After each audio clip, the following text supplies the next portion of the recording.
morning, sports fans, and welcome to another edition of NTV Media's Sports Talk with the Guys, home of the Monday Morning Quarterbacks on Saturday.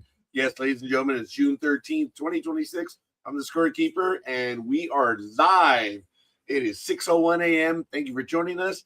And going around the horn, why don't you go ahead and identify yourself? Everyone who's in the chat room, I know you're not, but what the hell? Let's do our own roll call and see who's joining in the misery this early in the morning. Let's do what we do, go around the horn. And, did I click it twice? I did. So let me go on over to the weather. If you do hear a hum in the background, I already have the fan going on. I think the weather is going to be kind of ugly today. Going to get to 63 degrees right now. Yes, it says 62 outside, 62.7 at 63. So it's 73 degrees in here, which is surprising. Good morning, the Philly special. Good morning, good morning, good morning. It's going to get the high of 91, low of 64 out here. There's a 2%. Go! That means it refers to the accumulation of water up in the atmosphere. Anyway, forget it. Sorry. Wow, scorekeeper went into stuck-up mode in a heartbeat. Wow. Hi, by the way, I'm scorekeeper. So, yes. Wow. Trying to get by, folks. That's what we're trying to do. So, as I said, the temperature is 63 degrees right now. It feels like 63. The wind is heading up to the north. It's coming up from the south at 1 mile per hour. Humidity is 92, very high. UV index, 0 right now. Air quality is good at 46. I don't know about that, but that is Southern California. The dew point is at 61 degrees. Let's do. Pressure is 29.86 inches and stable. Visibility is at 9 miles right now. It is a beautiful morning. Sunrise was at 5:38 a.m. It will be at 8:03 p.m. Wow. The moonrise will be at 3:52 a.m., or it was at 3:52 a.m., and the sunset will be at 6:02 p.m., 7:02 p.m., and then we are in a waning crescent. Taking a quick look at what has happened in sports history today in 1937. Joe DiMaggio hits 3 consecutive homers against the St. Louis Browns. Back in 1959 at the 91st Belmont, Bill Shoemaker. That's how we say it in the Latin world. Shoemaker. Aboard sword dancer. Wow. Sword. Why do we even bother putting the W, right? We see, and I'm getting a text message this early in the morning. I believe it is the sound check. Yes, loud and clear and coming in hot. It's about the only thing I am doing. So thank you. LPGA, on this day in 1994, Don Mattingly plays first base, 1,469 games for the Yankees, the second most. Yeah, there was some guy by the name of Lou Gehrig. That was about 2,130 minimum. But what do I know? I don't know anything. That's why I'm on Saturday morning. We are the Monday Morning Quarterbacks on Saturday. That's how far behind we are. That's the point. That is our moniker. That is the ultimate point. That's how seriously we take ourselves.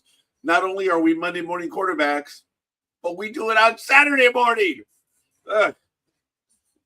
In National Rugby League and the Ampo Women's State of Origin Game 3, the Blues women 12, the Maroons 4. That was way back on the 28th of May. Telstra Premiership Week 15. Rabbitohs blasted the Broncos 48-6. The Dolphins 48-10 over the Roosters. The Sharks edged the Warriors 10-8. The Eels 15 and the Raiders 12. Some things just don't change in the universe. The West Tigers visit the Titans later on today, and everyone else is on a bye for right now. So bye to National Rugby League because they have lots of byes right now. Turns out that I went out on Thursday night. I got away for a little bit, and my daughter ordered in. She did not order in. She went to pick it up. And she reminded me last night because we went out, my daughter and I, because we are having moments where we need to get out. and went to the Angel game last night. It was great. Angels won 4-3, but we'll get to that in a moment. And I met someone who sat next to me by the name of Joe and his wife, Rose. They've been married for longer than I was, which, here we go. It was my anniversary yesterday. 33 years of marriage in 1993. Wow, 33 years. So Gmo and I went to Anaheim Stadium and we got away for a little bit. So it is what it is. So I'm not going to get too much into that. You guys already know. Already going into our third week. It is strange. I'm still not going through her stuff. It's like I start to go through. I'm like, no, that's not going to happen. And I don't. So I'm being a little pussy about it. So judge me as you so see fit. I know you do. I know a lot of people do. So it's all good in the hood. AVP, Miami, Florida. Woohoo! That's it. It's in Miami, Florida. At the LPGA, celebrating their 75th year. The Dow Championship, June 11th to the 14th in Midland. It is Celine Borg and Polly Mack tied for first at -12. Ayaki Uru and Yuna Nishimura are in second, and Olivia Kawan and Nelly Korda in third. Tied for fourth, while Hugh Jin Chu and Hugh Ju Kim, as well as Chizi Iwai and Aki Iwai. Oh, wow. And Lynn Grant and Amaja Stark are all tied for fourth. So the last six are tied for fourth. Woo-hoo. So, it's the twosome. In golf, females, 75. Taking a look at the men's, I'm not sure if they're actually, yeah, they are. The RBC Canadian Open in Alton, Ontario, the 11th through the 14th. Ben James is in first, -10 at 130, and tied for second. A lot of people. Sam Burns, Jackson Suber, Hatoing Lee, and Jesper Svensson are on -9 and 131. So congratulations to them. Hanger-ons. Stanley Cup. Oh, my goodness. Wow. Right now, Carolina leads 3-2. The last game, wow. I think they took them out of it, right? Let me see. Yeah, the Hurricanes 42 over the Golden Knights. That one was on Thursday. And Sunday, Hurricanes, 5 p.m. Pacific time, visit the Golden Knights. Golden Knights have to pull this one out to force a Game 7. It's exciting stuff in the NHL. In the NBA, well, you guys all saw what happened. Oh, absolutely critical. They're playing Game 5 tonight. The New York Knicks lead 3-1. And I believe they're calling it the greatest NBA game of all time. Obviously, all these people have not seen a game prior to this one. But I've heard it was a 49-point comeback. Then I heard it was a 29-point comeback. They came back, the Knicks, to win. Probably just absolutely obliterated any hope of San Antonio being able to do it. Yeah, you're up 3-1. That's not the nail in the coffin, but hey, it is what it is, so it's all good. Switching over to IndyCar, Mid-Ohio. No, I'm sorry, I apologize. Road America will be next week, June 21st. Do I have a fly flying around here? Oh, shoot fly. Get out of here. NHRA, where are they this weekend? The Super Grip NHRA Thunder Valley Nationals in Bristol, Tennessee at the Bristol Dragway is going on this weekend. And then the 25th through the 28th, the Summit Racing Equipment NHRA Nationals in Norwalk, Ohio. Woohoo. Formula One. Right now, ladies and gentlemen, Barcelona, Catalunya, June 12th to the 14th. Big race tomorrow. Then Austria, 26th to the 28th. Round 9 will be July 3rd to the 5th in Great Britain. Maybe we'll free them like we did back in 1776. Well, 1781. That's when it ended, but it is what it is. June 14th, Pocono Raceway. You can catch it on Prime. Sunday, June 14th, 3 p.m. Woohoo! You can also watch on CW and I don't know, some other stuff. Yesterday in Major League Baseball, let's go over the scores. Actually, I am a bit tired. This arm, I think I may have slipped on the arm. Damn it. I'm a righty, dumbasses. So that's the way things are. Miami 8-3 over the Pirates. Pirates have fallen to 35-35. Oh man. The Seahawks 10-2 over the Nationals, who were at home, and they just got clobbered. I've been to that park. I was there in May of 2025. It's all right. Have a wonderful concourse, I can tell you. Padres lost to the Orioles 3-7. The Guardians, sorry, Tony, edged the Tigers 3-2. The Red Sox blasted the Rangers 10-1. Diamondbacks 5-2 over the Commies. The Metropolitans 7-5 over the Braves. The Blue Jays 8-5 over the Yankees. The Black Sox 8-2 over the Dodgers. The Cheaters shut out the Phillies 6-0. The A-Holes beat up on America's AAA team 10-8. I don't know if they beat them up. They edged them out more than likely. And speaking of edging them out, the Gemelitos 9-8 over the Cardinals.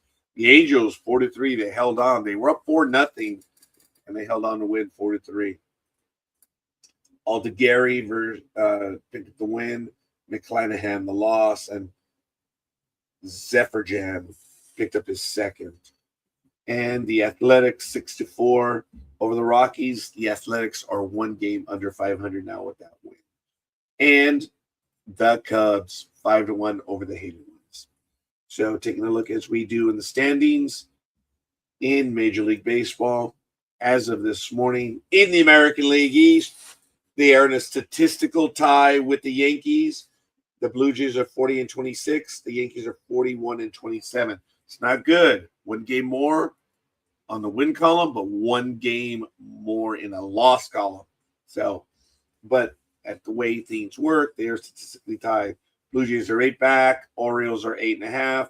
Red Sox 12.5. They've lost ground. Oh no! In the last 10 games, both leaders are 4-6. Sorry about that, folks. In the American League Central, the Black Sox are in first place. Man, that just takes your voice, everything out of you. 37-31.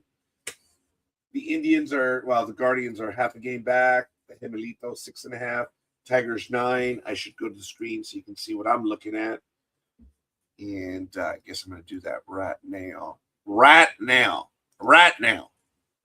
I don't remember who used to say that word, but it was right now.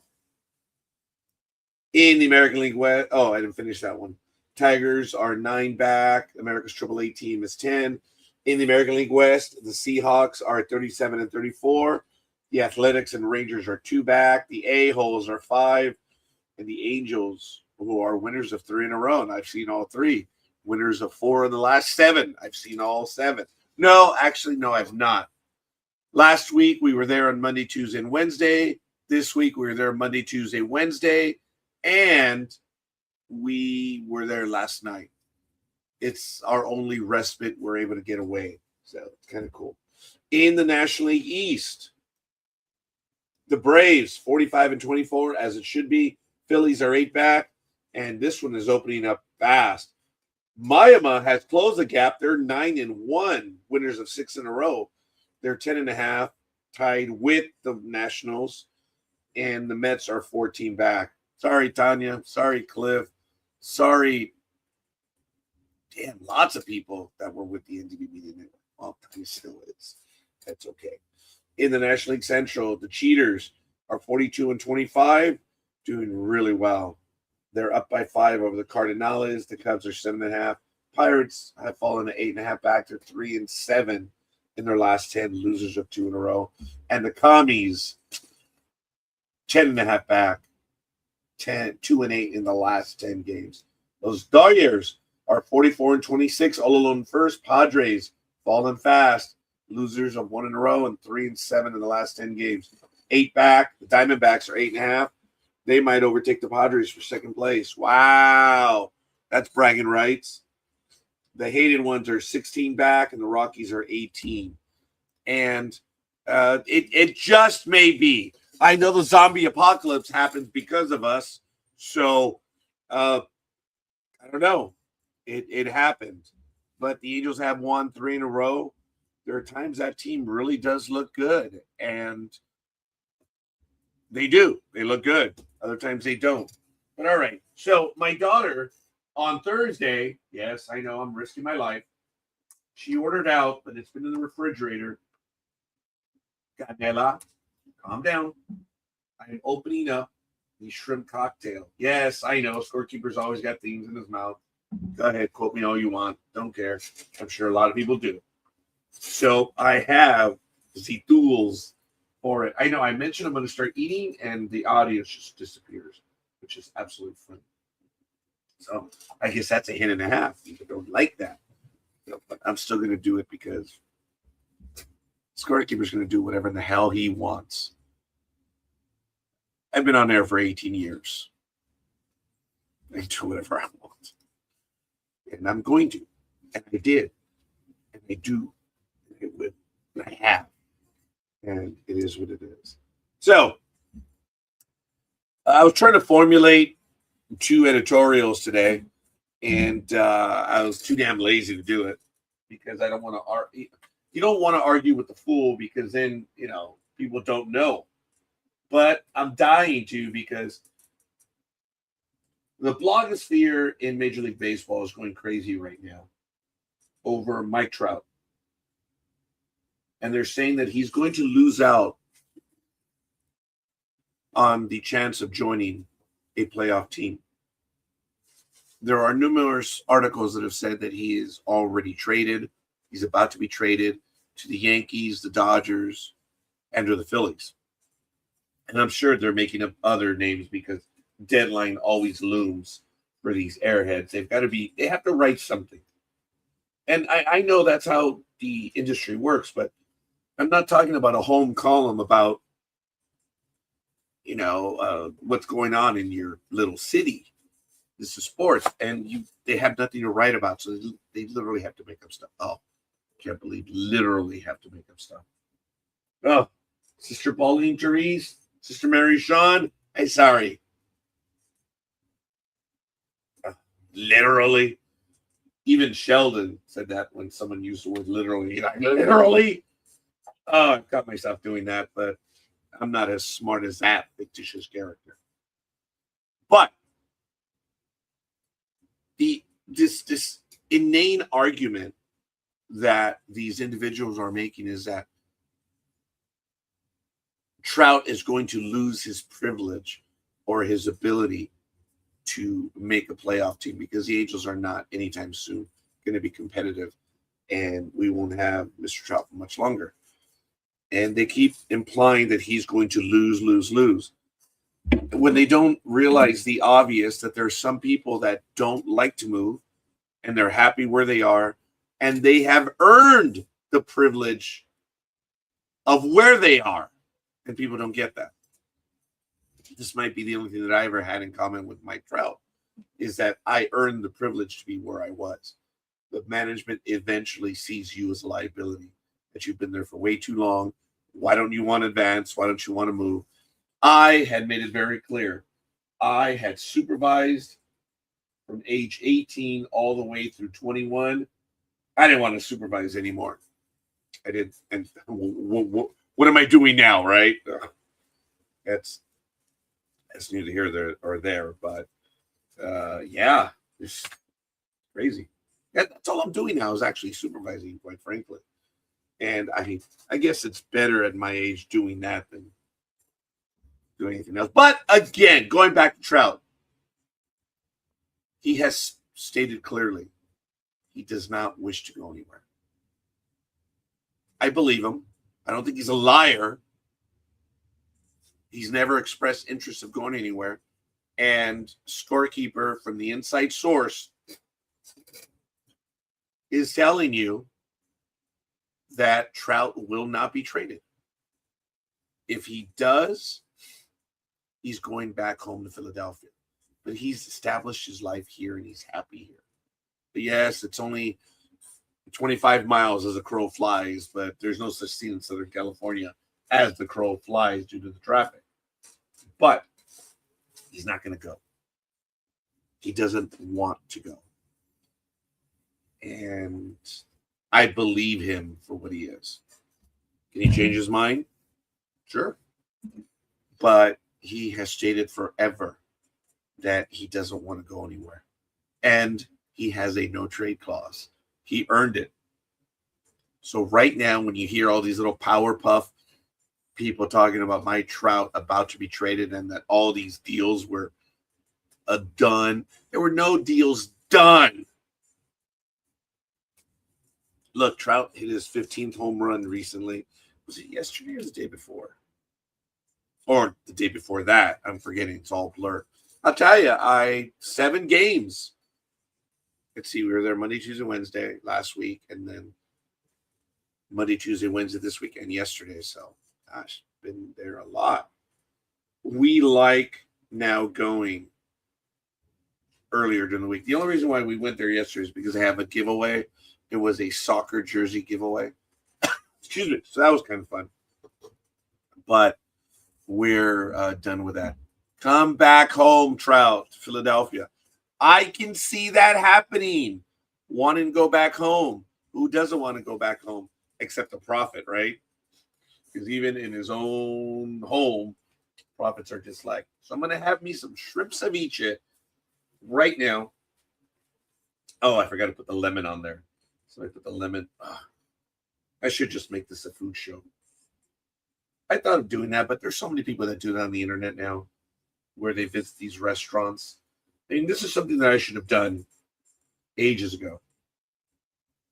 If I were to go with all of my errand ideas, I'd be bankrupt. Oh, man, wait, I think I'm already there.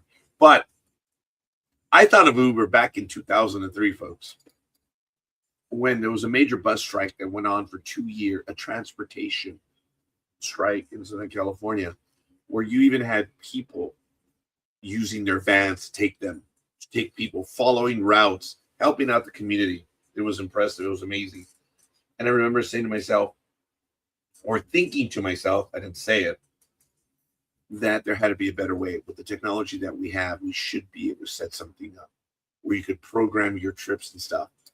I wish I would have pursued that, come up with an idea. Someone probably beat me to the Uber idea before then, but I know in 2003, I was thinking of how to improve transportation with the technology we had. Did I follow up with it? No. Did I come up with Uber? No. But I was trying to get resolution. Oh, is that a Husker? Oh. Maybe it was the cord. Maybe it was something else. I don't know. So,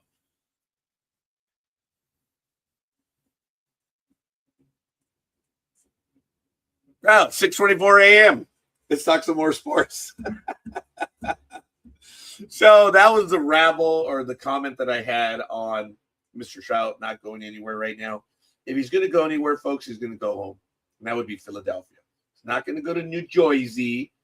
Not going to go to Boston. It is what it is.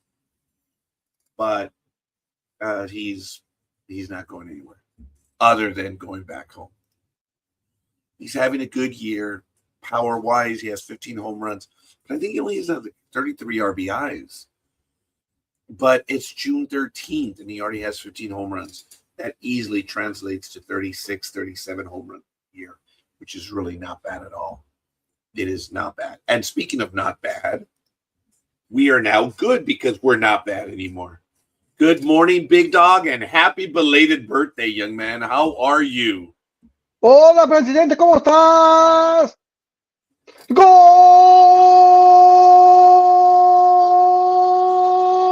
No! Times 4. No, just one more because I'm going to Mexico.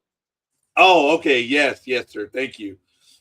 Mexico, impressively. That was one hell of an opening ceremony, first of all. Yes. You talk about the opening ceremony of opening ceremonies. Holy moly, they went bonkers. Some people don't understand in the United States how big this is. They're still Uh-huh. not getting it, but they're getting an idea now. Yes, this is huge. It was impressive, I have to tell you. I received, Big Dog, an invite from El Curacao, being a customer. And it was 2 days before. They said, come out to the Huntington Park store. Okay. And they were going to have the big screen TVs. Get Oh, out wow. there at like 9:30 in the morning. Drinks, food on them. And I forgot, damn it, La Curacao always, or El Curacao, or La, I don't know. Anyway, that store has always supported the World Cup events and Mexico, much to the chagrin of all the other Latin American countries. And I should have gone. They're going to have another event where they're going to have stuff for kids. Okay. And well, the and adults food and drink free, which is really neat, man. yeah. Oh, yeah. It's great that they, that they're smart enough to realize that particular city, is of course probably what 85% Hispanic, so or more, so they know who they're going for, and you, of course, as the tax man, know that it's a write-off, it's a tax write-off, so Yeah, it is. More power to them, and that, not only that, but it endears them to the city even more and its people. But believe it or not, folks, it's a good write-off because it creates goodwill, it advertises, and it's really neat, and it's open to anyone. So it's like, it's not targeted. Well, okay, yes, it is. Well, it kind of is. I mean, it's targeted to the city. They're just going to, the most the strongest part of the city. So, did you watch the opening ceremonies for Mexico or no? So your girl Shakira was there. How'd you like that? My girl Shakira, thank you. No, I'm still iffy on the song. The woman is so talented, and she's the one that got the winnings. I guess you cannot top Ricky Martin, 1998 France. Oh yeah, Goal. Yeah, and that put La Copa de Vida. That put him on the map, because he was starting to gain momentum, but when he did that one at the opening ceremony, his dad just blew him over the top. Look, Waka Waka Waka for 2010. Bless you. It was her as well. Thank you. I was kind of wondering if you're going to get around to that. Forgive me. I got to, But Shakira did that one as well for South Africa, and it's a fun, entertaining song. But the one that was done by the other gentleman, which I listen to regularly, I believe it's by Kanan, someone local from South Africa. That one should have been the official song, but it's not for me to level such recriminations. But if you've ever heard of that song, and I don't think I'm going to play it now, but I will give you a link to it. It's actually a damn good song, and if you watch the video, it's actually fun. Now, this is not to take away anything from Shakira. The talent is beyond the pale. Give me a break. Hips don't lie, folks. Those hips don't lie. They do not. Is that gonna? That's the one she's gonna go out with, huh? Oh Hips yeah. Don't lie. Yeah. That is her song. Yeah. That's the song. If someone says, I've never heard Shakira before, what should I listen for? That's the one. Yeah. I was surprised too that Manal was there. I wasn't expecting that one. They're huge. I saw them once. Down in San Diego. Yeah, probably about a good 15 to 20 years ago. A friend of mine, big Manal fan, and that particular year, they weren't coming to LA. They were only going as far as San Diego. So he said, if I buy the ticket, will you drive me and we can go see him? I said, oh yeah, sure, why not? I've heard of them. I wasn't a big follower of them, but I've heard of them. I was like, yeah, let's go. Man, he got us floor seats. We were like row 17 from on the floor. Oh wow! And Yeah. yeah. And that was one of the first times. I'd been to concerts before, but that was the first time I went to a Spanish only concert. And that was the first time I realized that for Spanish concerts, the women dress as if they're going to an elegant dinner, because these girls were dressed to the nines. Oh my God. I have to believe you, Big Dog, because I've never been to. Well,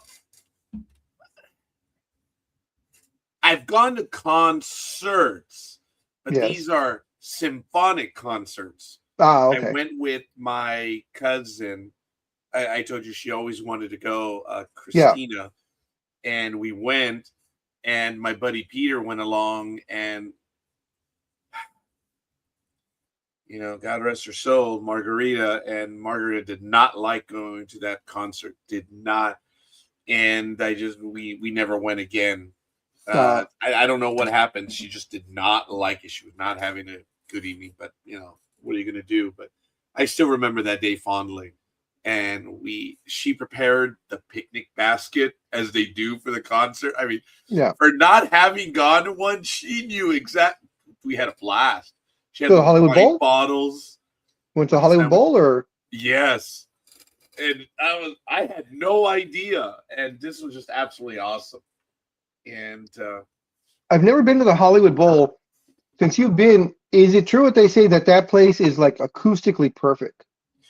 dude, Excuse me. we had good seats. We were in the middle, not Yeah. like you, but we were still in the middle. We were not in the periphery.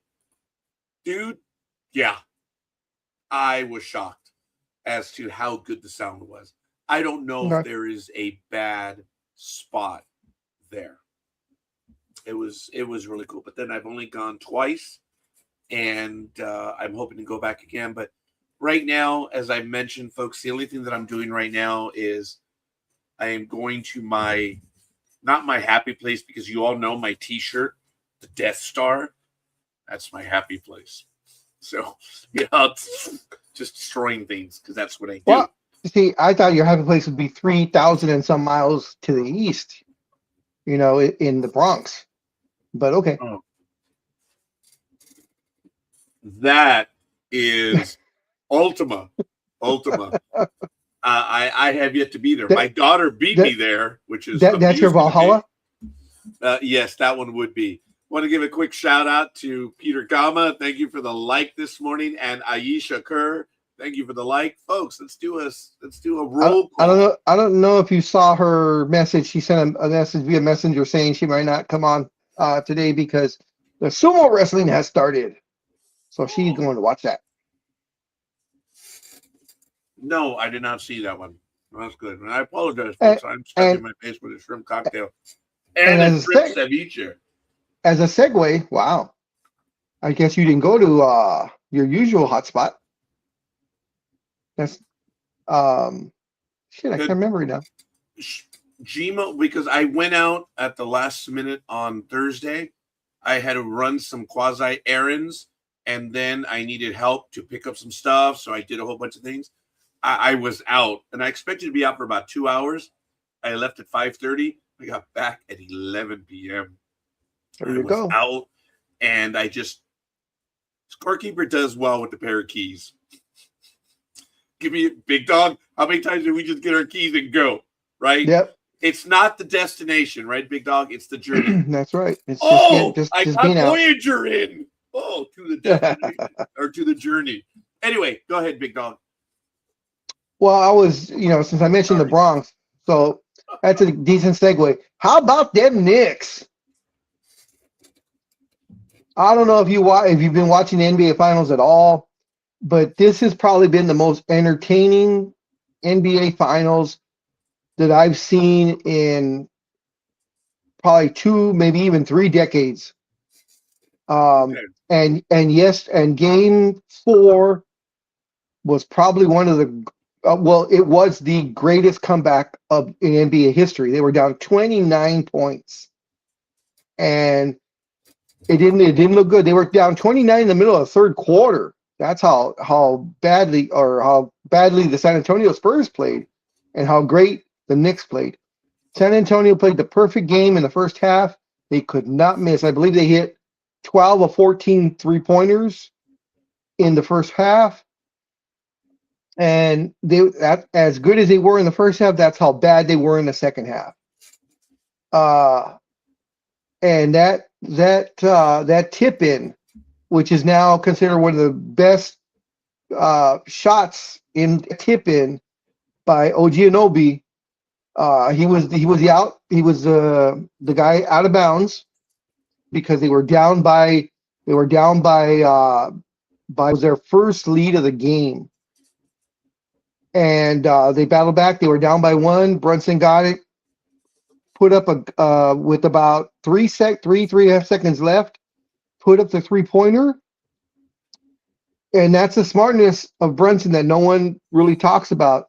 He knew that if he was given enough time to put up the shot and still have enough time to get the rebound and not actually run the clock down to 1 second where there's no chance for a rebound. So he put the ball up over Wembanyama. The ball was about 3 inches short because they hit the front of the rim, bounced perfectly. No one covered Anunoby from his out of bounds when he threw the ball in. No one put on it. They had two guys on Brunson, knowing he was going to be the guy. He just had a perfect angle, swoops in, jumped over everyone, and had the luck of the basketball gods, because when you do a tip in like that, flying in, it's not controlled. So he was the first one to get it. His people were here, and his hand was here. It was kind of like when I played basketball with you, Raj. When we put both our hands up, and this is the way we were. and Anunoby tipped it, and it just hit the back of the rim softly and dropped in. And the Spurs with 1.2 had a chance. Who missed the field goals from the Spurs? Everyone. In the first, I'm talking about the last 2 minutes. Oh yeah. Well, I mean, they all missed. And this, of course, puts them puts the Spurs down 3 games to 1. The Knicks are up 3 games to 1. Yeah. So they're going back to San Antonio. Dagger. This is one. Yeah. This one. I don't expect the Spurs to come back. Maybe if 5-1. Yeah. Maybe if Pops. If 4-1. Yeah. 4-1. Maybe if Pops was still coaching, I might give them a 50-50 chance. But with it being a newer coach and a very young squad, this is devastating to know that you were up by 29 points on their court and you blew it. You choked it. And this is not the other team fighting back. This is you choking because you missed shot after shot after shot after shot. Unlike when Boston came back to win 4 games against the Yankees did not choke. Boston kicked the crap out of them. And that's what I've said over and over. This is not that. This is San Antonio choking. The finals, the 3 of the 4 games have gone down to the last minute, the last few seconds. Game 3 was the only one that was not a blowout, but San Antonio, I believe, won by 9. And that was because they were really close with a minute left and they started fouling. So that's how the lead got extended from like 3 to 9 or 10 or whatever it was, the final score. But this has been a very entertaining, a very great battle defensively, offensively. Wembanyama, that kid, give him a couple more years and he is going to be a force to be reckoned with. He blocks everything under the sun. He's 7'5" and can shoot the 3 consistently. The only thing for me is I would like to see him bulk up. I would like to see him put on a good 20 pounds of muscle. Because he is super, I think he's 7'5" and weighs 220 pounds. So, you know, but and Timo and I were watching the game because we were in the Brewery X restaurant at okay. Anaheim, Oh, huh. and we were experimenting. And no, okay, allow me to speak to the masses, which is no one in the audience. I found a loophole. Oh God, it's filthy saying that. At Anaheim Stadium, the restaurant up there over in the Naho Club, Brewery X, where we love sitting. If you show up, you can, provided there's a table or a seat, you can go into the restaurant with any ticket. Oh, okay. So it's just a matter of getting there early, and you'll get a table to go to the restaurant. Anyone can go to the restaurant. So if you have if you have tickets from the nosebleeds, you can still go down there. Oh, yes. Wow. Oh, that's what okay. I asked them. I said, any ticket? They're like, any ticket, provided Wow. there's a seat. So the stadium, if it's a 6:38 game, they open at 5. You be there at 5, and that way you get a seat. And Okay. when I experimented, they never asked us to leave from the table. I mean, granted, it wasn't super, super busy, but there were people waiting for tables. They never asked us to leave. We brought our food from one of the stands. We could have readily ordered from there, but we had food, so we weren't just sitting there. And there's AC in there, which is nice. And I'm like, ooh, I might go to a Sunday game after all, only to get into the restaurant.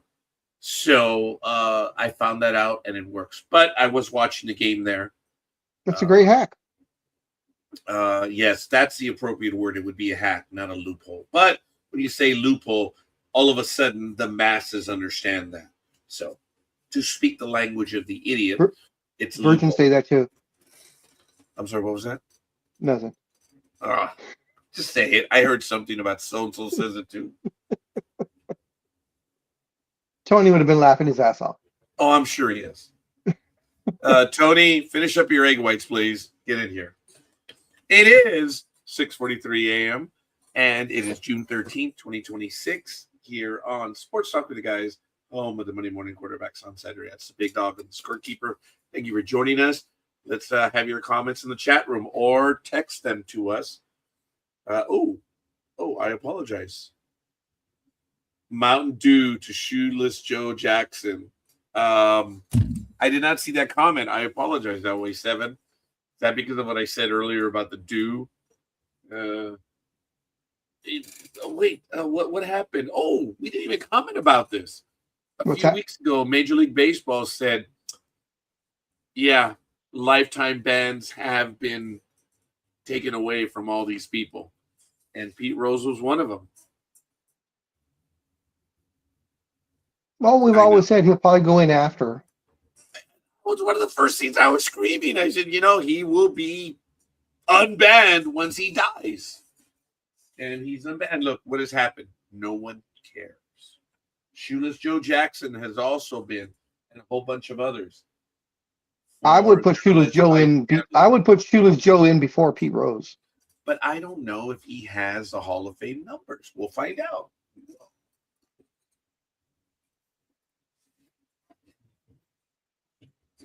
Do you remember ever seeing a picture, and evidently it's in the Yogi Berra Museum, which I didn't know existed, but evidently it does. Or maybe it was in a baseball museum.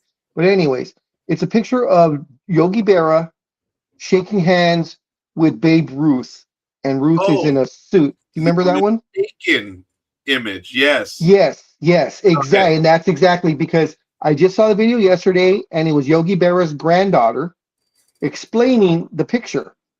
And evidently they had blown this picture up, and it's a good, I would say 6 feet wide by about 9 or 10 feet high. It's a humongous mural of that picture.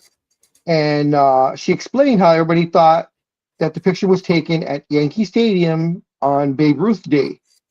And it was not. It was and she said the reason being that if you look at the Yankees, the uniform Yogi Berra was wearing, that it's a away uniform, and it's not like it is today, where the away, there is no such thing as away and home uniforms anymore.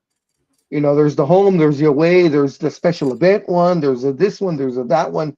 So they have 3 or 4 different uniforms now that they can rotate through, just like the NBA does.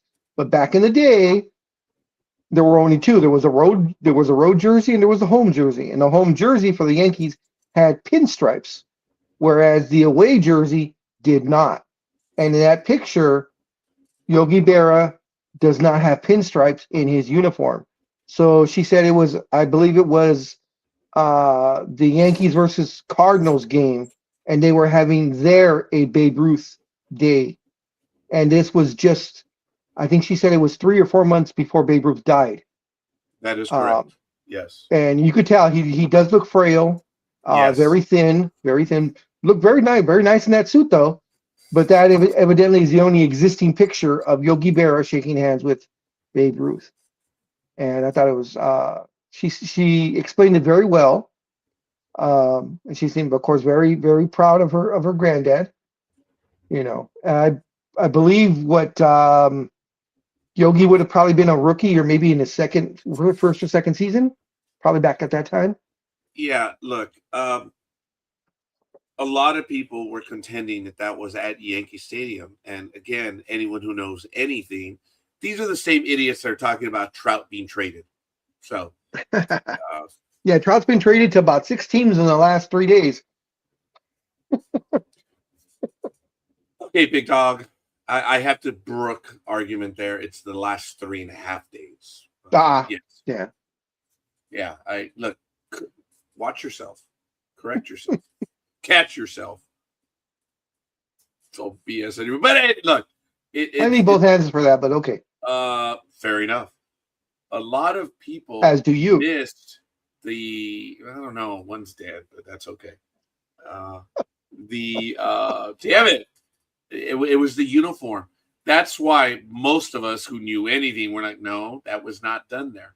But it was really an afterthought because it was stated where it was, but most people have used that image as the game at Yankee Stadium. But he's wearing his, what we call, aways. You have your whites and you have your aways. That's how you refer to them. Whites are home, and you're away. So you have your white and your dark, or actually your white and your grays. So, but it's as Big Dog so eloquently stated earlier. You have your uniform for your hangnail. You have your uniform to pick your nose. You have your uniform when you're on the disabled list, and you have the uniform when I actually got a chuckle out of the Big Dog for that one. That was all right. So it's all good. We are all over the place, folks, but we're having a good time this morning. It is Sports Talk with the Guys, home of the Monday Morning Quarterbacks on Saturday. I've been laughing for the last 2.5 days about the greatest game in NBA championship history. And that's why I was like, okay, you shut me up when you said this was probably the greatest comeback of all time. Oh no! Well, it is the greatest comeback. I mean, no team has ever come back. And thank the Laker gods up above that pushed their luck to the Knicks, because that erased what was at the time the biggest comeback in NBA history, which was, of course, the 2008 Celtics coming back against my Lakers, and they were down by 24 points, and that at the time. So that held up for 18 years. So thank you, Laker gods and Nick gods, for doing this. So now, it's still this. Yes, sir. There are people on this world right now that are either going to play in the next record breaker right now. They have no idea that they're going to be 31-point favorite failures, because it's going to be that. It was 29 points. See, I heard people saying it was 49 points and then 29. No, it was 29. But the thing was, I mean, I believe with the Celtic beating of the Lakers, I believe they were down by 24 in the second quarter. so they had a bit more time. I mean, it still was a great comeback, of course. Yeah, a comeback is a comeback is a comeback. But the fact that the Knicks were down 29 with, I believe, it was either 10 minutes left in the third or 9 minutes left in the third quarter, and they were down by 29, and then the comeback began. And I love the way the Knicks are doing their interviews, and when being asked about, when you were down by 29, what was your mentality? Did you figure, oh, this game's lost? And they asked that to Brunson, of course, who is their leader. And he said, of course. He said, how can you not? Because you're down by 29. It's the third quarter. How can you not have that in the back of your mind? He's all, but the thing is, we're a team, and I love that. He's all, we're a team, and as long as we stay with one thought together, and our coach has instilled into us, you can't make that 29 points up in a minute or 2 minutes. He's all, you chip away. You go from 29 to 25, 25 to 22, 22 to 19. He's all, and you just little by little. He goes, you can't get it all. Oh, here we go. All right, folks, joining us today in this great day, June 13th, we have the former world prognosticator of all time. Roger got me on that one. we have the former world champion. Oh, excuse me. We have the former champion of the world. He is a legend in his own mind. He's a legend in our mind. He's a legend here at Sports Talk with the Guys. He is, of course, the Philly.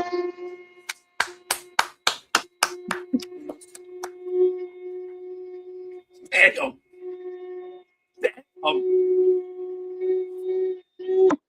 Special.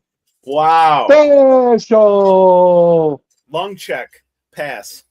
That's right. That's And why I to do it. quote one of the greatest movies of all time. There's nothing like the smell of napalm in the morning. There is nothing like being blown so early in the morning, Tony. I mean, you just got blown on air, dude. That's why I'm all like, shit, man, I'm gonna be here for this. Well, after talking about a damn comeback that pissed me off so much, I needed that. Oh, were you going for the Spurs? Oh, You're that's going right. For that. He's not for the Knicks. I hate the Knicks. Yeah. Oh, and you know what? Any New York team. Come on. Well, okay, I can go with that. But my thinking was, I'm not a big Spurs fan, so that first off, I'm not. I was like, okay, well, it's gonna be. I think it'd be a great game. Spurs, Knicks. Knicks are definitely gonna be the underdogs because of Wembanyama and how great the Spurs have been playing. But my thinking was, because I got a buddy here who's a diehard Thunder fan. So I texted him. I said, if the Lakers can't win the title and the Thunder can't win the title, I'm okay with the Knicks getting it, because it's been freaking 50 years or whatever it's been, since they last won one, which was, I believe, 73. They were the year I was talking born, about, so it rubs it in more. dude. Yes, someone did something on Facebook or on the internet. The last time they won, what was it, Ryan? Technology-wise. Dude, that was funny. I actually had a put down for someone. Yeah, I saw a video yesterday. I don't know if it's the same video you saw. It's a little girl talking, and she said, when the Knicks won in 1973, this is what was happening. And they go to, like, it's, of course, it's AI, but they were saying, gas was 33 cents a gallon. The cost of living was, I forgot what it was. And No, there that's was different. saying, Yeah. oh, okay. This was showing technology. Oh, okay. So this was just like what was happening. There was another one where it was a lady saying her rent was $250. But what it was is what was back then and what's going to be happening now. So she's all, yeah, my rent's $250. What, you're telling me that's going to be my electrical bill in 2026? And it just, gave the gas, food, just everything happened in 73. And I'm like, yeah. All See, I right. think about The Exorcist came out. Greatest horror movie ever. Wait a minute, which one? It's The Exorcist. Came out in Scares 73. people even today when they watch it. So anybody named Damien that was born in 73, you got to check. Oh, that was fun. They did the funny. I don't know if you ever saw the bit on Saturday Night Live. It was with John Belushi. Yeah, with John Belushi, and he's the priest. And I forgot who was playing the little kid. And they're saying he's possessed and this and that. And he had like bangs, and they so Belushi's behind him, pulls up his head, and they're like, "See, look, he's possessed." He's not possessed. He's all that says 999. Because he's above him and looking down backward, upside down. Oh my god! On my former wife's side, one of her cousins named their kid Damien, and it's a small kid. They had me take him. Oh, he's actually so shockingly he was, he was Damien growing up, but this young man has become, he's really, really a good kid. But that's what they that had was me take care of him for a moment, and they literally handed him to me, and he's on my lap, and all of a sudden, everyone's doing what they're doing at this event, and I just, put my finger on his forehead, like that, and I started to try to clear the hair because I was looking for the mark of the beast, and one of the ants came over. Dude, said it in Spanish. She just came up to me. She goes, "I already checked." Oh, she walked off, dude. Oh, my God. It was the only one that caught it. It was, the love I have for that ant. She didn't look at me. She just came in close. She goes, "I already checked." Man, that was, I never ever forgot that. We've never even spoken of it, but when we see each other, there's a recognition. It's just like, damn. And she's never mentioned it. I haven't. It's one of those things that's just going to go with us. But we have that moment. My God. She's smart as shit. She was probably scared by that movie. I just love the fact that she just came in close and said, "I already checked." So, Tony, you actually stood up and watched the entire game? Yeah, because when I seen they were down so much, I'm like, oh, so I wanted to see the New York fans just suffer. So I was watching one of the YouTubers during it. I had the volume off on the TV, listen to YouTuber. Like, I just got to watch them in pain. This is great. And then, they started. Yeah, like I said, they were down 29 with about 9 left in the third, and then that comeback started. And I saw them chipping away. I'm like, oh, the Spurs can't not. They're gonna probably get it. They're probably going to get it down to about 18 or so, back and forth and get it down to 18. And then by that time, it's going to be the fourth and there's not going to be enough time. But when they got it to what I think it was like 15 by the end of the third quarter, I was like, oh, right. This is possible. Right. This is a game again. And if San Antonio couldn't make a basket to save their life. They only got 30 points the last 2 quarters? The whole second half? I think it was 32. I think 32. Yeah. 32 to like 50, 58 or whatever it was. But that tipping record, Big Dog. Yeah, yes, that is also the a record. The record is how many points were scored during that comeback, whereas they were down by so many points. Everything that they scored that they had to overcome, and how many points they scored. Yeah, that is the debacle. And the thing was, went ice mother effing cold. I mean, even Ice-T was like, "Yo, what up?" Yeah, and the thing was, as cold as San Antonio got, that's how hot New York got, and that usually doesn't happen at the same time because it was like a 7-0 run, a 12-0 run, a 16-0 run. They just kept putting together just these big runs, and San Antonio kept in 3-pointers. I mean, when you miss 8 in a row, you missed 8 3-pointers in a row. Come on, guys, put the ball in. So you have a 7'5" guy in the middle. And not only that, Josh Hart is guarding him. Josh Hart, who is all of maybe 6'5", maybe. And I love Josh Hart. He was the one that hurt the most when he got traded away. It was him and Kuzma for me. But Josh Hart just a little bit more than Kuzma, because Kuzma has too many streaks, whereas Josh Hart was just the all-around rebounder. I called him Josh Barkley because he rebounded so well for a small guy. And he's proven an asset to the Knicks. I mean, they're not where they're at without him. Yeah. He's that important off the bench. But man, that comeback and then that tip in out of nowhere. And that's one of the basic things you teach as a coach. Guard the inbounder. You don't leave that damn inbounder to roam. And it's exactly what they did. They forgot to rotate. Oh, speaking of forgetting to rotate, one of the best put downs I had the other day was about the rotary phone. The guy said, I've missed a rotary phone. Yeah, last time you stuck anything into anything. I get it. Well, I don't know if you were listening earlier, Tony. All around, dude. They thought that was funny. Someone yelled in the background, yeah, only multiple orgasms.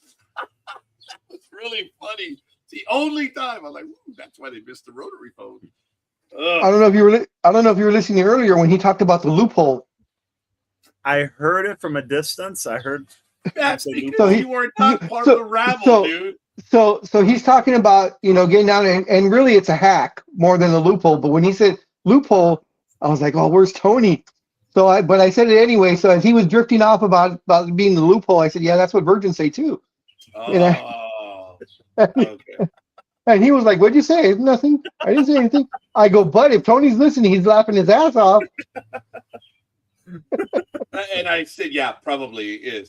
And Tony, the reason why I said loophole was it's because no one here, this is for the masses, so they understand. And I found, as Big Dog eloquently stated, a hack. And the restaurant in the section of Anaheim Stadium, dude, you're handled by the host right there, and anyone can show up with any ticket at any time into the restaurant, which is awesome. So Gmo and I tried it. We had tickets to the seats out in the patio, the picnic area where we are. We love those seats, my God. And I sat next to someone yesterday, and he's an engineer for Boeing. He's part of the Artemis right now. It's like, wow, why was I so privileged? Great guy, did motocross growing up and other stuff. And he's an engineer, but he's a real engineer. Even he said, I am not a civil engineer. I'm like, that's right, homie. That is right. And he works like a few blocks from the Alhambra building here in public. It's like, oh my God. So he is older than I am by about 6-7 years.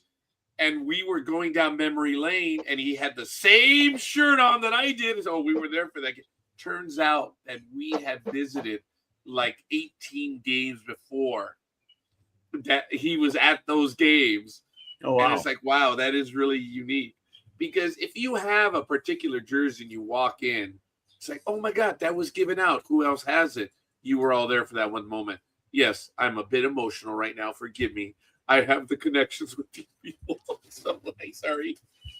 So, we also talked about, Big Dog, I found the game, the greatest game of all time.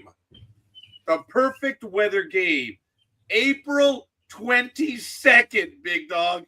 And I did a chat GBT search for it. So I now have that game logged. I have the date for you. Big Dog, the perfect that was our game? Worrell and Eckersley. Fucking Eckersley. God damn it. He ruined the perfect. A 3-run home run, and then Eckersley comes in 1, 2, 3. It was over. It was disgusting. Man, it was such a perfect game. That was a perfect game. We had great seats. The weather. Great weather, great conversation, great game until the end. Big Dog, it is the date that event took place was April 22nd, 1997. 1997. Wow. And I now have it in my check-ins on my baseball history. And my tagline The iPhone wasn't even invented yet.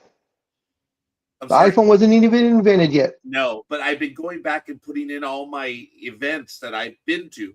So I found this one. This is a quote. Worrell, blown save, Eckersy slam door in bottom of the ninth, perfect weather with Peter Gama. That was the game that it was incredible. It was Southern California has good weather days regularly. Oh, yeah. We do. Oh, yeah. But it was the perfect evening. And it was the entire experience. Dodgers were winning handily, and it was perfect. And then Worrell comes in, 3-run blast. And that was the game where the girl yelled up behind us on the 2-strike count, feel the breeze, remember? Because I think it was the pitch came in and it was called a ball. He said, oh, we're coming back. It was some girl yelling above us. It was funny.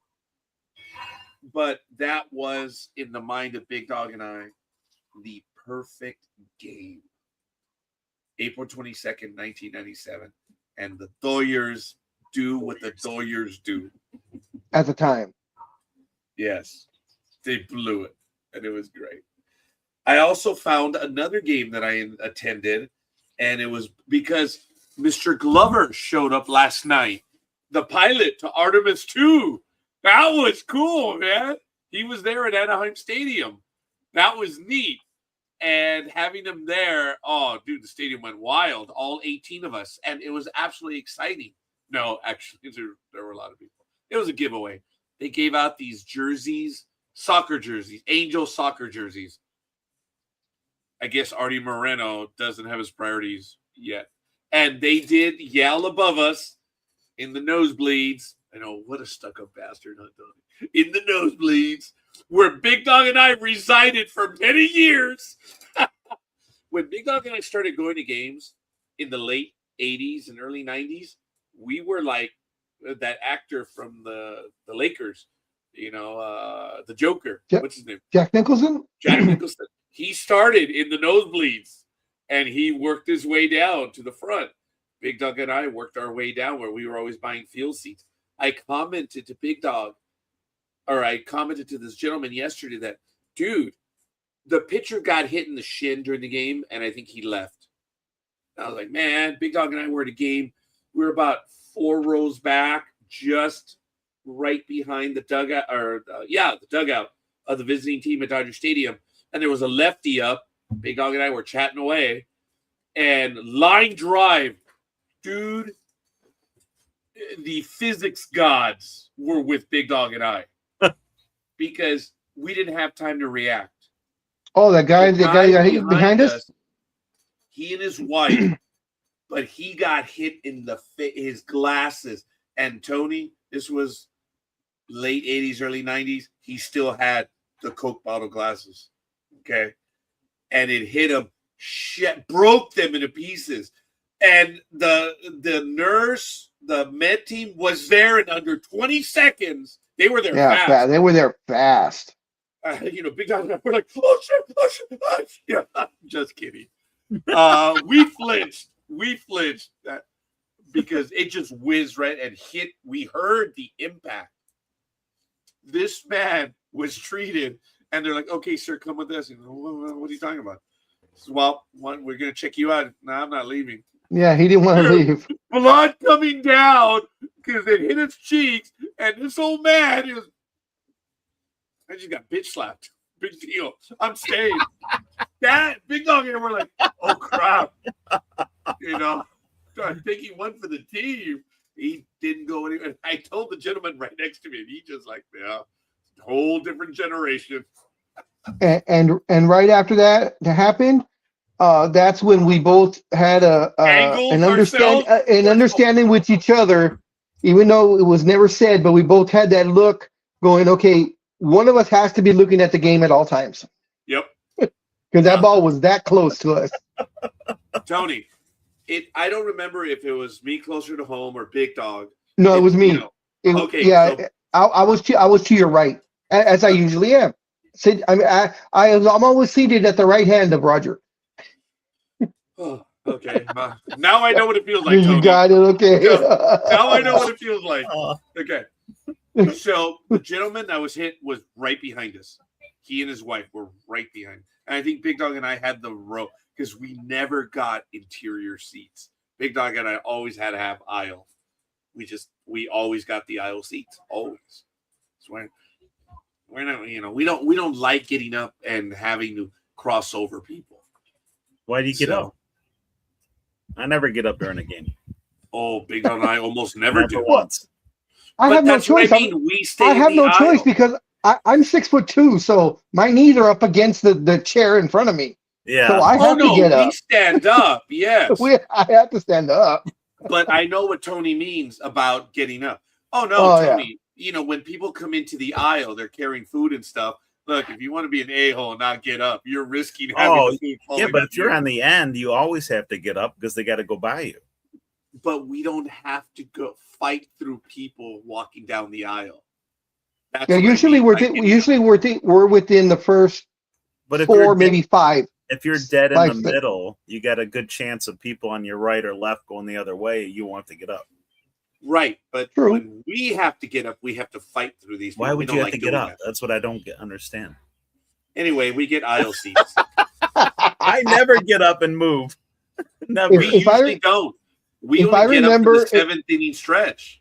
If I remember, we either had seats 3 and 4 or 4 and 5. So we were close because the ball curved and it hit when it hit the guy behind us. It was the guy. It was coming for us, Tony. Yeah, it was the guy one seat over behind Roger. So we were like 4 and 5. That guy was in seat 3, and the ball curved right by Roger's face. Yeah, it was off the bat of your left shoulder. Yeah. Yep. Damn.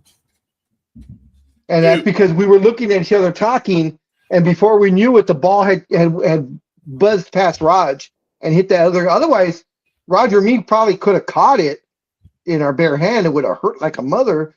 But we were talking to each other. Like this, Tony. Oh, that's how we would have caught it. Were you first base or third base line? We were third base. First base. All right, so it was a lefty, probably a lefty swinging late. First base? I thought it was third base. No, it was first base. Oh, it was a first base. Oh, yeah. I remember it the other way. Okay. So it was a right-hander swinging late, probably. No, it was a lefty that got. That's why. He swung early. Lefty. Yeah, dude, he just got all over it. So you guys were more towards the outfield than not the bullpen. Yeah. Yes. Okay, not the dugout. We were right by the dugout. Because no lefty, it's not physically possible for a lefty to pull the ball behind him to the dugout. because the net there was still down by the dugout. That's what I'd say. You had to be down. Yeah. Yeah, because the netting, of course, the netting goes down into center field or into the outfield now. At the time, the netting only went. Our story is sound. Because I want to picture it right. Yeah, no, the netting at the time only went to first base and third base. After that, you were on your own, and we were just past the netting. It went that far. It was really just behind home. I thought this was before the netting. It was before the netting. Tony, we're old, but we're not that old. Yeah. Wait, about the netting. Okay. No, netting used to only be behind home plate, not all the way down to first base and third base. Yes, remember that happened about 10 years ago. Right. When they did that. Yes. Yeah, we used to go to the games when the photographers used to go on the field. Damn it. Yeah. Oh yeah. Yeah, they don't have to with the telephoto. Because it's still, when I go to games now, the netting still kind of bothers me because I'm still used to it not being there. Yeah. Now, the Angels have this row of seats just beyond the dugouts. And it's on the field side. So you have to go through a little cutout to get to these seats. So they are still in the field of play, which is they get buzzed every now and then. It's like, ooh, you really have to pay attention there. So it's on the left side and on the first base side. which is really kind of. I love seeing the people that are right behind home plate or just off of home plate, like one or two seats, and the ball gets thrown back and hits the net. A couple of times I've seen that guy with like a beer, yeah, and I laugh. Funny. I'm like, dude, there's netting there. I guess it's just a knee-jerk reaction, but then of course, I don't know if you remember a few years ago, a couple of World Series ago, maybe it was about 5-7 years ago, where that girl, very beautiful, like a sports model, she was an influencer, and she bought tickets behind home plate. She paid like, I don't know, $15,000-$20,000 a ticket, and at the perfect point, she flashed right as the cameras were on there, and she was banned, but she said it was worth it. She said it was worth it. Oh my God! See, folks, these are the seats that Gmo and I were at yesterday. It was in section 350. I'm telling you, I love these seats, guys, because you have the little, the metal table in front of you. You got the food right there. And here are the seats behind us. Oh, we were actually up front right here. Wow. And then you have the patio seating and then the restaurant on the inside. But why are you so red? The patio, I'm sorry? Why are you so red? Because I'm wearing red. No, your face. Because I'm happy, I guess. I'm smiling. Okay. I don't know. Because of the reflection of the cap. But these are the seats. It's cool, man. This was when they were doing the 800 bots for some sort of show. The game had already ended at this point. But they were doing drones? Yeah, they had drones. But I love these seats because the seats are nylon, they're not plastic, and people can walk behind you right here and not interrupt you. And you can just exit your seat. They're either in 2s or in 4s. And it's really, really cool. I'm really happy. I enjoy those seats. So if I get seats behind you, I can give you wet willies all game long? No, Big Dog, because these are the seats behind us. They're way above us. See? Look, there's someone's bag. And there they are. Their legs. Okay. No, you cannot give a wet willy. No, but thank you, Big Dog. Anytime. Wow. Wow. So, Tony, after your and this is unfortunate watching of the Knicks and San Antonio, do you give San Antonio any chance tonight? Absolutely. Or are they just? No, yeah, I almost hate them as much as the Cowboys right now. Screw them. I hate San Antonio. I will root against them now forever. Those are great seats, Raj. They're not. So lose by 50 tonight. I'll root for the Knicks to beat them by 50. Just embarrass them. Yeah, and Knicks fans, Knicks fans have been great for the most part. There was a couple of instances I want to bring up, just showing this should never happen to any fan that goes anywhere, and it's that same damn Dodgers mentality, the mobster mentality that the Dodger fans have. The first guy they showed, he was walking down the street, and he was wearing a Tim Duncan jersey, and he got mobbed. About 6-7 guys tried to jump him, and he was able to run away. He got tackled to the ground. It looked like someone was kicking him, but he was able to crawl away. That should never have happened. That was after Game 3, I believe. And that was of course fans. Yes, and they were in New York. Game 4, after this gigantic comeback, the Spurs evidently were staying at a hotel that was only like 3 blocks away. So all the Spurs walked to the hotel. As Wembanyama was walking on the street, they were throwing eggs at him. Damn. Come on, guys. Just they because. Bought him a beer. Yeah. They should have treated him well. Thanks for folding. Thanks for acting like Dak Prescott. We know you're in the same state. Jeez, it must be a Texas thing. I don't know. Wow. Yeah, Choking but in the playoffs. Yeah, things like that. Just come on, guys. If I didn't like the Spurs. The guy that got jumped after Game 3. There's no reason for that. So what if he's not a Knicks fan? There's no reason. They don't want any opposing fans in their stadium. That's what it is. Well, no. The thing was, though, he was walking on the street. And yeah, but they don't want any. Yeah, no, I get it. I mean, they're rabid fans, but now that guy it's won't come back wearing that jersey. Then they succeeded. That's what they want. yeah, I guess. I don't even think Eagles fans are that bad. The same way. Philly They're fans that bad? full beers at people or dump them on people. If you're wearing the wrong jersey, they don't want you there. Yeah, So I can see. I can maybe see it in the stadium. Maybe. I mean, it's still not an excuse. People, but they do throw shit at them. Oh yeah. Well, I've talked about the reason why we don't go to Dodger Stadium as often. Yeah. Because Big Doug and I would do our best to get great seats. We ended up being somewhere near the front in whatever section. And then you have the dickhead Dodger fans. Usually they're the shortest one that's in the group of guys that is getting drunk till you can't even stand up straight. And they're throwing ice. They're throwing peanuts. It's because, their winky is that big. They ain't getting any.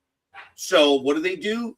It's the genuine gang mentality that they go with their friends and then they start picking fights with other people. They just throw that shit downwind, basically. And they do it because they know they're going to get away with it. Well, they used to get away with it because the Angel Stadium still has that phone number that report line. Yeah. They call it the Stooley line. And I remember when they were announcing it throughout all stadiums that there's something going on. The what? The snitch hotline? The snitch hotline, yes. Although exactly. And everyone that I saw bitch about that, I was like, yeah, you fit the profile of being an asshole. You do. And they would call it the snitch hotline or whatever. And I thought it was great because when they established those lines, because remember, you could text the message saying what's going on. You could even send a picture of what was going on. That genuinely ended a lot of that stupid hooliganism. It's hooliganism. It is. And it's okay. I'm not going to bore the audience any more than I normally do, but it is from psychology. It is the gang mentality, and it's what you do. But I have never experienced that at Anaheim. I didn't experience it in Seattle. I did not experience. Well, I wasn't wearing Dodger regalia up at the hated ones. I mean, I was smarter than that. Well, yeah, I was going to say, that was a smart move. Oh, you should have wore your Dodgers stuff. I wore my USS Enterprise jacket. Yeah, I wear my shit everywhere I go, and I'll just take it. Well, see, and the funny thing was, if he would have been wearing Tony.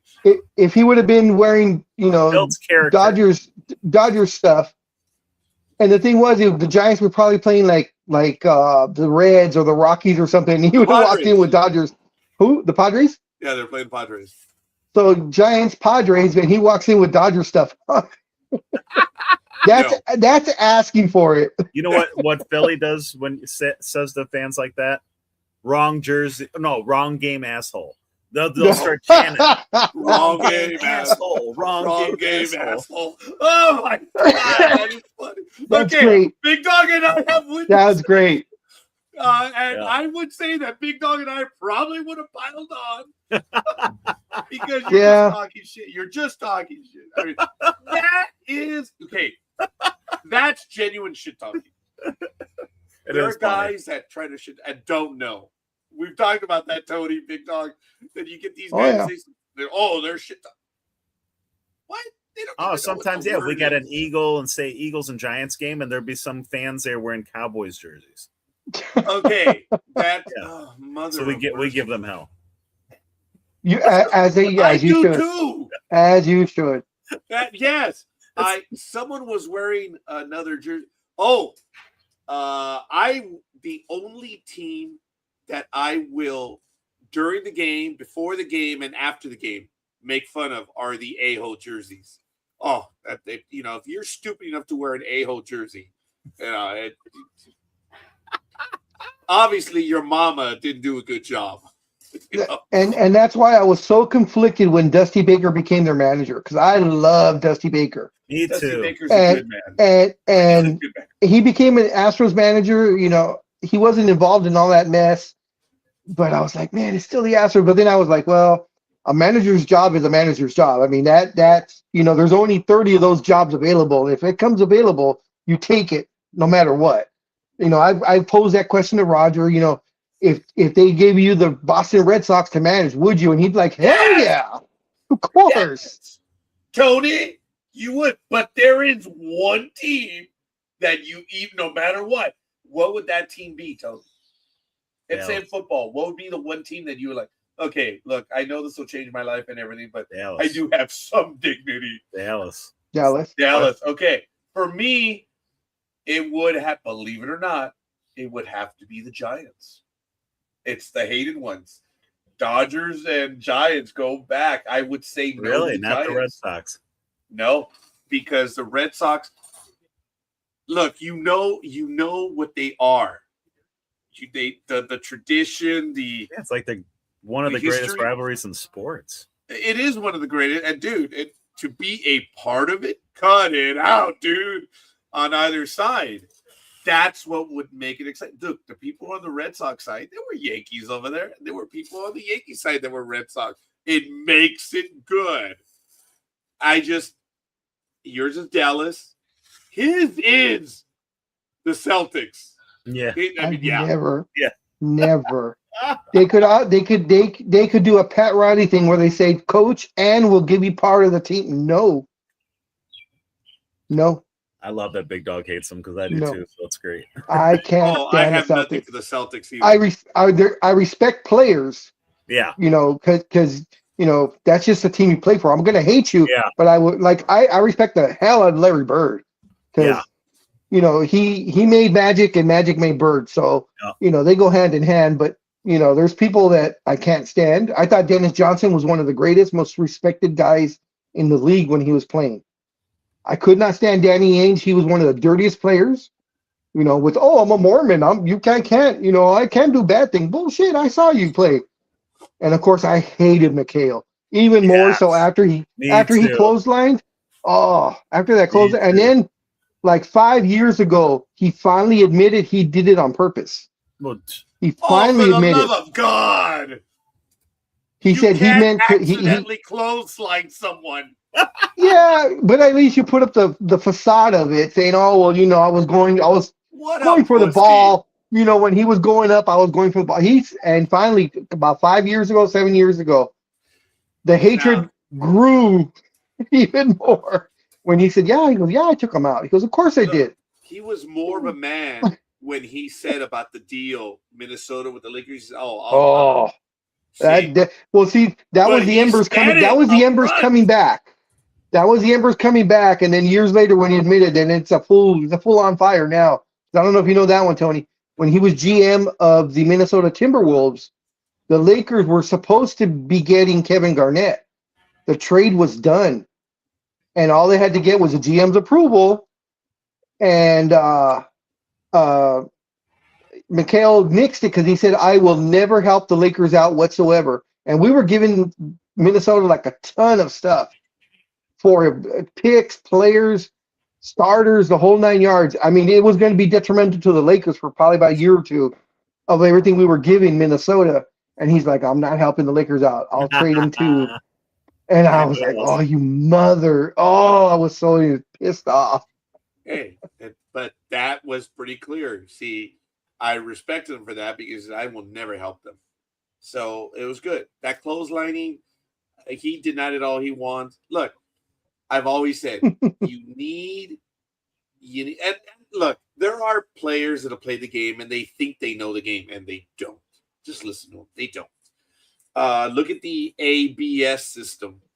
All the hitters, how they're getting it wrong, most of them, the free swingers, because they don't know what the hell a strike zone is. They don't. So most of the hitters are getting it wrong. The pitchers and catchers usually get the calls right. So, because they understand and they have the best view in the house, I would rely on catchers to make that call as well as the pitchers. But hitters, I just found it so funny that in the first few weeks of the season, the free swingers were getting them wrong, dude. I thought it was great. I'm like, the only hitters that were getting it right are usually hit over 300. Those are the ones that were getting it right. Now, what is absolutely awesome is seeing a bat. It doesn't matter, even for the cheaters. It doesn't matter. They get called out on third strike, and they appeal it, and it turns out it was a ball, and then the very next pitch is a base hit or something. I said, dude, It just goes to show you how things can change on one pitch. Mhm. I have finally played the big dog game. I say, could you imagine if Tony Gwynn, Rod Carew, Pete Rose, Carl Yastrzemski, if they had ABS? Carl Yastrzemski hit 401. All right. I mean, come on, man. Tony Gwynn hit 394 in 1994 when the season ended. I am so Imagine if and he had ABS. and to this day I still Wait, am mad Fox. about that. He would have hit 400. I firmly believe he would have hit 400 had the strike not happened. Someone said astutely that in today's day and age with so many pitchers, it's just so much harder. It is. No one will ever hit 400. The only way they're going to hit 400 is if they're hitting like 390 in August, September. And lo and behold, Tony Gwynn was hitting 394 in August when the season ended.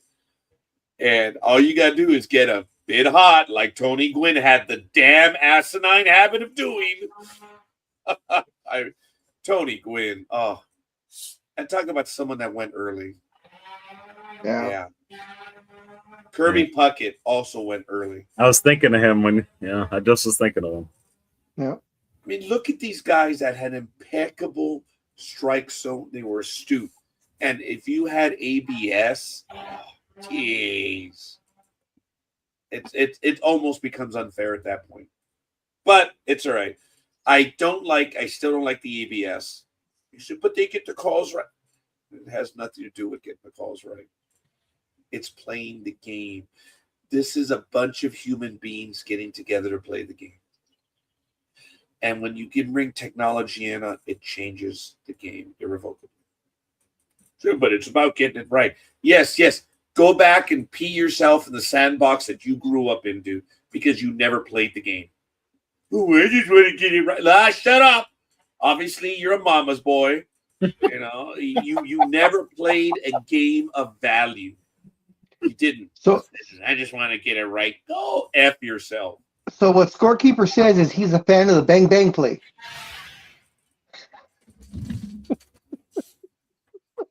Okay, there was love in that comment, but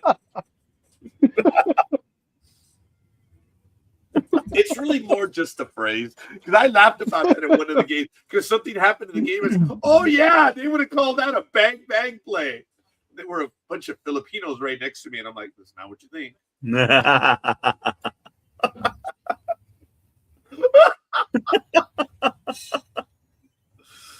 Oh my god! Going to hell. I've spent some time with my. I'm gonna put her on blast. This was one of the better ones. Because last week she went with us on Tuesday to watch one of the games. It was George, Peter, not this Peter. I apologize. Mooch was there, and let me see. George was there. Mooch, Claudia, Gisela, myself. Well, if you know this girl, every profile picture she has, as Big Dog says, she has a beer in her hand. Okay. She has some sort of alcoholic beverage. I don't know if she's an alcoholic, but she drinks at will and stuff. And she will drink most people under the table. I mean, her tolerance level is damn high. Yes, I've seen her drink 6-7 beers in 3 hours, and she's fine as far as intake is concerned. But besides that, so very good. Very good. Thank you, Tony. I had to get past that before I get in trouble. So she's drinking, or they bought her a beer, and she's like, she started drinking and she went quiet. I'm like, oh, so is that what works? Put her beer in her mouth and it shuts her ass up? So fine. When we went out on Thursday, I picked her up at work. Boy, there's a joke there. Dude, I'm not done yet. I am not done yet. No, Tony knows. This was Scorekeeper at his best.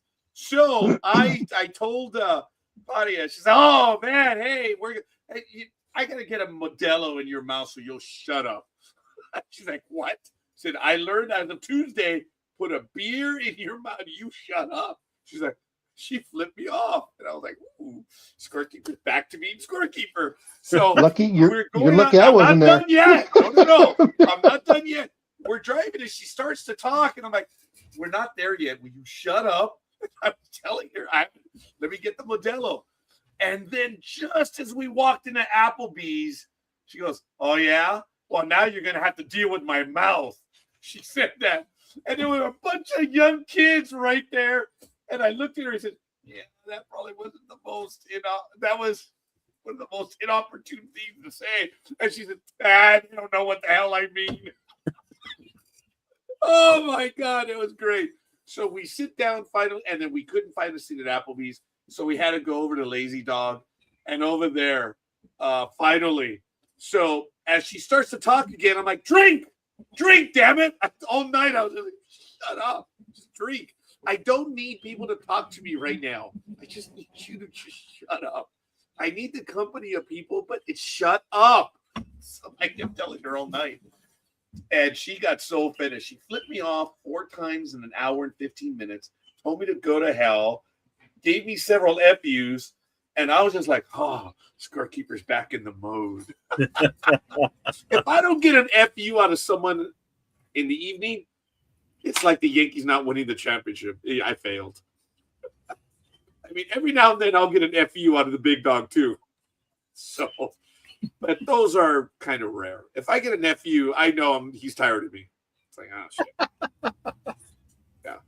But I still try to get an FU out of the big dog. I just gotta stay warm. See, big dog's like, it's not as funny as you think it is. Asshole. Oh no, I'm thinking of all the jokes that I would have been saying that whole time. Dude, I had several others. I I would have gotten air slapped. right now. I would have gotten slapped. I did not. I just got a lot of stuff sent to me. I want to give a shout out to John Gajitos. Thank you, John. I appreciate it. I just saw the like. The like also from Tony Konopka and Aisha Kerr and Peter Gama. So we appreciate the like, guys. The old guys do. So it is 7:38 a.m. here on the Pacific Coast. It's June 13th, 2026. What a glorious morning it is. And we have the championships going on, as I talked about. Hockey, we have the NBA, Major League Baseball is going and blowing. All motorsports are going. We have World Cup play as well, folks. And today is a big day in the World Cup. So if I may, I'm going to go over the games just for today real quick. Let me put them on screen. I do apologize. Here we go. Have you been watching the games, Tony? Any soccer? No, Or? I'm doing a horror movie night on Saturdays. Oh, I do okay. nights. Oh, so what's tonight? Actually, I got a bunch of them. Probably ones you haven't heard of, to be honest. Oh. I am a child of the theater. I am cable guy. Like a movie Life Changer, I'm sure you never heard of. It's really good. Okay, I've And not. it's free heard on of that one. Tubi, so you can actually watch it for free. Oh, okay. I have not heard of that one. But It's as you really- see it, folks, today's really good. games, FIFA World Cup, the second game, first stage, Group B. This one's in San Francisco area, the Bay Area. So that must be Levi Stadium, which is in San Jose. Qatar faces off against Switzerland. And folks, again, it's Qatar. You see it, Qatar, Qatar. It's not Qatar. It is Qatar. Speak English, you dumb bastards. And when you ask someone from Qatar how it's pronounced, they tell you it's Qatar, not Qatar. It's Qatar. And I have another one for you, which I yelled out and people got angry at me. The Colorado Rockies have a player called Trammell, blank Trammell. And when they announced his name, I looked up and I said, that's Trammell, you dumbasses! Speak English! And I yelled it out in my section and people just looked at me. Like, what? It's Trammell. It's not Trammell, it's Trammell. I wish we were the United Kingdom where we had a commission that determines the correct pronunciations, that you remain strong in the lexicon or the English pronunciation. But anyway, it's Trammell, damn it. You see it now, I messed it up. It's Trammell. It is. It's like that idiot that goes by Lowy. It's low, you jackass. It's low. Lowe. It's low, not Lowy. So it's the same thing. It's Trammell, not Trammell. Maybe he's Hawaiian. Well, I'm not going to identify him because people are going to give me a hard time over it. Qatar visits Switzerland in San Francisco. And Group C over the New York, New Jersey area. Brazil visits Morocco. This is Group C, first stage. And then you have at Boston Stadium. I don't know what that means. What's Boston Stadium?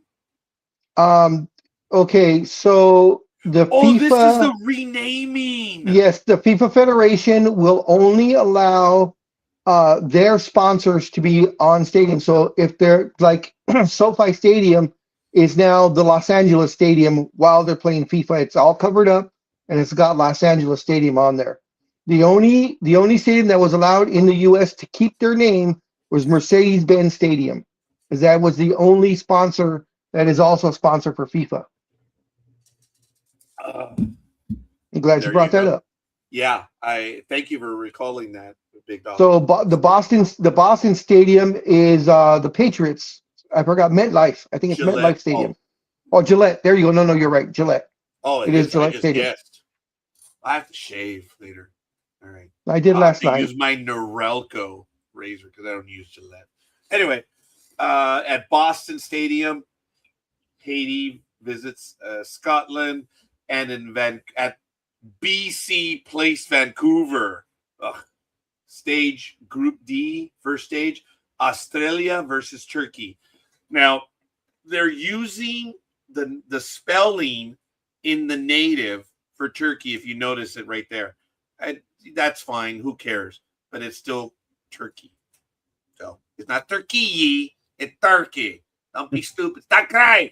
Stop crying. It's not Turkey? No. Happy. Oh, that was good. That was good, Big Dog. Turkey. That's good. That may become the pronunciation of Turkey. Turkey. Oh my God, that was good, Big Dog. I like it. So Australia versus Turkey.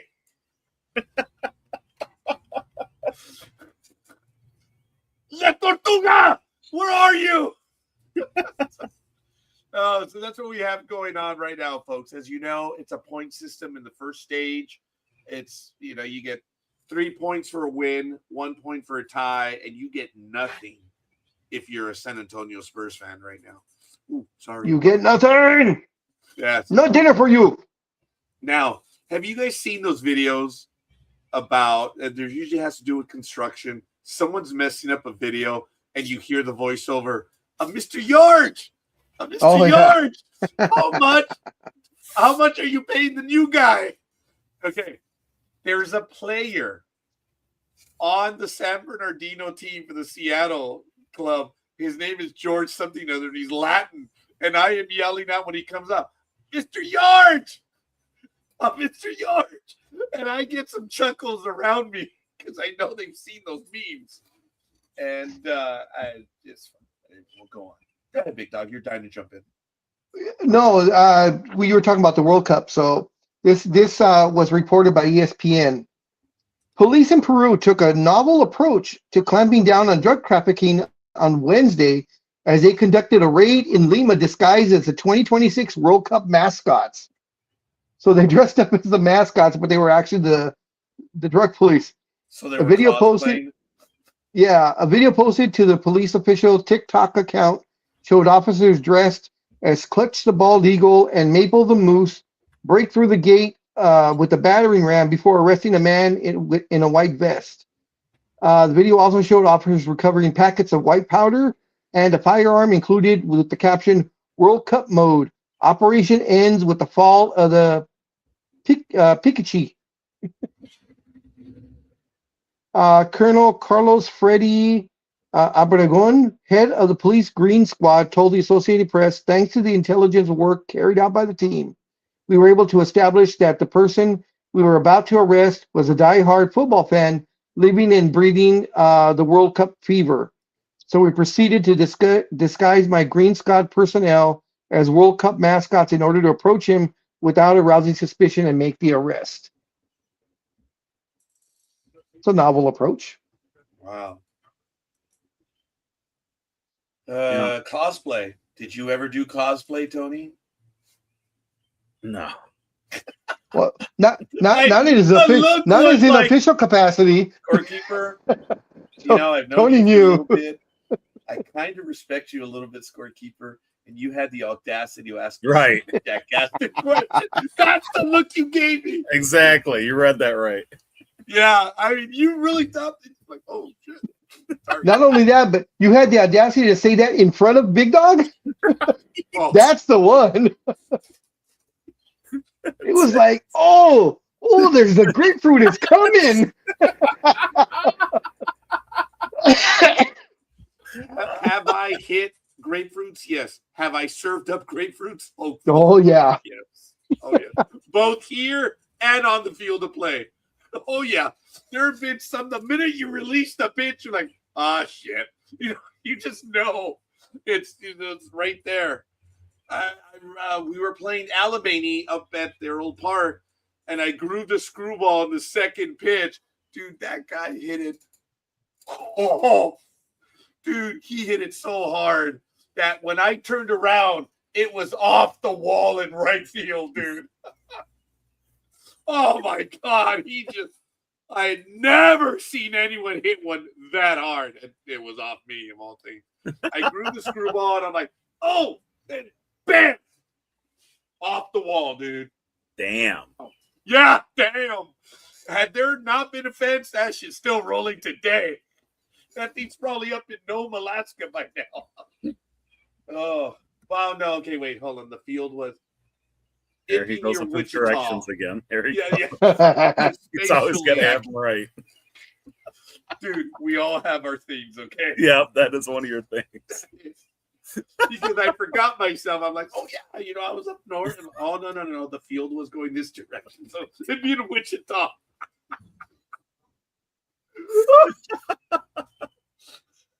Of course, it got through the Grand Canyon, Tony. It went over the mountains into that ditch, and it's still rolling to Wichita. Oh my God! Anyway. Sports Talk with the Guys, home of the Monday Morning Quarterbacks on Saturday at 7:48 a.m. We're having a blast, folks. Come on in and join us. Let's put up the link if you guys would like to join us. You're more than welcome. And there we go. So the call-in line is now open. It's right there. If you feel brave enough, let's hear your take. There it is, folks. There's the line. Don't even have to show your face. Just come on in. But if you want to be stupid, we'll get rid of you. But it's all good. That's the call-in line. It's right there. The Jedi.tax call-in line. Anyway, Big Dog. Hey, dude, I got to work it in somehow. So That's what she said.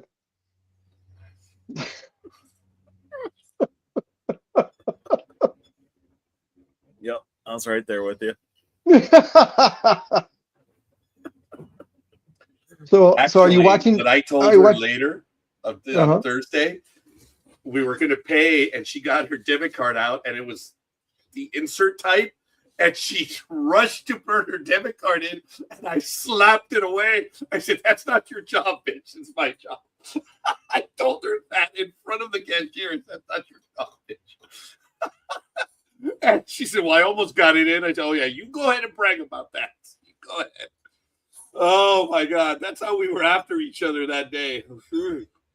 Thursday was yeah. There were a lot of FUs on that one, so but it was good. Yeah, Big Dog. There were some. I'm not going to repeat them. I have to hold some dignity. But yeah, Scorekeeper was at his assoistic best on Thursday. Yeah, ugh, it was good.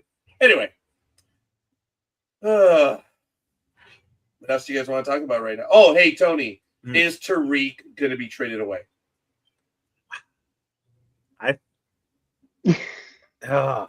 I hate the thought of it, but I feel like I'm about 90% sure he will. Oh, because they really? can't afford just to let him go in free agency. If they're not going to re-sign him, they got to trade him. You see, my thinking And is, I don't think they're going to pay. oh, okay, then there it is. My thinking is they were, because this guy is such a good frontline pitcher. I mean, this is they let all Verlander their all good over pitchers again. go. They let Scherzer go, Verlander go. I mean, they let them all go in their prime. It's like they don't re-sign them. Yeah. All right, Tony. I'm not prepared to argue that. So I think either to your Dodgers or to your Yankees, unfortunately. Not that the Yankees really need them. They're starting. Not that either one really needs them. Both teams got great starting pitching. I think the Dodgers would need them much quicker than the Yankees would. I am really happy with the Yankees starting pitching. Actually, it's really, really good. But you can never have enough pitching, though. Right. Didn't Ohtani leave the game early last night? Oh, I'm glad you're paying attention. He didn't even play, did he? Or maybe it was the night before then. Maybe it was the day before. He left for knee discomfort. And yeah. Then, and then he didn't play yesterday. Oh, there we go. Yeah, that's right. That's right. I got him on my fantasy team. No fantasy sports.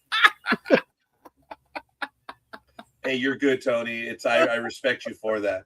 It's just people call in to us and ask us fantasies. We're like, we live in the real world, dude.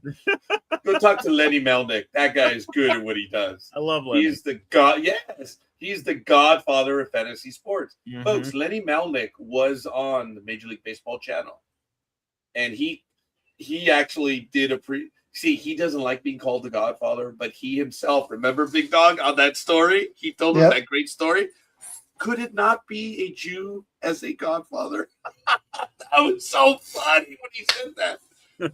Oh, my God. I'm like, dude, you are the godfather of fantasy sports. And he's like, oh, no.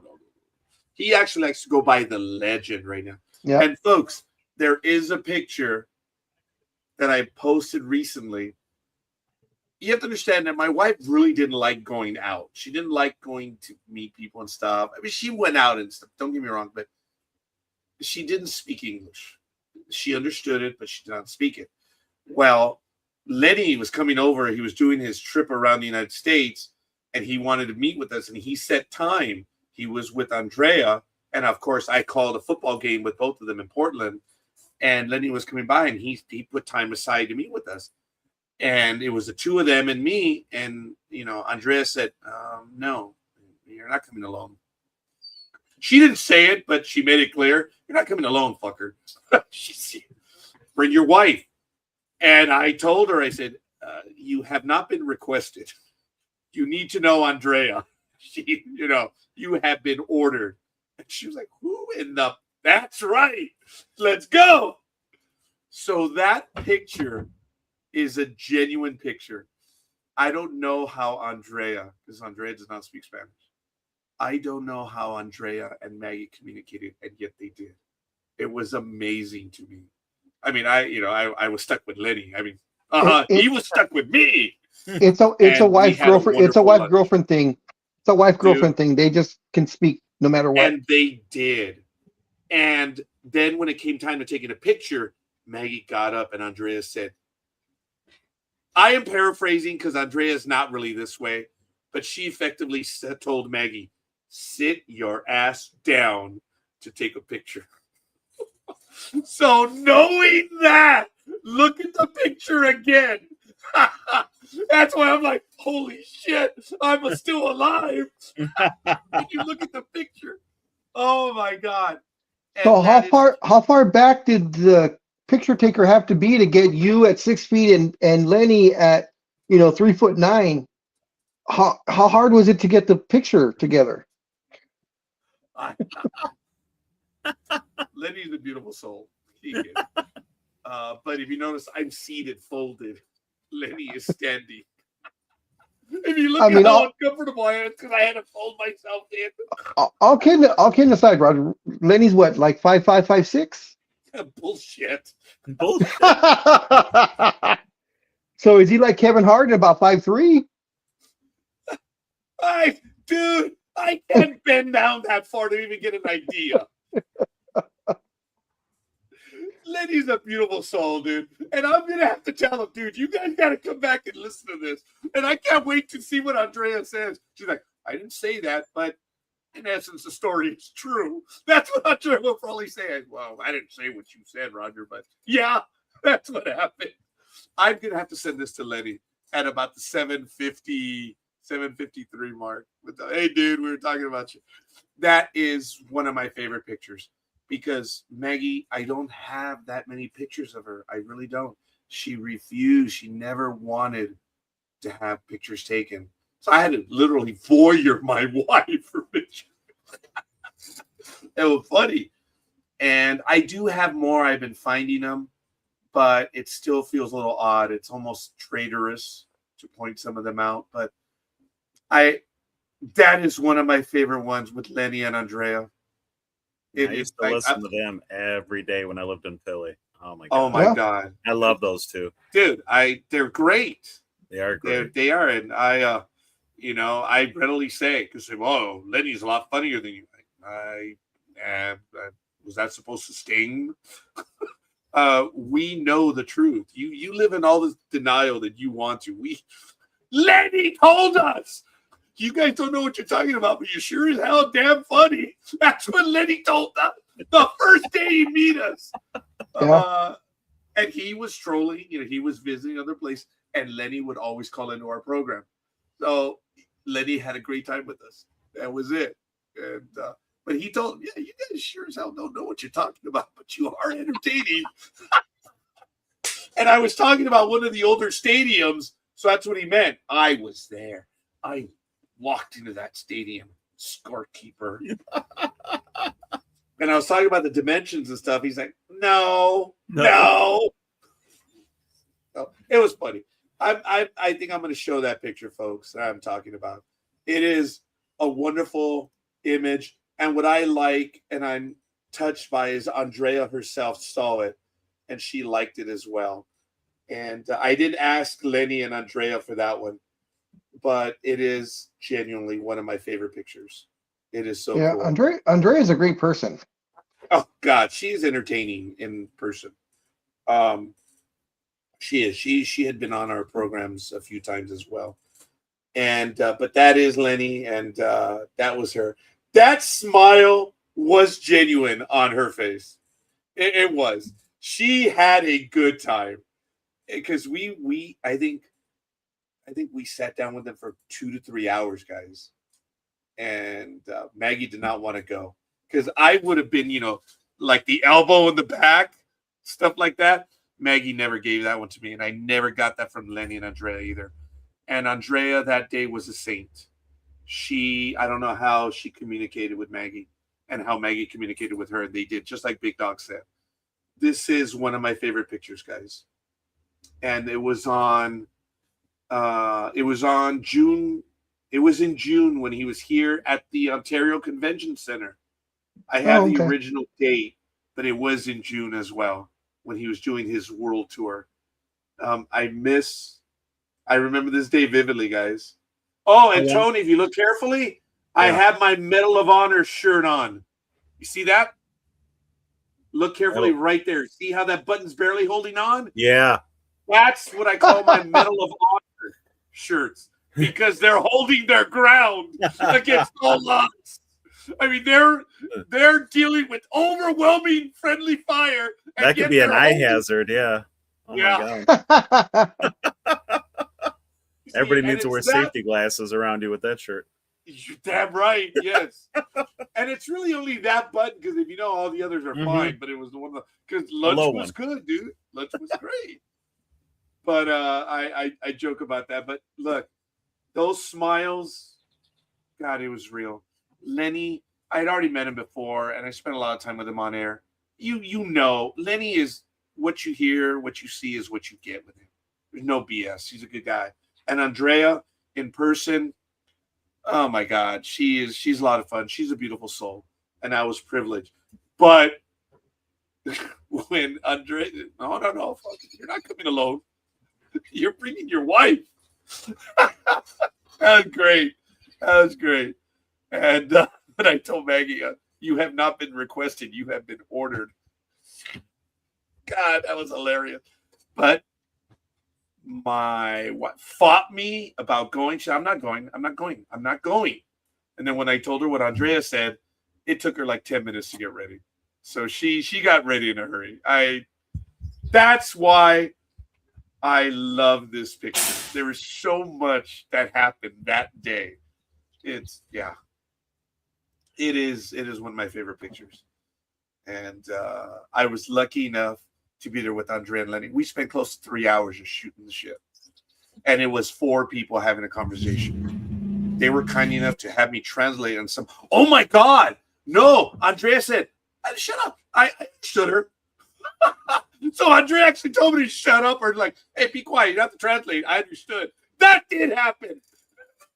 It's funny, but they are great. That is one of my favorite moments, guys. It really is. And I was so happy I found that picture. But I did not ask permission from Lenny. Oh, understood. Yeah. Uh-oh. His gardener's Long his here hedges. across the street, so yeah, I'm gonna try to hear. I'm gonna do my best. No, I thought immigration has showed up. For Tony, not for Tony. Hear. Not for Tony. I'm just effing. No, they just showed up in the neighborhood, you know. Anyway, it's all good in the hood. He's trying to listen to us. Sorry, Tony. I know it's loud. Right. They went in the backyard. Well, one of them. All right. One of them. There's 2 guys across the street. So it's Juan number 1 and Juan number 2. No, it's hose A and hose B. Oh my! You see, poor Tony. He's such a good guy, dude. He will not play when Big Dog and I get stupid. He will not play. Oh my God, Tony is such a good guy. All right, ladies and gentlemen, it's 8:02 a.m. here on the Pacific Coast, 11:02 out where Tony is. This is Sports Talk with the Guys, home of the Monday Morning Quarterbacks on Saturday. What a weekend, folks. A lot of stuff going on. United States took it to their old enemy. Oh, yeah, Paraguay, 4-1. Talk about the big kid on the block really beating up on the little kid. But it's okay. It's World Cup. We're all equal. The championships in the NBA, I'm sorry to say, but after that dagger, after that lance, a lot, I believe San Antonio is done. Look, fight them in Game 5. Go out. Don't go out like little bitches.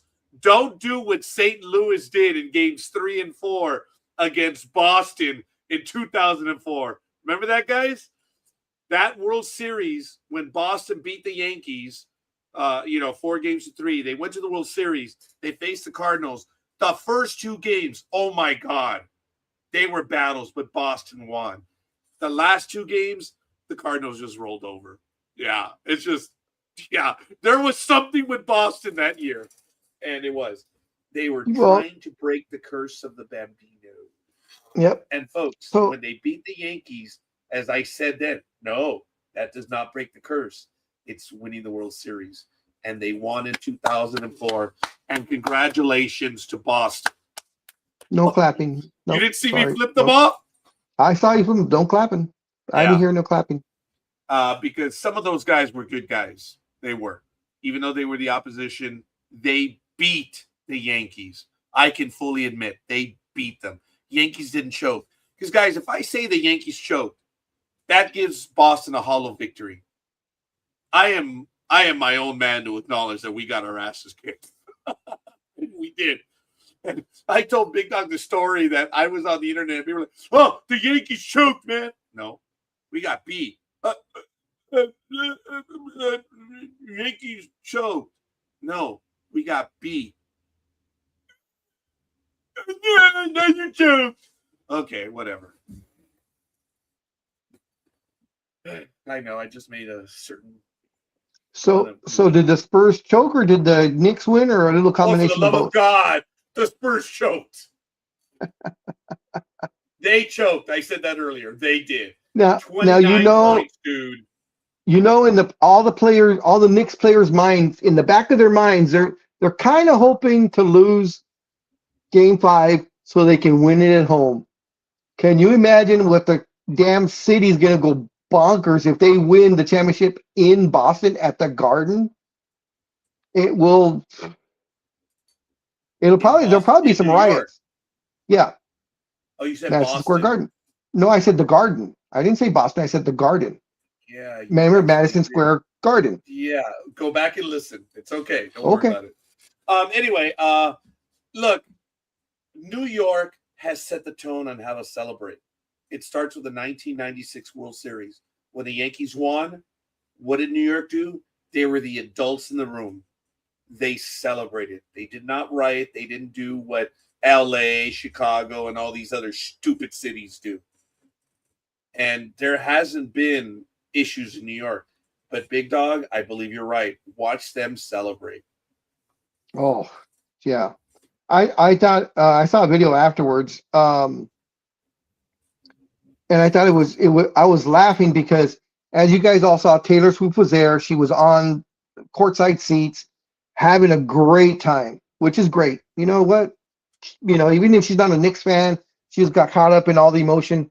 But what was funny is, I guess, as they were leaving, she's partying and she's hearing music and the crowd, she's kind of there with the crowd, but her security team has everything cleared, and she kept leaving security to go party with the fans, and you could tell security's like, stop, and then they look behind her and she's not behind them anymore. She's like over there now. Oops. Until finally security's like, shit, we're not gonna be able to hold her back. She was partying with anybody she could see. You know what? And the fans treated her well. Yes. They weren't crowding her. They were just, a fan partying with another fan. Yeah. Which was great. Yeah. And I don't know if either of you have noticed, but Jalen Brunson has a favorite fan. So evidently, and I didn't know this until, the Knicks started doing what they've been doing, Mariska Hargitay, of course, from Law and Order SVU, is a courtside fan. She's kind of like Jack Nicholson there. And somehow her and Brunson have a, not a relationship, but every game that she's at, he hugs her before game time. And everybody's been making a thing about it. So she's been getting interviewed like crazy because she's such a diehard Knicks fan. But I thought it was interesting, that he actually hugs her before the game starts if she's there at whatever game she's at. I think that's a lot better than throwing up a bunch of powder in the air. I would do that one better than, yes. Good for him. Speaking of the flop, the free agency, of course, I believe happens June 29th or July 1st. I can't remember what it is.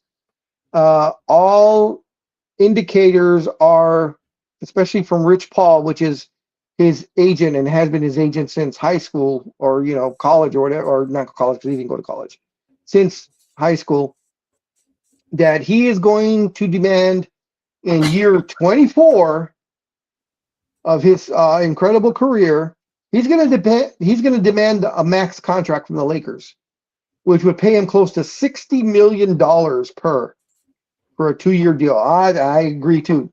You know what? Go to Golden State. Go to the Clippers. Go wherever you want, but he's not going to get paid that kind of money. The Lakers were all indicators from, of course, the anonymous source in Lakers management. Oh, hey, did they talk to you? No, that's the inside source. I said anonymous source. Well, so that's just the code name, Tony. Inside source. That's all it is. So indicators indicators from Lakers management was they would take LeBron back, but he'd have to take a pay cut. They were thinking 20, maybe 25 million max. And LeBron, of course, through his entire career, has always stated he would never take a pay cut, no matter what. Well, he's going to if the Lakers don't sign him. He, in essence, will take a pay cut. Well, he's looking for the max wherever he goes. Okay, right, but the Lakers can give him more in the max, correct?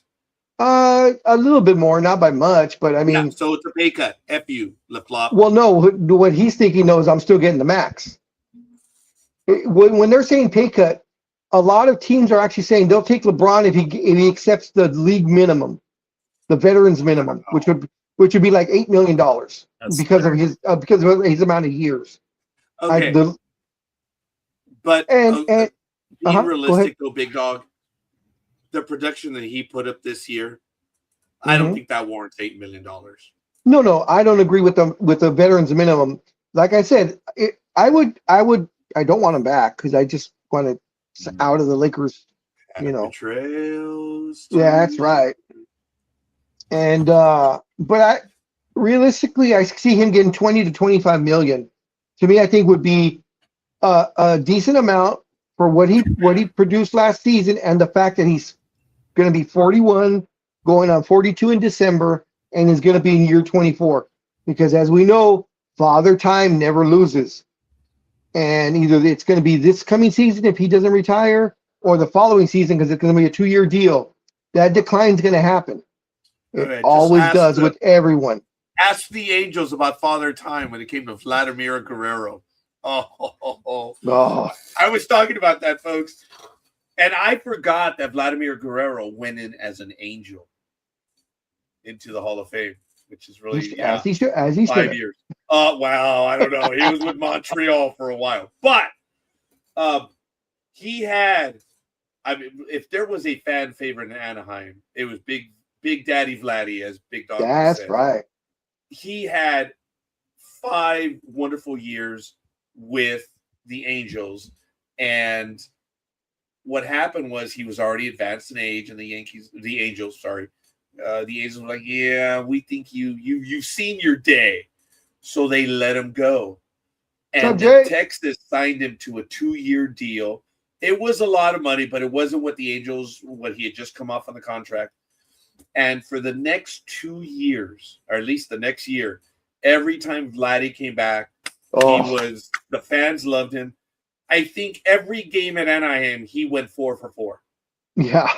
It's like, He destroyed the Angels. He was like, oh, you guys thought I was too old? Let me show you how old I am. Oh. His season was made on his Angel statistics. Oh, yeah, dude, look it up. I mean, he came over to Anaheim. He just ripped Anaheim. He was just like, you guys thought I was too old? I'm not done yet. And he kept producing for Texas, which was great. And almost every single time he acknowledged the fans from the applause that he was getting from them. And it was the FU to management was, okay, this is a business decision. You think I'm not worth it? Fine. And he showed him up. That was it. He didn't do this. He did. Oba! He spoke with his bat. And I remember the media, the fans are like, I was one of them. I was happy that he was doing well, but man, I missed him as an Angel. One of my favorite Angels of all time. Yeah. Big Daddy Vladdy, and of course you have Little Daddy Vladdy. And who is dangerous in his own right. Oh yeah. Yeah, with Toronto, which is really good. A lot of fun. So, good morning, Engineer. So, I believe we got another like this morning. Yeah, someone by the name of Jay Simmons. Thank you. And of course, Engineer, Scorekeeper was not talking about you when he said that he was at the Angel game and met a real engineer. He wasn't talking about you. That was the people that you work with. You of course, are the exception to his rule. Okay, it's Jay, it's Bruce, it's Gus, and F everyone else. I've been pretty clear about that. There are 3 guys and the gentleman you met at Anaheim. And yeah. And Bob, go F yourself. Okay. You mean Bob is not the builder? Or is that Neil? That's very good, guys. No, this is Neil B.O.B. The dumb bastard knows who he is. Bob, go F yourself. And, Bob and Neil. Let me see. The twins, Bob and Neil. Neil and Bob. Very good. Well, yeah, you Neil, then you Bob. Yeah, there you're right. You're right. You're right. Richard, the other one, everyone knows which division head I'm talking about.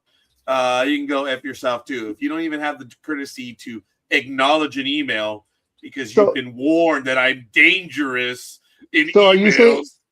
are you saying that he's a Richard Cranium? Oh, he may have invented. You like that, huh, the word. Tony? Yes. He may have been the one that invented the word. Yes. Oh hell yeah! I actually told that to a guy named The guy he was being a dick. He was being an asshole. And I go, you know what? You're Richard Cranium. And I walked away. And he finally got it like an hour later, came up to me like, I didn't appreciate what you said. I'm like, what did I say? And he's like, when he told me, I go, shoot, dude, that was like an hour and a half ago. It took you that long?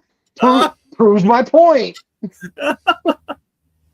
This guy Richard I'm referring to, former head of aviation. So I coined the phrase. I'm like, yeah, his mama named him appropriately, Richard. Yeah, we all know the short for Richard, Dick. Oh yeah, he lived up to his name. Mama was insightful, and when he was in charge of this other division, he fit in just perfectly. But like I said, dude, if you fear a clerk not answering an email from a clerk, dude, yeah, whatever. So I will grant that in one way of looking at it, he was smarter than to engage me by email. I mean, he's a civil engineer. What do they know of English? Look, you want to confuse an engineer? Just speak in English. That's it. What do you call a bunch of autistic kids standing around? Engineers. Oh my God. Hey, I had to deal with them. I had to. I've always said I was lucky that I had the privilege of working with Jay. I had known of him. I've known Jay for over 20 years, but I never really had the. Actually, I did work with him for about 4 weeks when our offices were being. Remember, guys? They put tape on the roof. Remember that shit? Remember when I put a picture because the roof was leaking? And the engineer put a big plastic tarp over the building and they used redneck repair tape. I was like, this is what they came up with. And my tagline was directed to Al Burnham, who's also my Facebook page. Because he told me one time when we were in the seminary, Roger, I need you to go fix this. I can't have Jerry fix it because Jerry thinks Scotch tape works on everything. Okay? So in my tagline, I told Al, I said, well, I guess Jerry was right, sir. Scotch tape works on everything. I took the pictures of the building. Dude, it had the redneck repair tape on the tarp attached to the building right before a rainstorm. This is the engineer quality that I worked with. I can't make that. I can't. Oh my God, this was public works at its best. How are you going to protect your own building? Oh, why don't you put a plastic tarp on it and tape it to the walls and use redneck repair tape? I can't make. I'm not that funny, guys. I can't make that shit up. It was real, and I have pictures. It's on my Facebook page because I was like, "Hey, Al, I guess Jerry was right. Scotch tape does work on everything." Oh my God! But going back, I did work with Jay for about 4 weeks, and that was it. I was in his office, but I had already known Jay long before, and the reason why I have good feelings about Jay is because when you hear him, what you see is what you get with this guy. He's straight up. He's a good guy, and I think that's why he's been tolerant of me. Because as loud as I am, he knows I'm straight up. But Jay is smarter than I am, and I readily admit it. And it was so great that you were one of the first people to subscribe to his OnlyFans foot page. You know, he really appreciates that. So, okay, it's not I like do draw a line. I respect and admire Jay, but that is not my thing, Jay. And good for you, Jay. I'm the lines between the toes. There you go. Jay, I quote Picard. The line must be drawn here. This far. And I will not pay for an OnlyFans page. No, you subscribe to his free one. Facebook? No, there's a free OnlyFans. I think. I don't know. I don't know. I don't do those things. I watch Star Trek if I want porn. Oh, so. Cosplay. Back to cosplay. The funny thing was his scorekeeper was so shocked when I told him there is actual Star Trek porn. And he was like, no. And he was curious one day and found out it is true. Oh, come. We're giving her all she's got. Calvin, give us more power. Like, oh my God, I was out in like 2 minutes. I was actually genuinely disgusted at the bastardification. I think I just made that word up. Bastardification from Star Trek. I was heartbroken. I was shattered because I had told the story that as the years, my wife and I would be on the phone and she would like sneak in right behind me to see what I was doing. And I swear to you, if she did it 10 times, each time she caught me and I was watching a Star Trek video and she was like, you know, you want to fight over something. And he's like, oh, he's really watching Star Trek. Oh, shit. So I would make the joke on Facebook. She caught me watching my porn again, which was Star Trek. And I would show the videos. And that was it. And that was the funny thing we had. My wife never asked for my phone, never. But she would just come in over my shoulder like, oh, what are we? Oh, shit, you really That's are sad. watching Star Trek. Yeah, you really are. It's on the car, the music. It's in the DVD. And it's on your phone. For the love of God, Roger. Oh, my God. Yeah, she gave up after a while. She's like, he really is watching Star Trek. So I had always made that. I got caught watching my porn by my wife, which was Star Trek. That sadly was my porn until Big Dog ruined it for me. I was just enlightening you. I wasn't trying to ruin anything, just enlightening you of that what's out there. The shit out of me. Forgive me for the language. I mean, I heard some engineering language that I never thought was possible to be applied to such things. And those porn writers are pretty good. I mean, when they want to, move over the phase inducer to get more power to the main drive system, I'm like, ooh, that's a creative use of that gobbledygook right there. That was good. Oh, all right, Sister Pauline Therese, I apologize, gobbledygook. She wrote on my paper one time, gobbledygook. I said, well, what the fuck is this? And then I looked it up, the definition. I'm like, oh, I was right. Get it? What the fuck is this? I'm sorry for the language, but that's gobbledygook. Look it up. That's what Sister Pauline Therese was saying. What the? She couldn't say that, so she called it gobbledygook. I have used that word not very often because it was used against me. I did not like it. So you will rarely ever hear me use the word gobbledygook, but I know what it means. Hey, you heard the word gobbledygook, right? I'm going to tell a story, folks. Tony, if you want to cover yours, go ahead. But I had a female supervisor. She was trying to be friends with everyone, trying to make nice. And she was from South Korea. And she said, oh, I guess I'm just a stupid gook. I immediately looked up and I said, nah, you got half of that right. We'll let it go.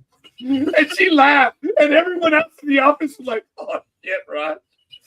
I'm not going to explain it. If you guys don't know. Yeah. But yes, I said it back in 1993, 1994. Statute of limitations have passed. So it's good.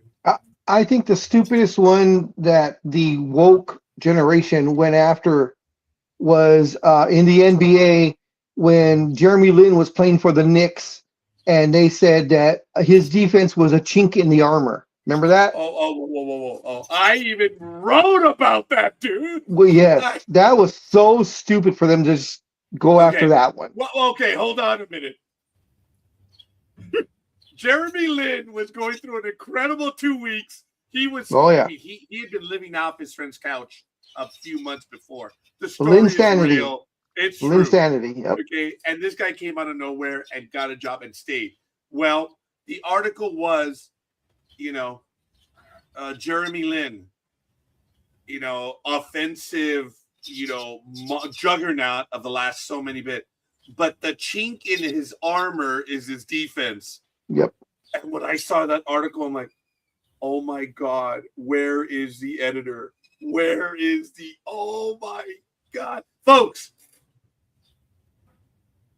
this is the best way to explain it. And I learned the phrase chink, where it came from. It was when you have armor plating on a ship, you can't put it all as one thing. You have to weld it together. And the weld spot is the weakness. That's the chink in the armor. Look up the word. So that's how I learned. I was, oh, okay. So they were describing, it was a perfect phrase. The chink in his armor is his defense. He was Chinese. Yep. And oh we both, Scorekeeper and I both, Scorekeeper and I both figured that the writer and the editor were probably in their 50s at the time and didn't think anything of it. We were saying, because that was a regular thing that you would say for someone in that age group and really didn't realize, Yeah. But man, that was Tony is the smarter one. He's just looking down throughout this entire conversation. He's a good man. I don't know how he tolerates us, dude. Oh, he drinks and smokes during the program. Yeah, he says it's coffee, but we really know what's in there. It's probably some good whiskey that he's like, man, I can't take these guys. I gotta. They don't know what they're talking about, but they sure are entertaining. There you go. Lenny Melnick, you bastard. Oh my God. Oh my God. It's great. Yeah, he said that on our second show. I think it was the second program. And then, of course, his most famous one was when Roger screwed up. Oh my God. Tony, Lenny was so fast to get on the phone and just, even I was I was like, oh man, Roger, you didn't even get a chance to correct yourself. Lenny was jumped in when you said he was having his second career year. Lenny jumped in on that so fast. The phrase chink in one's armor has been used idiomatically since the mid-17th century. It is based on the definition of chink meaning a crack or gap dating back to around 1400. Thank you. Yes. Thank you, anime girl. I appreciate that. I'm not arguing. I said how I learned what the word meant was that. So we're good. Ladies and gentlemen, welcome to everyone who's watching the program. Why don't you let us know who you are and where you hail from? Let's do a quick little roll call. We're doing a Jedi.tax roll call. If you'd like to call into the program, there's the link, and we'll consider taking your calls. Doesn't mean we will, but we'll consider it. I have some football news. Kind of off the field. Do you guys remember the Raiders wide receiver Henry Ruggs? Yeah. No. He went to prison. Or jail. Yep. So former Las Vegas Raiders wide receiver Henry Ruggs III was denied parole on Thursday, nearly 5 years after a drunken driving crash that killed 23-year-old Tina Tintor. Oh, yeah, Las Vegas.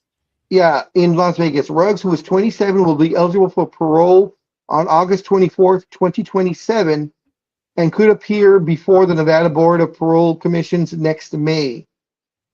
An official statement from the Ruggs attorney was, Mr. Ruggs and our office continue to feel the grief and loss suffered by Miss Tintor's family. And they said they were disappointed by the parole board's decision to deny parole. It says during Ruggs' appearance in May, Chestnut, his lawyer, urged the parole board to ignore Ruggs' celebrity status. Sometimes being high profile makes it more of a burden. and I would most respectfully ask everyone to treat Henry the way they would anybody that comes before them, except for the fact that I think he's tried to do too much, to do as much as humanly possible to send a message that his behavior was unacceptable. Yeah, he was driving over 100 miles drunk, Yeah. and he killed someone in Las Vegas. Nothing personal, but you don't get out as far as I'm concerned. You chose to do it. You knew anyone who drives drunk today, dude, there's no sympathy whatsoever. None. That's why I don't drink when I go out. I was always the DD, the designated driver. So, yeah, it said the court sentenced Ruggs in August to 3 to 10 in prison. He pleaded guilty in May of 2023 to one count of DUI resulted in death and one count of misdemeanor vehicular manslaughter. This is according to police. Ruggs was driving his Chevrolet Corvette Stingray 156 miles an hour with a blood alcohol content twice Nevada's legal limit before slamming into the rear of Tintor's Toyota RAV4. The vehicle was propelled 571 feet, police said, before catching fire. Tintor and her dog died from the thermal injuries, the coroner ruled in December of 2021. Okay, forgive me for being an asshole, folks. 571 feet. Let's draw back for a moment. A football field is 100 yards. That's 300 feet. Holy cow. Yeah. So the velocity that he hit her with went almost 2 football fields. Holy cow. And I'm sure you've seen stuff that we haven't, Tony. And your thing is, holy cow. Folks, yeah. I'm not making a joke of it being inconceivable, but 571 feet. Wow. He was driving. I thought he was driving 130, and you reminded me that no, it was almost 160. It's actually a miracle that he is alive. Well, yeah, okay. In the purest sense of the word, for what happened, yes. But when you're that inebriated, you just bounce off everything. That is true. Yes. One of the most if you've seen The Flight with Denzel Washington, you remember what happens to the co-pilot. I mean, he almost loses his leg. He's in traction. And what did he have? He had, one of his eyes. In the image, you see him just bounce off the yoke. No joke intended. You know what the yoke is if you fly. He just bounced off it because he was drunk. He was legally drunk. And I didn't know this, but there was a motorcyclist that passed away here on town. That's the street. That's the exit where we live. And it was up by the Walmart.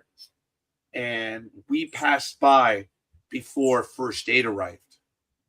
He was still on the floor. And he was a roly-poly type guy. I mean, he wasn't huge, but he was a good-sized guy. He was on the ground. His helmet was still on, but his boots were off of him. And my thing is, did they try to steal his boot? No. I didn't understand that in the moment before the incident, he knew he was going to hit. He, I guess, tensed up. And the body withdraws within itself and actually gets smaller or lighter or whatever. So the impact, if someone falls right now, your shoes don't go flying off. But when you tense up so much so, there's any impact, the shoes can fly off because you've actually, that's the first time I learned of that. And that's actually the worst thing to do is tighten up. Yes. Yeah. But it's natural instinct. Yeah. this is what you do when you're driving. The first thing is you're sitting like, oh, shit. You brace yourself. And I saw that. And I got to give it to the medical aid people here in Pomona. They were on scene in under 5 minutes, but he was pronounced dead at the scene. I remember for some reason I could not stop. I think I was returning. I was returning from a lab extra. They had taken blood from me. I would have stopped, but I'm thinking, oh no, I might get lightheaded and contribute to this stupid situation. So I was like, you know what? I better continue. I thought the guy was going to be okay. I was wrong. He died at the scene. Because as I'm driving down the street, I can already hear the sirens. I mean, they were there fast, but it didn't matter. I was surprised with the Ruggs conviction. I think even back then, driving 157 miles an hour, and he got drunk, 3 to 10, and he only gets 3 to 10. Yeah, I would have thought it would have been a lot more than maybe 15 to 25, 10 to 20. Okay. But 3 to 10. The reason why he got 3 to 10 was no criminal record. Yeah, but the reality, he was actually, up until that moment, he was a good person. That actually does count. How many times do we get these bonuses, Tony? You know better than we do. People that do this, they already don't say how many times we get these boneheads and then go, Tony.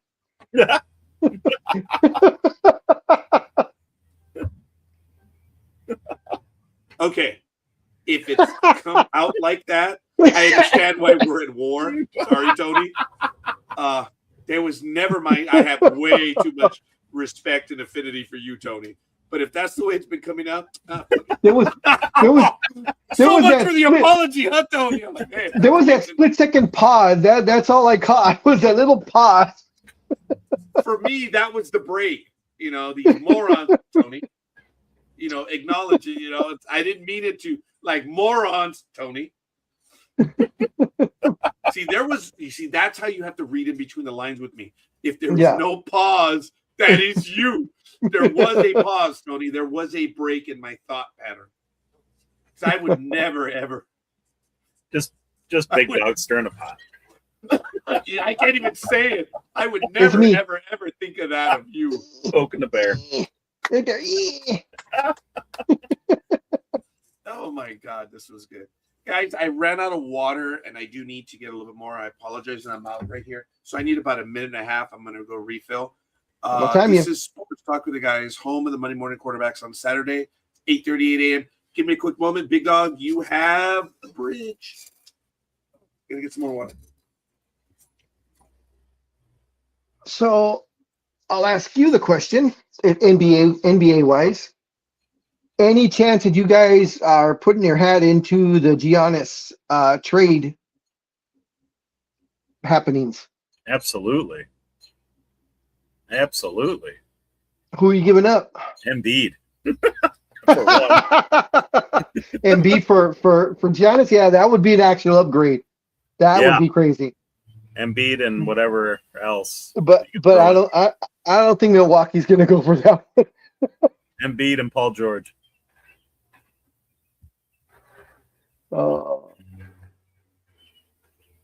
Yeah, I don't know where he's going to go. I mean, they're making it no secret that they're going to trade him. They're just looking for the best. But from what I've read, I guess Giannis's preferred landing spot is Miami. And I'm pretty sure as soon as that was put out there, Riley was like going like this. All right, let's make some deals. Because Riley's going to give up the least amount and still get him. And LeBron will want to go back to Miami then. Yeah. Oh, play with Giannis. I could see it now. Go ahead. I could see it. Well, go ahead. The big thing is if the Lakers don't offer him the max contract, because Rich Paul, his agent, is letting it be known. He's seeking the max contract. And to me, I'm just like, see ya. Yeah. Take your son with you. Yep. Because if he doesn't leave, the Lakers are gonna buy out his contract, and he'll be he can just go anywhere. Bronny, I don't think he'll go anywhere. But the big landing spot that I hear about LeBron is going to be Golden State. that he's going to go up there. He's going to join Curry and Green, and that they're going to make a run. The Geezers are going to make a run for one final championship. And of course, there's talk about him going back to Cleveland. Honestly, I don't think Cleveland wants him. Mm-mm. No.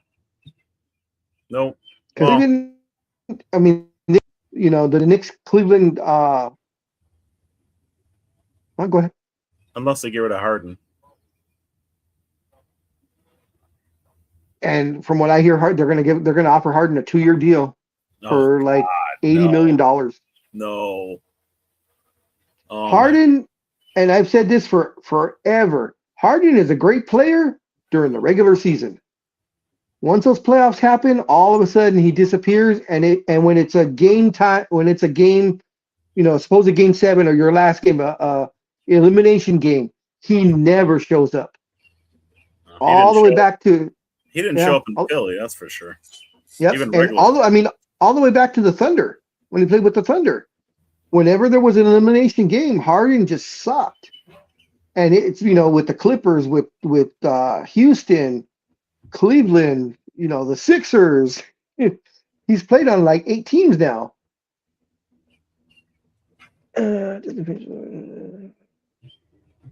Okay. I want to give a shout out to Patricia Bertrand. I hope you're doing well up there in Edmonton, Calgary. And thank you for giving us the like this early in the morning. Thank you. Edmonton, Calgary, Alberta, Canada? Yeah, Calgary's to the south, Edmonton's to the north. Yeah. Where's Alberta? Alberta's the Bret province. That's right. Home of the dungeon. Mm-hmm. I've seen videos of that, and I could not believe Stu Hart, all his fingers are all arthritic. He couldn't even do nothing. But, man, you get him in that dungeon, and he's teaching those 20-year-olds. He would literally make those 20-year-olds cry when he put them in those moves that he put them in. I'm like, look at this 70-something-year-old man just making these kids look stupid.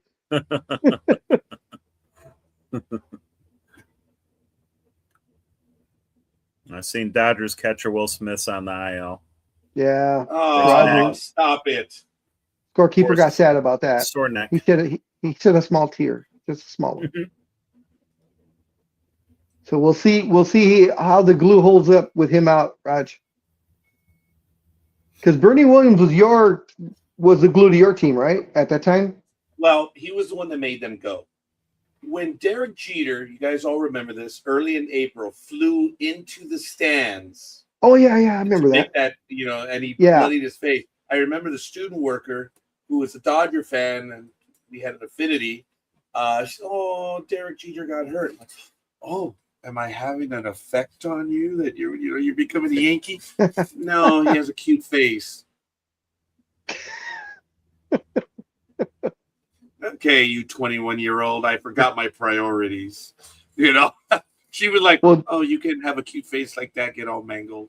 So I remember he did get cut big time because he went to the stands.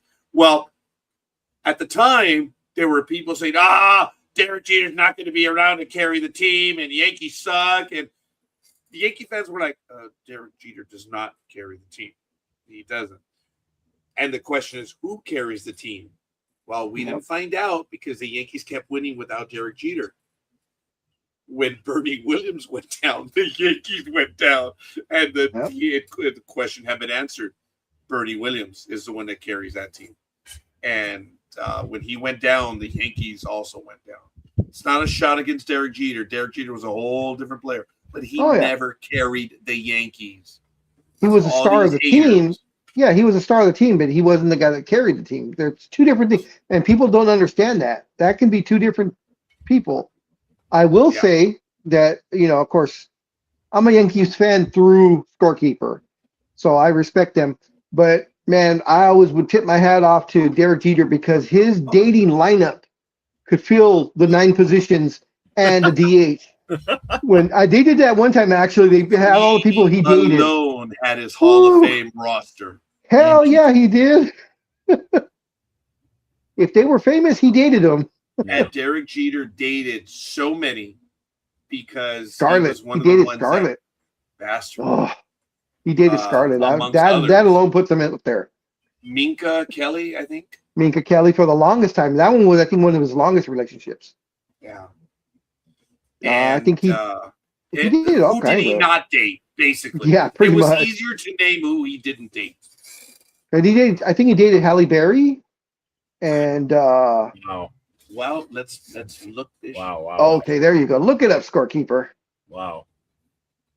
How do you Yeah, like he had an all-star lineup of Oh my women that he God! dated. Okay, check it out. Who First did thing? Derek and it finishes Jeter date? Oh my God. Yep. Before, who did Derek Jeter play for? Or who did Derek Jeter marry? Or who did Derek Jacob? Okay, so we've gone away. Who did Derek and it finished in Jeter date? That is hilarious. Okay, here we go.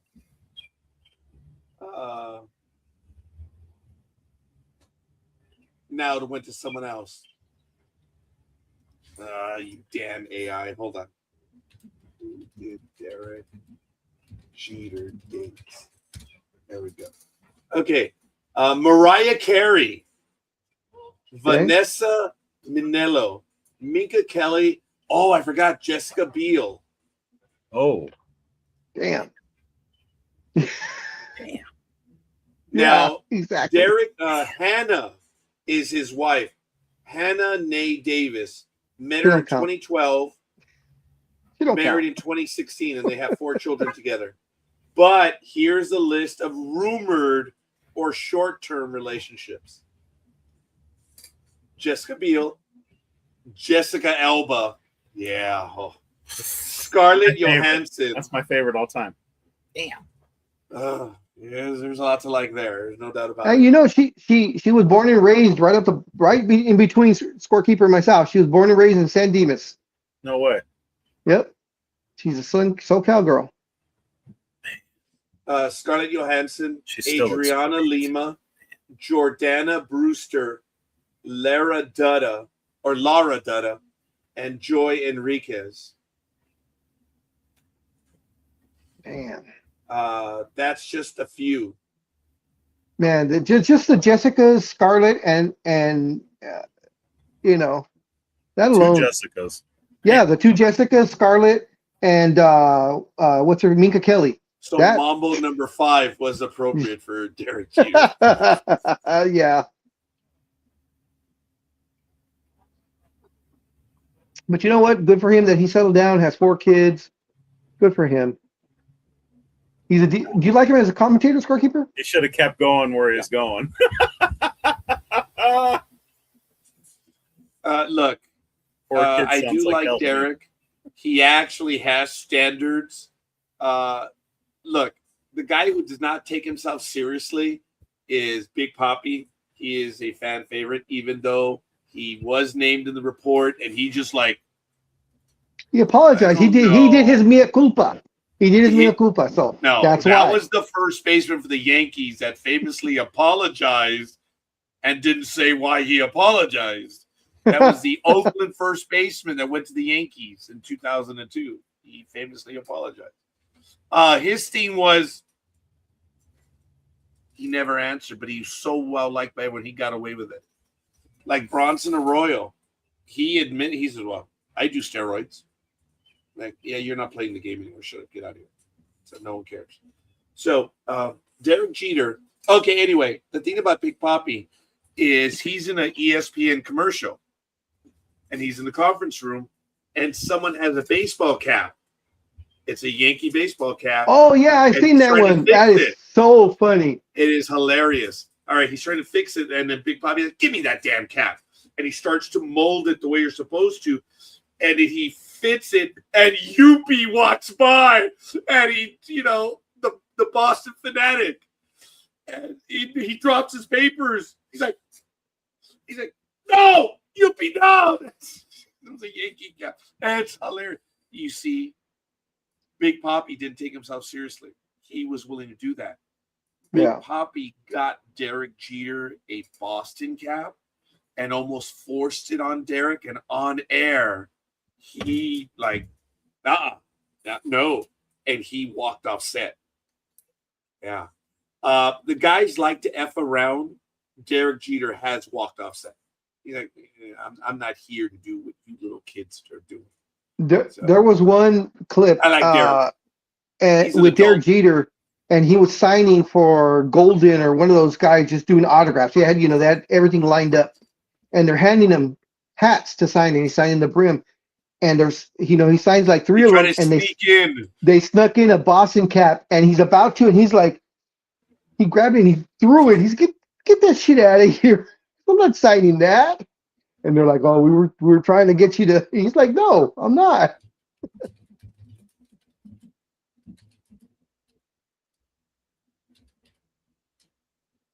If either one of you, Tony might do it. I don't think scorekeeper has a lot on his mind, so he probably won't remember. But if you can, Tony, go to YouTube and look up Big Papi Saturday Night Live. And Keenan Thompson, Mofongo? The Mofongo. Oh my God! Or just put Saturday Night Live Mofongo. That is the funniest shit. So they're doing the news anchor, and Keenan comes out dressed as Big Papi, and he's just going the bit and talking about what they eat, and he's talking about his pregame food, and he's saying, "Yeah, I eat this, because then of course I eat mofongo."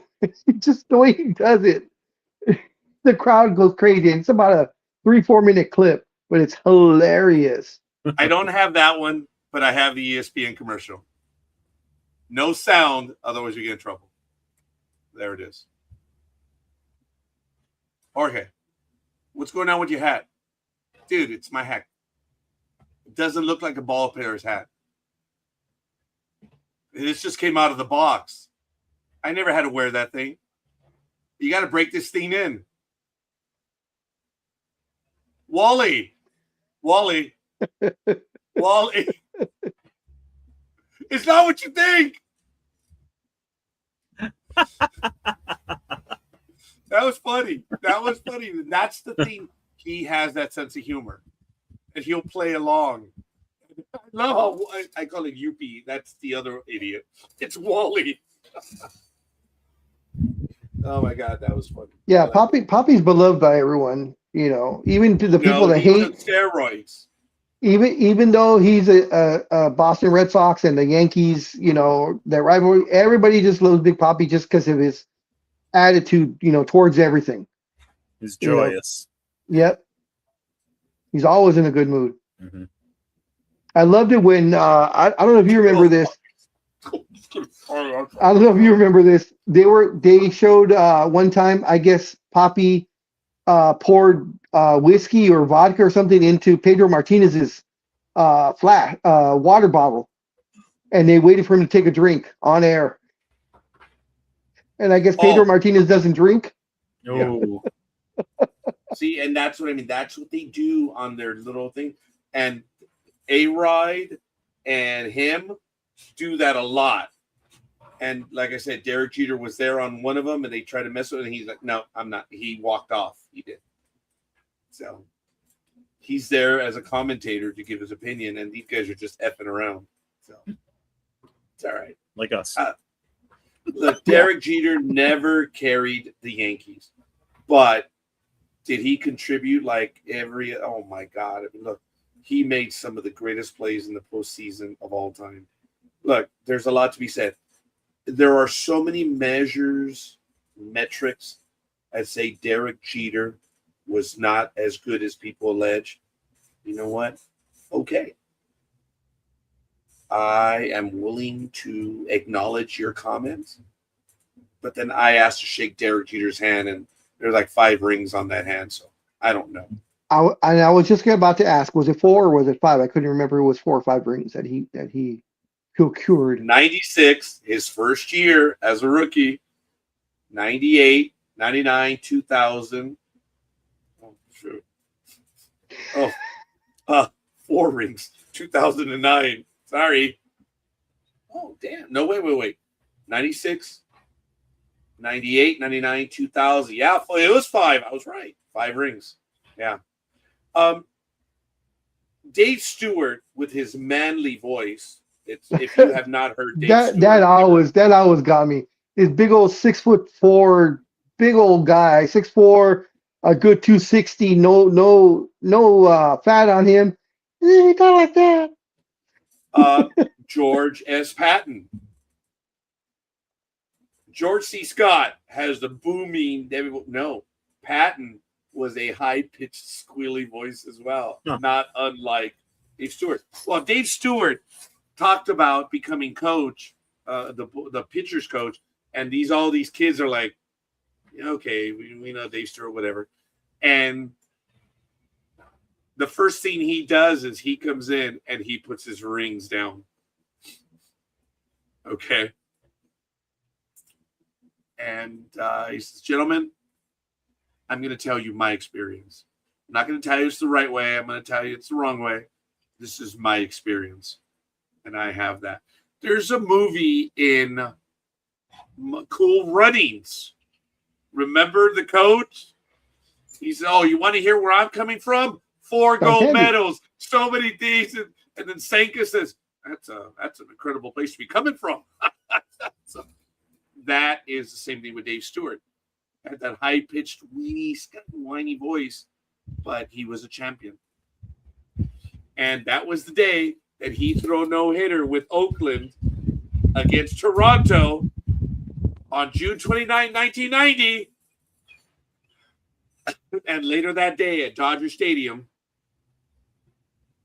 number 34, El Toro, Fernando Valenzuela, 6-0 no-hitter against the San Luis Cardinals. Who's there? I was there for that game, and I'm so lucky.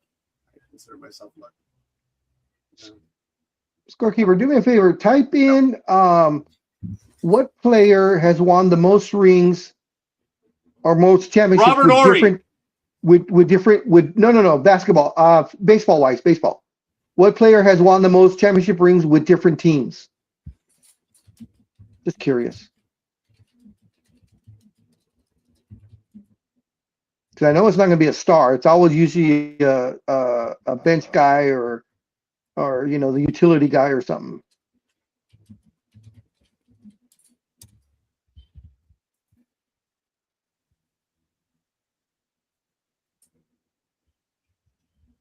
Due to my sotto voce way of speaking and typing, ChatGPT never gives me the correct answer. So it gave me the championships. It didn't give me. I said, who has the most rings with different teams in Major League Baseball? And it gave me the 27 Yankees, the 11 Cardinals, 9 for the Athletics, 9 for the Red Sox, and 9 for the Dodgers. So there are 3 teams tied for third place in championships. That's the Athletics, the Red Sox, and the Dodgers, all with 9. And that may be broken. And that might be broken this year. The time might be broken. And not by the Athletics. That's right.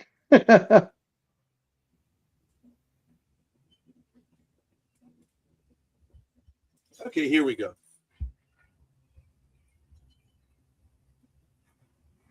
Okay, it's still not giving me the one. Okay.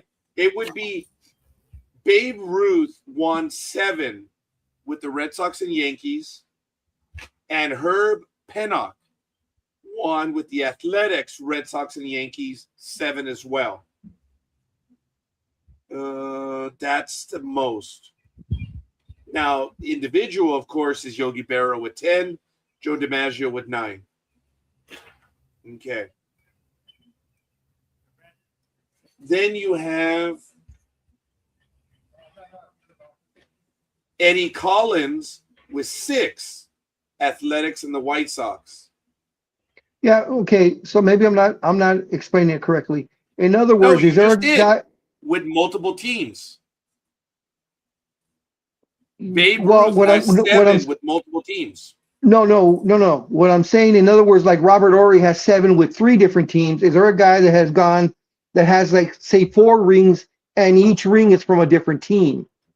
That's what I just. Yeah. Right now it's Babe Ruth at 7 and Herb Pennock at 7. They have different. teams. I'm not saying the most amount of rings. What I'm saying is the player has played on more championship teams that are all different. In other words, let's just say, let's say Kenny. I just Let's say gave you the Kenny. top three in baseball. Let's say Kenny Landreau. Just throwing a name out there. Yeah. An old name, of course. And let's say he won with the Dodgers, the Giants, the Mets, the Yankees, and the Cardinals. So he would have won 5 rings with 5 different teams. In other words, that's what I'm saying. And to answer you, I gave you the ones with the most rings at 6. Eddie Collins has the most 6, but he was only with 2 different teams. Yeah, see, I'm looking. In other words, I'm looking for the guy that maybe only has 3 rings, but he's gone up 3 different teams with 3 different teams. Well, that's what I'm looking for. Okay, well, I still answered the question. Eddie Collins has 6 with 2 different teams. He don't care about how many. He wants many. I don't care how many he has. I want to know how many teams he's won them on. Yeah, 2. I want the most teams. But there's guys that have won with 3 or 4. That's what he wants. Yeah, those names. That's what I want. They don't rate on the list right here. Okay. Okay.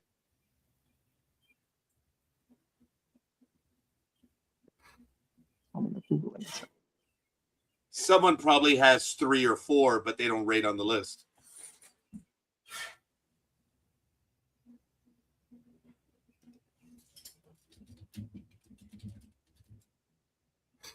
I asked the question, who has the most rings with different teams in Major League Baseball? I asked the question. So all the ones that I got were with different teams, but the highest is 7. Babe Ruth with 2 different teams, Herb Pennock with 2 different teams, Eddie Collins with 2 different teams, and he has 6. So I'm sure someone has 5, but it doesn't rate on this list.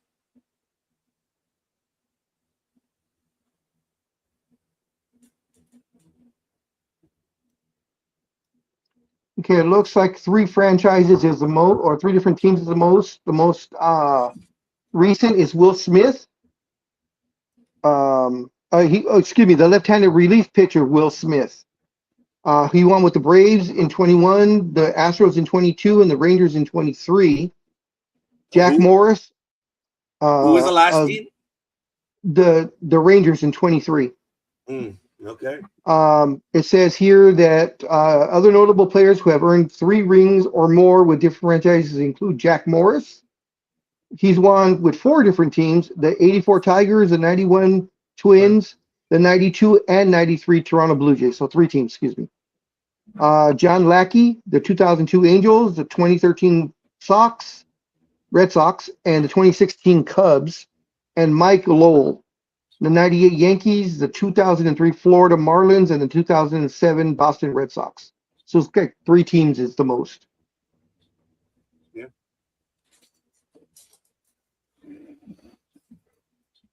Three championships, 3 teams. That's the most. Wow. Seems that way, yeah.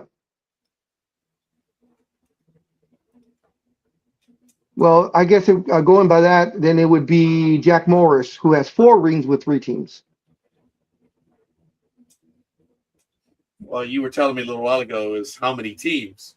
So it's that's 3. what I meant. 3, yeah. Yeah, it's still 3 teams, yeah. But 4 rings, yeah. Interesting. Oh, that should be an easy one, yep. And Scorekeeper knows this question. No, I don't. Who was the first major league player to earn $1 million a year? I don't. Seriously? I knew that one off the bat. I don't either. Don Drysdale. Mr. Nolan Ryan. Really? Oh, okay. Yep. Wow. First $1 million a year player.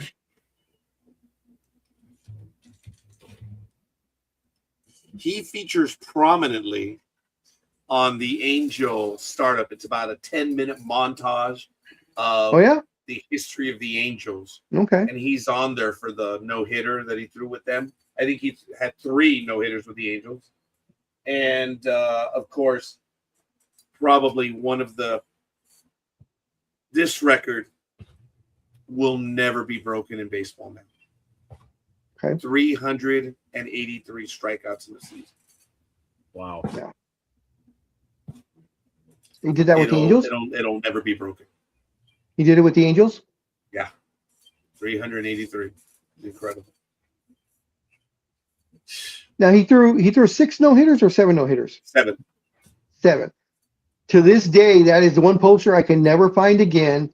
It was a lithograph, and I remember you were telling me about that. It's Nolan Ryan, and he's in the Rangers uniform. He's got like a side pose. Yeah, and he's hitting the ball in the air. Would you say 7? He threw 7? Total 7. Okay, 7 no hitters.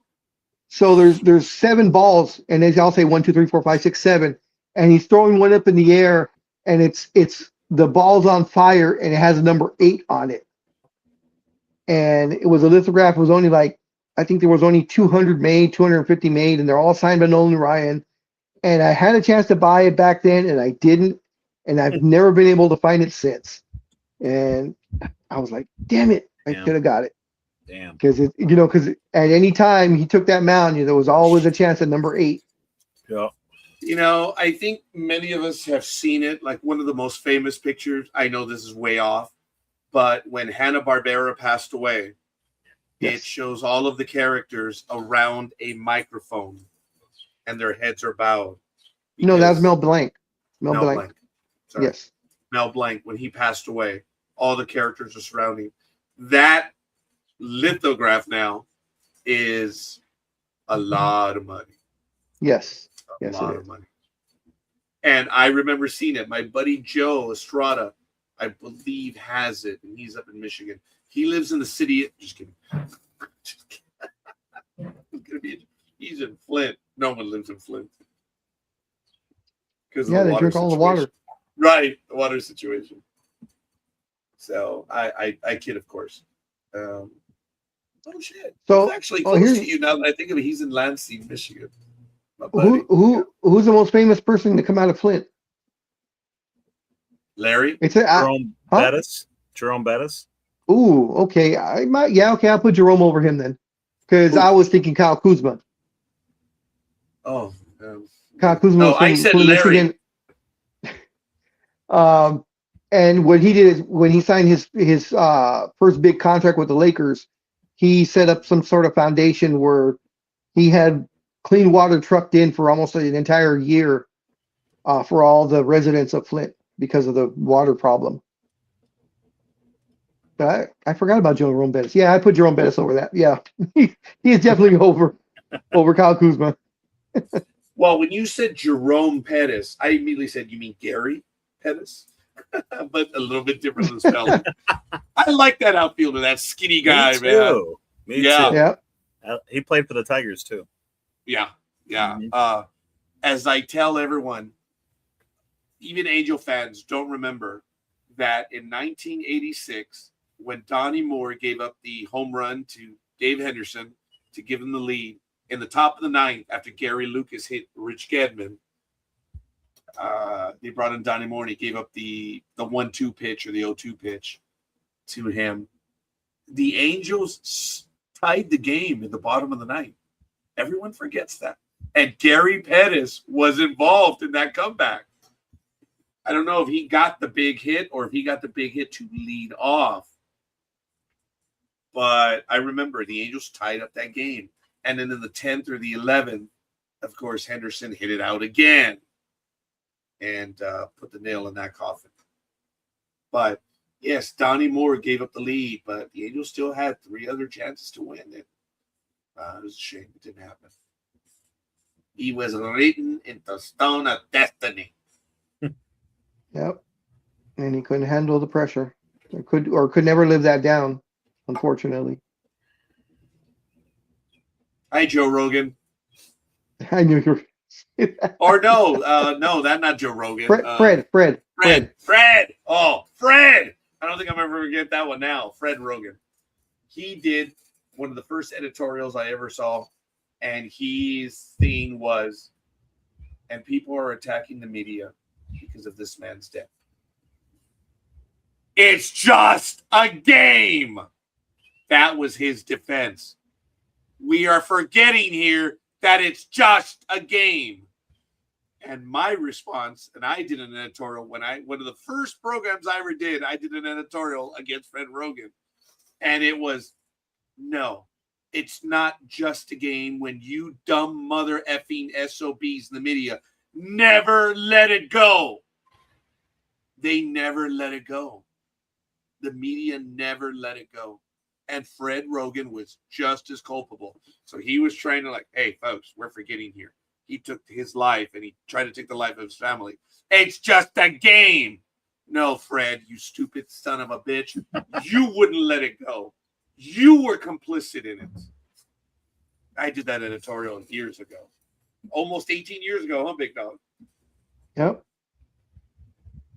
I had that bone to pick for several years with him, dude.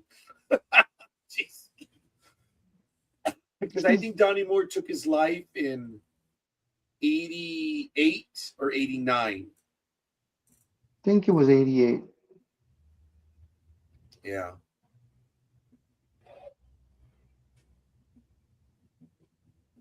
But, yeah. 89. It was 89. Yeah. Oh, wow. Like I said, they didn't let it go, folks. They just did not let it go.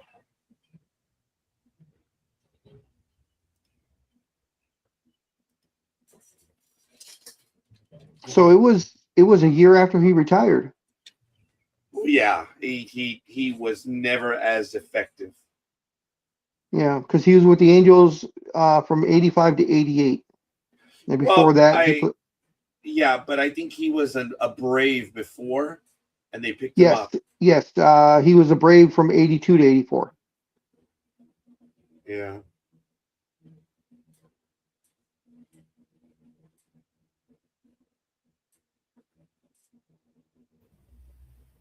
So, scorekeeper, with the computer, calling balls and strikes, and with it being done consistently, that the players or pitchers, catchers are getting it right.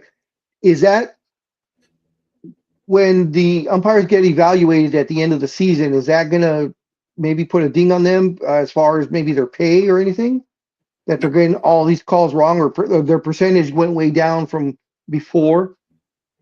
No, there's never an umpire being, dude, how is it that CB Buckner still has a job? Okay. Yeah, I guess you're right, because but remember, no one listened to me when Angel Hernandez, when the minute he was let go, what is the first thing? You guys have no effing clue. The other umpires, everyone has been ragging on Angel Hernandez. The minute he retired, I was like, oh, there is a buttload of umpires. And now, sadly, it's CB Buckner, who's become, dude, he is, oh, for the love of God, he is bad. He is bad. So if you had Buckner and Hernandez playing or umping the same game, you knew you were in trouble? Well, the problem is you only have one calling strikes. So, well, I remember a couple of times Angel Hernandez screwed up on first and third, making calls there, especially first. I remember a couple that he missed on first base. Really? I do remember that, yeah. Yes. And they were obvious calls, whether safe or out. I can't remember which one it was, but it was obvious. I'm like, what the hell was he looking at? Look, umpiring, being a ref in the NHL, being a ref in the NBA, being a ref in football, it is the hardest thing to do. You only have one chance at it. And for the most part, folks, sans Angel Hernandez, sans CB Buckner, these umps get it right most of the time. Yeah. And I had told you guys in the past, look, I never got to reach the heights of any professional level of sports, but I played enough games to know the only thing that you asked for is for the umpire to be consistent. That's it. Be as consistent as you can be. We're going to get bad calls that go against us, and we're also going to get calls that go in our way. It's the way it is. Big Dog quotes me often when there's a bad play at the end of the game that a call goes against them. My question is, okay, bad call. Where the hell were you for the other 8 innings? Or 3.5 quarters of football. Look, you want to get the calls right. And I know you're going to get a bad call. Fine. You do what you can to get out of it. Yep. That's what you do. Yep. Yep. That's why I've always, like in basketball, I've always complained when the guys are like, we lost by 1 because of the ref's call. No, you lost because you missed, I don't know how many layups. How many free throws were missed? How many free throws did you guys miss? That's why you lost. If it comes down to 1 point and you lose the game and you're trying to blame the ref, no, it's on you guys. Mm-hmm. You guys are the one that let it come to that. It's like the Spurs. Although the Spurs are they were like, we play like crap. They knew it. On and Wednesday night's game, when Uh-huh. sorry to interrupt you, on the Assholes and the Angels, they went into extra innings, and the Angels won in extra innings, thank goodness. But they had some bad calls go against their way. And my daughter, she is a baseball fan. Gmo, oh, for the love of God, she is. And she was watching, and there was a play at the plate in the top of the ninth that where we were seated, it was an out, and they called him safe, and the runner scored. And it was like, oh, my God. It was either the 9th inning or the 10th inning, and they finally had the lead. And it's like, oh, for the love of God. But we had called him out from our vantage point. The entire stadium called him out, but the ump said he was safe. Okay. It took him a little bit. They obviously appealed it, and you could see on video that it looked that he was out. But again, it was a bang play. You knew it, Tony. Yeah. Okay. It was that annoys the shit. But it was a bang play. Looking at it real time, dude, I could have called it out as well. I think I would have called him out. The ball was there before him. He had the position. But on the replay, it does show that he gets to the base and then the tag comes down. Thank God they overturned the call. But Gmo uncharacteristically lost her shite when they called him out. Oh, no, they called him safe at home. I had not seen Gmo lose her shite right next to me. And she was ready to leave. That's how angry she was. Because even from our vantage point, dude, the guy was out. We were Bob and Euchre where we were. He makes the tag! He makes the tag! You know, and that was the funniest shit, Bob Euchre. I must be in the front row. Just a bit outside. Yeah. Oh, it made you leave. Just a bit outside. Ball 4. Ball 8. He walked the base loaded. Oh, my God, Bob Euchre. Oh, my God. One of the best one ever. Oh, my God. So, anyway, she just snapped, man. So, we're waiting as their ABS, and it took under a minute. It was, I don't know, it seemed like an eternity, but it was 30 to 40 seconds. They said, the runner is out. The call has been overturned. Oh, my God. And, dude, on the Jumbotron, you could see he was out. But I don't blame the umps. It was for the love of God, it was a bang play. It hurts. It hurts to say that. But yes, we all understand what a bang play is. Well, okay, I'm gonna give you I'll give you the loophole on this one. You can say the call was made in the heat of the moment. Okay. How's that? Would that be better? I acquiesce to that, big dog, but I still have the I'll give you I used bang twice, now a third time. There's your loophole. Oh, you can go blow yourself, big dog. There's your loophole. I can't. My stomach gets in the way. Remember someone say loophole, and he'd get the arrow, and he would thread the. Oh my God! Almighty, and I are on the same page. It is funny. And whenever someone would use loophole, I would snap, and Almighty would pick up his arrow and thread the. And he would say, oh my God, Almighty had a sense of humor as well, dude. Now that one would drive him. Oh my, I miss Almighty. I know, things are as they are, but hopefully Almighty will be able to return to us soon. And I'm still waiting for Ass 69. He's close. Remember, all of his episodes, Almighty Sports Show, ASS, episode 1, 2, 3, 4. He's somewhere in the high 50s. I am waiting for Ass 69. The little bastard's been making me wait like a decade for this. And he knows it. He wants to get there too. He wants to get to Ass 69. It's funny. Oh.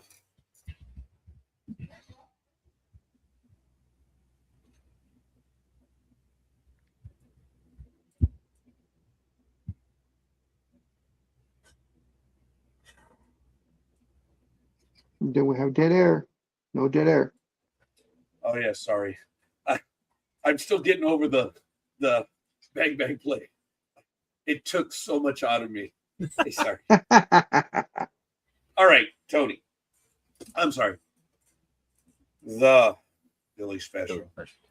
There are phrases that get on your nerves. Okay. What are some of them? I don't know if you've revealed that to us. Some that you are just too genteel, I mean, because you are, that even you will pull a scorekeeper from time to time where you're like, what are some of the phrases that get on you? Because Big Dog has them too. He does. And unfortunately, a lot of them come out of La Tortuga. But that's besides. See? Tony, what are some of the phrases that grate on you? Well, I mean, the Detroit Tigers had an announcer, former ball player Rod Allen, and he'd drive me and my dad nuts. Somebody would get like a couple hits in a game. Boy, he's got his hitting shoes on today. Oh! Drove me nuts. Bob Starr and Joe Butina would say that with the Angels. Oh, the Angels have their hitting shoes on today. Oh, my God. Oh, my God. What the? I hated that. Well, in baseball, Big Dog knows the one that will get me to do like is, and Noriega's set. Here's the pitch. Breaking ball over the. What is a breaking ball? It's like a breaking ball was everything that wasn't a fastball. Right. Or a change. Oh my! Yeah. Everyone did. Oh, breaking ball, call strike. What the? It's a breaking ball. And then you know what's funny is on some jumbotrons they'll even tell you the speed and the type of pitch. Yeah. Oh, you hate that. Oh my God. The ball's barely got into the catcher's mitt. It'll say three seam fastball. Or four finger knuckleball. Yeah. It's one actually said knuckle curve. I said, this is a two-trick pony. Fastball changeup. There's no knuckle curve. Oh my God. Is that Bert Hooten? Is he back? Bert Hooten threw the knuckle curve and he was effective with it. It was good. I actually threw a knuckle curve because I told you guys I could not get the four fingers. I couldn't. If I throw a knuckleball, it's like this. Oh, sorry, inside source. Almost hit you. I could not throw a knuckleball. But a two-finger knuckleball, I could. So I effectively did throw a knuckle curve. Nowhere near effective. If I had an effective knuckle curve, I would have made the majors. But Bert Hooten, I was not. No. Good piece of hitting. Okay, all right, in baseball. Okay, how about some other sports? Big Dog knows the other one in football. You've heard me, Tony. Oh, yes, and Joe Montana has been he's had moderate success throwing up the middle of the field. What does that mean? He is successful. Do you know what the word successful means? He's been moderately successful throwing up the middle. Oh, my God, in football, that one gets on my nerves. Ugh. Or football talk by coaches talking about their certain players that are versatile. Optionality. They like throwing that word out. Optionality. Oh, I have not heard that one. Yeah. Nick Sirianni uses it a lot. Drives me nuts. Optionality. Oh, I'm gonna have to pay attention to that one. That one's gonna enter my repertoire because the one that gets on my nerves is athleticism. Yeah. It's like they are athletic. Right. Everyone who makes it is athletic. There's a wild Unless they're from Oakland. I'm sorry. Unless they're from Oakland. Unless they're Speedy Days. Okay. I know he gets a lot of crap on this, but I gotta tell you, Speedy knows what we're talking about. We say fast forward. He knows. And it's like, okay, we got to be cool about this. He answered, Big Dog wasn't here, but he answered us back one time. Remember, Tony? Yeah. He was like, yeah, just fast forward through that. Yeah. It's like, ooh, He knows he'll never live it down. Oh, God. You gave him so many chances to backtrack on that one. Tony? Oh, my God. You gave him so, and you knew I was chomping at the bit. Dude, I was waiting. I was holding on to Big Dog's chain. I was doing this to Big Dog. Big Dog was like, Matt. The Chihuahua. I didn't even say I was Speedy. holding back the Big Dog. Matt. I was like, oh, Roger, just say the word, and you were finally like, all right, Big Dog, go ahead. It happened for the sixth time, and I was like, go ahead, Big Dog. Oh, and he just didn't comprehend him until finally he was like, it clicked. The light went on finally. The funny thing is, we all knew what he meant. We all knew. Yes. Yes. Oh, God. Oh, my God. But that's the priceless shit that we get on live stuff, what we do. We all do. Dude, you've done. Big Dog's done. I have done Bonehead. It's part of it. Oh, God, like I just did right now. Sorry. Something just flew out. Sorry. Incoming! I still say the best one ever. And, of course, there's no video proof because we were only doing radio at the time. No video. Was when he hit his knee. Oh, I think it was only like it was under 10 episodes. So we were just getting going, and I can't remember if he stood up or he tried to turn in his desk, and you just heard the thunk, and he's like, "Oh my God!" Yeah, and he like melted off the chair, and I was laughing my ass off because I was right there. I was about to say, remember a year ago when I missed the chair? Oh my God. And we thought Tony thought you were just like bending down. I said, no, he fell. No, Tony's like, I didn't is he looking for somebody? No, he fell. I missed the chair. Well, we saw Roger too much credit. Yeah, I was like, no, he fell. Way too much credit. I flat out missed. The thing was here. It was a hot day. And the perspiration, I reached for the handle and the funny thing was the look on your face, because the look on your face was like, I'm going down. It was like, oh shit, I missed. I'm going down. That's why I say I missed. That is, we've all done stuff. We've all had it happen, and it's just the way it is. I know Aisha's like, no, hasn't happened to me. She's probably trying to log in right now because I think sumo wrestling is almost done. So I will say for me, because I fell down a couple of weeks ago. I tripped, and I will say my old training, or not training, but my old way of when I played basketball, I knew how to fall, of course watching wrestling, I watch how they fall. So I tripped, and as I was falling, I turned so I would land on my back, and I remembered from wrestling to tuck your chin, not go back, because I was falling back. I turned, so I fell backwards, but I remember to tuck my chin. I'm like, okay, wrestling, come, and I did. I fell right on my shoulders perfectly, and I had my chin tucked.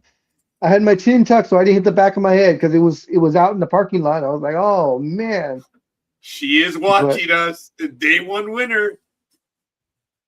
Katazaku. Sakura. What you talking about, my mama? Oh my God. I love this. I live for this, guys, no matter what is going on. Sports Talk with the Guys allows us to do what we need to do, which is great. Trying to pronounce that reminds me of, there's a wrestler, his name is Takeshita. But Watch when your you language. look, well, but when you see his name, and I just sounded out phonetically, so to me it just looked like Takeshita, because Takashita,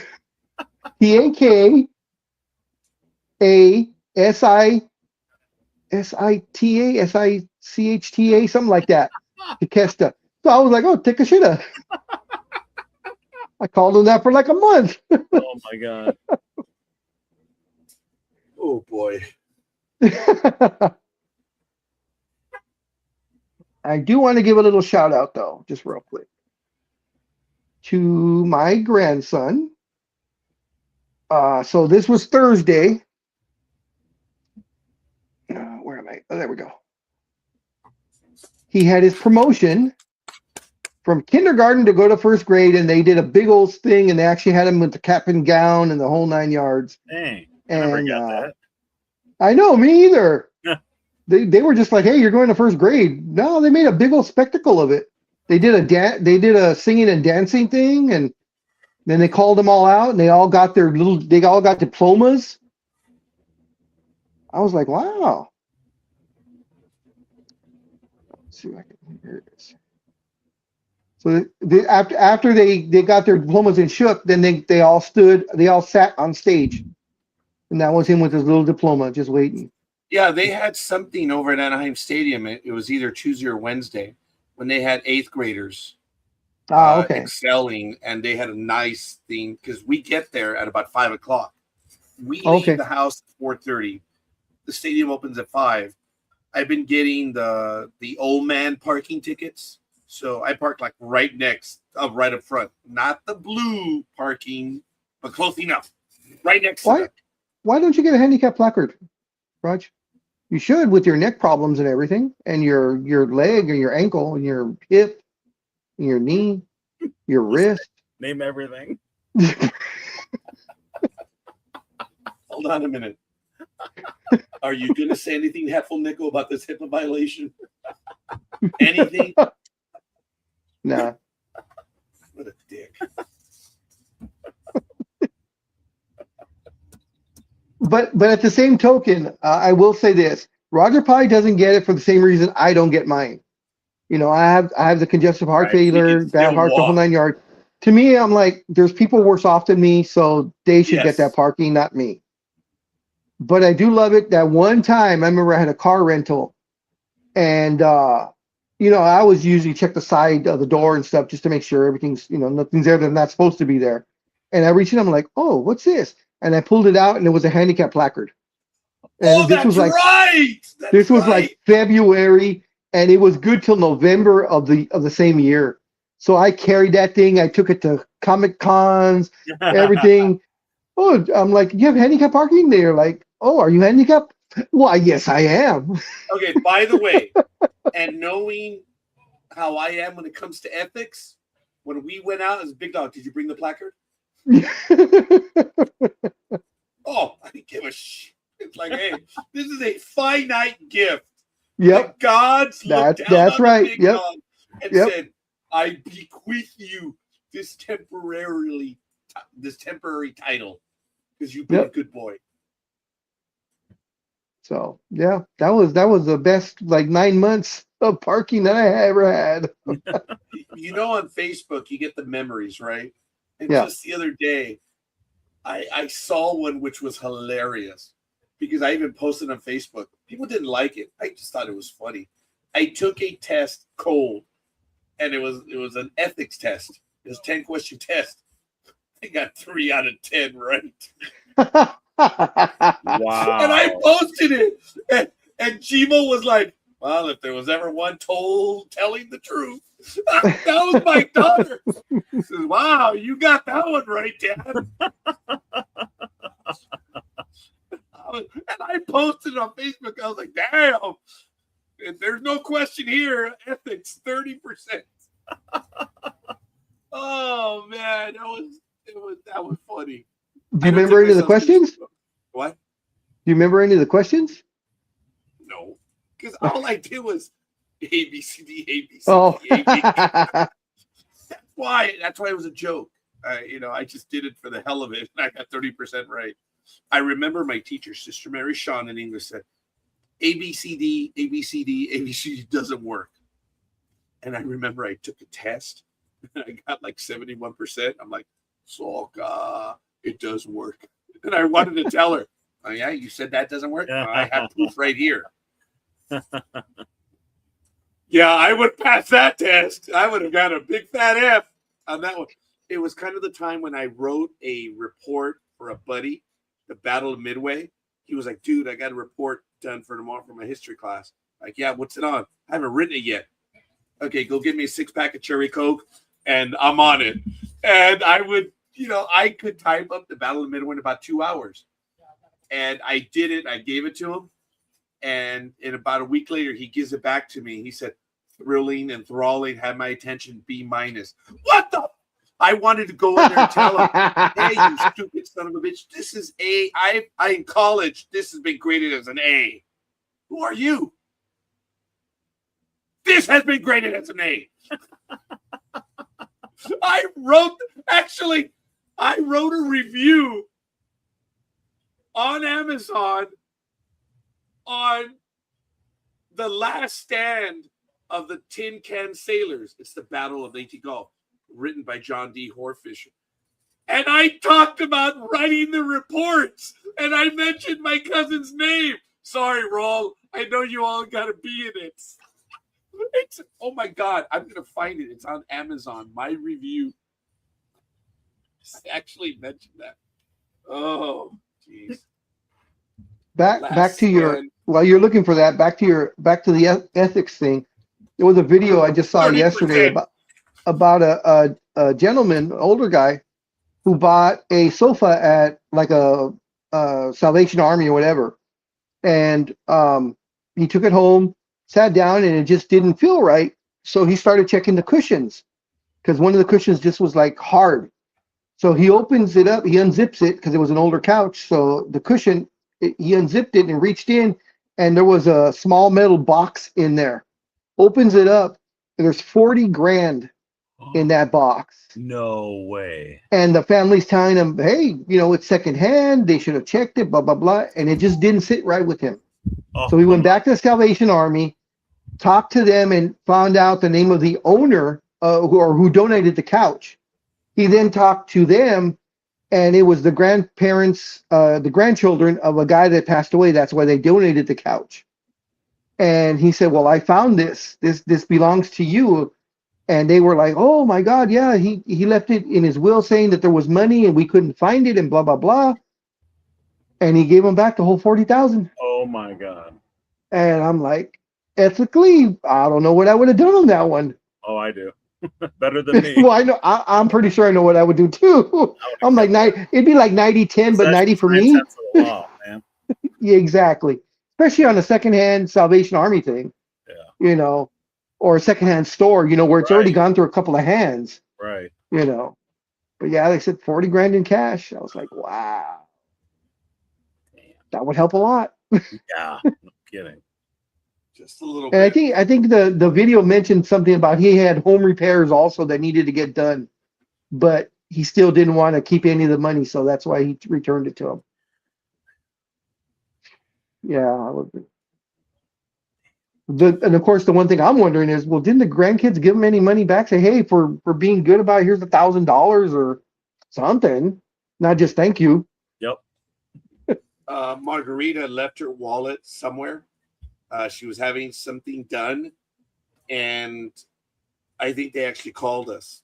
I don't know how they got the number. Well, I guess she had an appointment there. Said, actually, someone found your wallet.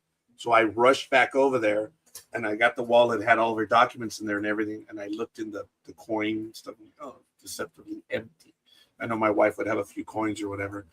And I said, did you have any money in the watch? Yeah, I had about $40. I'm like, yeah, that shit's gone. Oh, yeah. Oh, yeah. Oh no, Yeah, that was. I have a better one. This was just last year when I went to Comic-Con.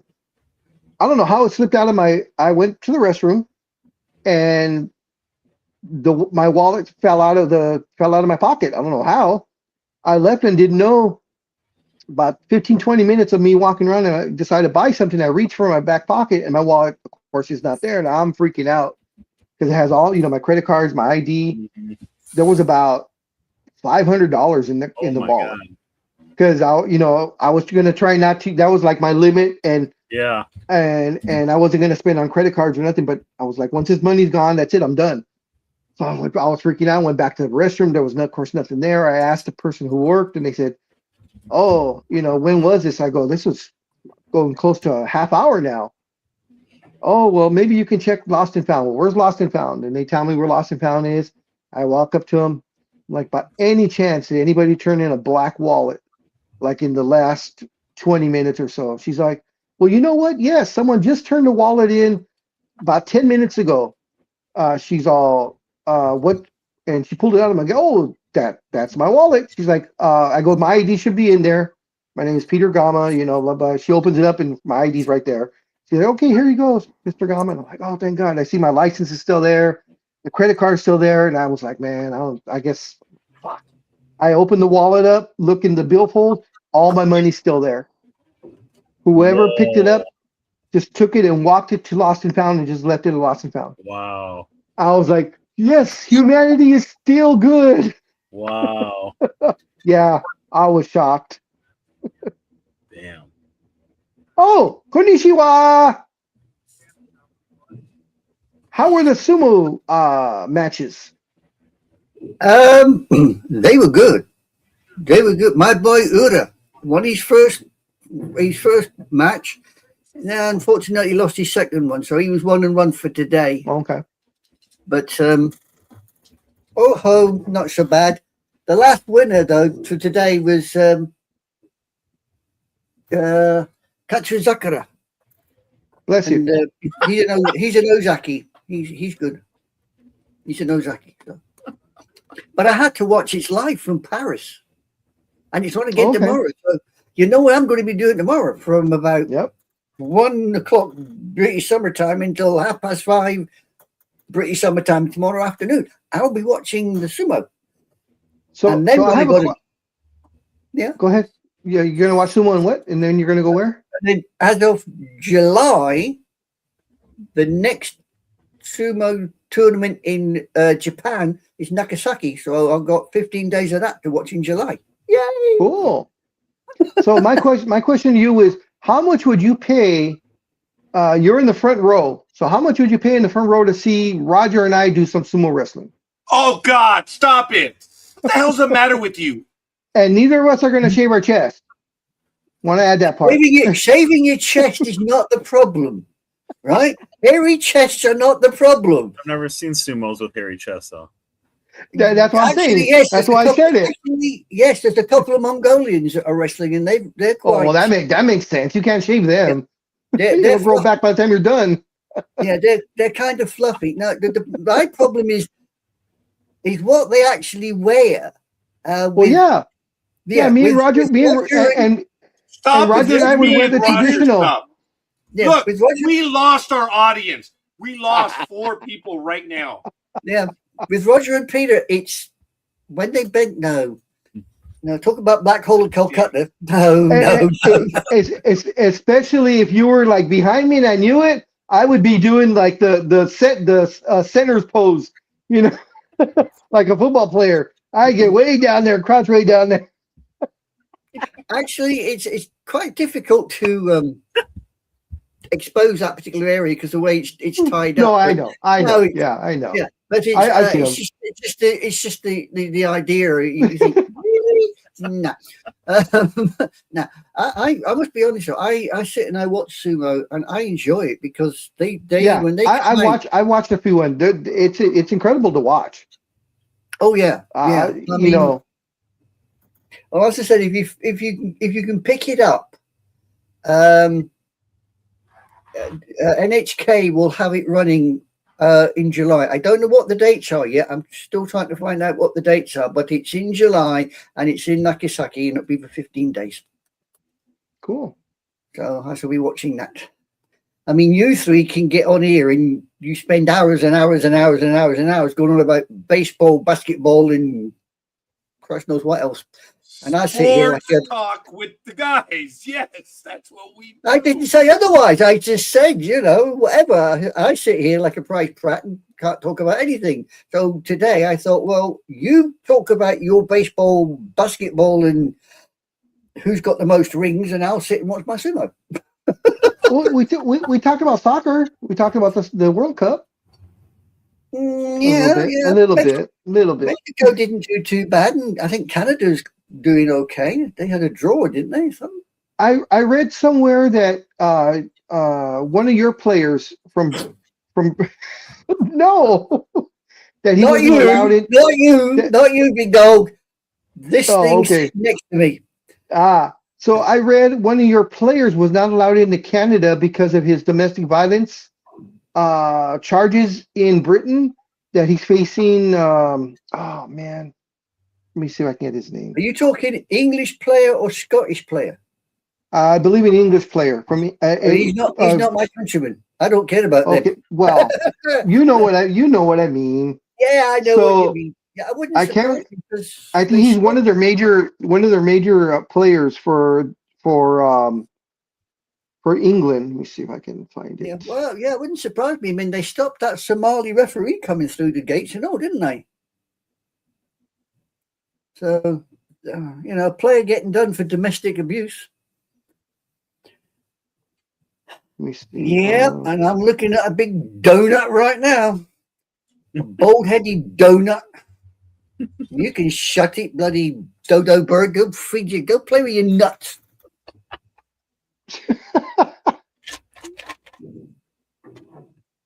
I remember this one by NorCal Girl. Yeah. He looks like an alien with the penis cap. Yeah, she was talking about our favorite quarterback, I believe, at the time. That was funny. Oh my god! And then this one was famous also. Wow. Takes a Brit to celebrate and separate. Every now and then I remember Papa Socks with this one. No glove, no love. Okay, here we go. Oh so I'm sorry.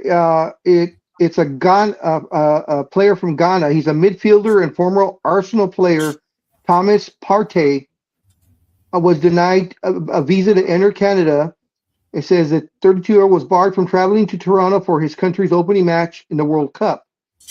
It says because he is currently awaiting trial in London after pleading not guilty to 7 counts of rape and 1 count of sexual assault. Under Canadian immigration laws, foreign nationals can be deemed inadmissible without a conviction if there is a reasonable grounds to believe the offense has occurred. Yeah, well, when you're looking at 7 rapes, it's just it's not exactly what you could say questionable, is it? Yeah, it's more a case of oh God, not again, But that's just how they are. Unfortunately. I don't know. I have a question for you, scorekeeper, or actually, I'm not sure which version of you I'd be talking to if it's political. Has Trump been allowed into Canada? What do you mean by that? Well, he's a convicted felon. Oh, that's and different. If I'm not mistaken, you're not allowed into Canada if you're a convicted felon. That's different. He is allowed in Canada. He's allowed because he is the head of state. I'll give you an example. The United Nations, you have diplomatic immunity in the United Nations. So if Putin manages to get inside the building of the UN, he's perfectly safe, is he? Now it's different because the UN does follow the World Court, and hasn't he been indicted in the World Court? I'm not sure. Well, I'm not sure about that one. He may not be able to go to the UN because the UN would arrest him. Yeah. Have you seen the the final between your lot and Paraguay? Yeah, 4-1. No, ma'am. Yeah, 4-1. Yeah. And I'm just checking some of the scores. It's 4-1 for you lot. Well, we have I love seven. the open. England's managed to get some of their stuff stolen already. I'm not sure. Did you happen to catch the opening ceremonies in from Mexico? No, She did. I was in bed. I was in bed. Well, if you have a chance to see a replay of it, you should watch the opening ceremonies because it was incredible. I mean, Mexico set the bar so high. That's how to do an opening ceremony. They had everybody was there. That surprise singers. I mean, it was great. I mean, let alone you have Shakira there. Even though she's from Argentina, but hey, those hips don't lie. I'm trying to think. Even at her age. Shakira, isn't she the one that? Isn't she the one Argentina. that does Zootopia as well? Or Brazil, Argentina. Which one? I thought she was Venezuelan. Yeah, but hasn't she done the theme song for the Disney film Zootopia? Probably, but hips don't lie. Just remember that. So I'm trying to remember it because it's one of the songs that I particularly like. So. She's Colombian. Is that what you said, Scorekeeper? No, I said Venezuela. Oh, okay. Right next to each other. Same thing. Kind of works. Kind of works. Sorry, I was busy finishing my. Yes, all right. We know. Stuffing again. All I have is the juice left for my shrimp cocktail. Yeah, I will Shakira. Oh, there's a shrimp left over. Shakira is the gazelle in Zootopia. Oh, okay. That's why she sings the theme song, which I quite it's the closing song, and I quite like that actually. Tony, you like seafood, don't you? What? Sorry. Try not to slurp Love when you seafood. talk. Yes, love seafood. Oh, that's right. If Tony ever makes it to LA, we're gonna go to Universal City and go to that all-you-can-eat seafood buffet. Heck yeah. Actually, Tony's. there have been Yes, a sir. few more announced on Facebook that they have these there's a shrimp boat, which I just saw advertised yesterday. It's a boat of shrimp. It's crazy. It's it's like $20, but you only have like 10 minutes, which I'm like, well, I don't understand how that could be all you can eat. I only need 5 minutes. What? Hoovers don't count. Tony, Hoovers don't. since you love seafood, do you love sushi or no? No. I mean, I'll Okay. try it. Cooked and dead. Not big on not big on raw food. I want it cooked. There you go. And dead. Yeah. Cooked Yeah. and dead. Yeah, anything. tried If it I before, snap it's something on my plate and it even drips a little red stuff, that's it. I don't eat it. I'm asking for a vet to So no steak. Reanimate him.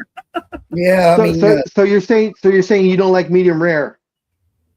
no. It's either well done or not at all.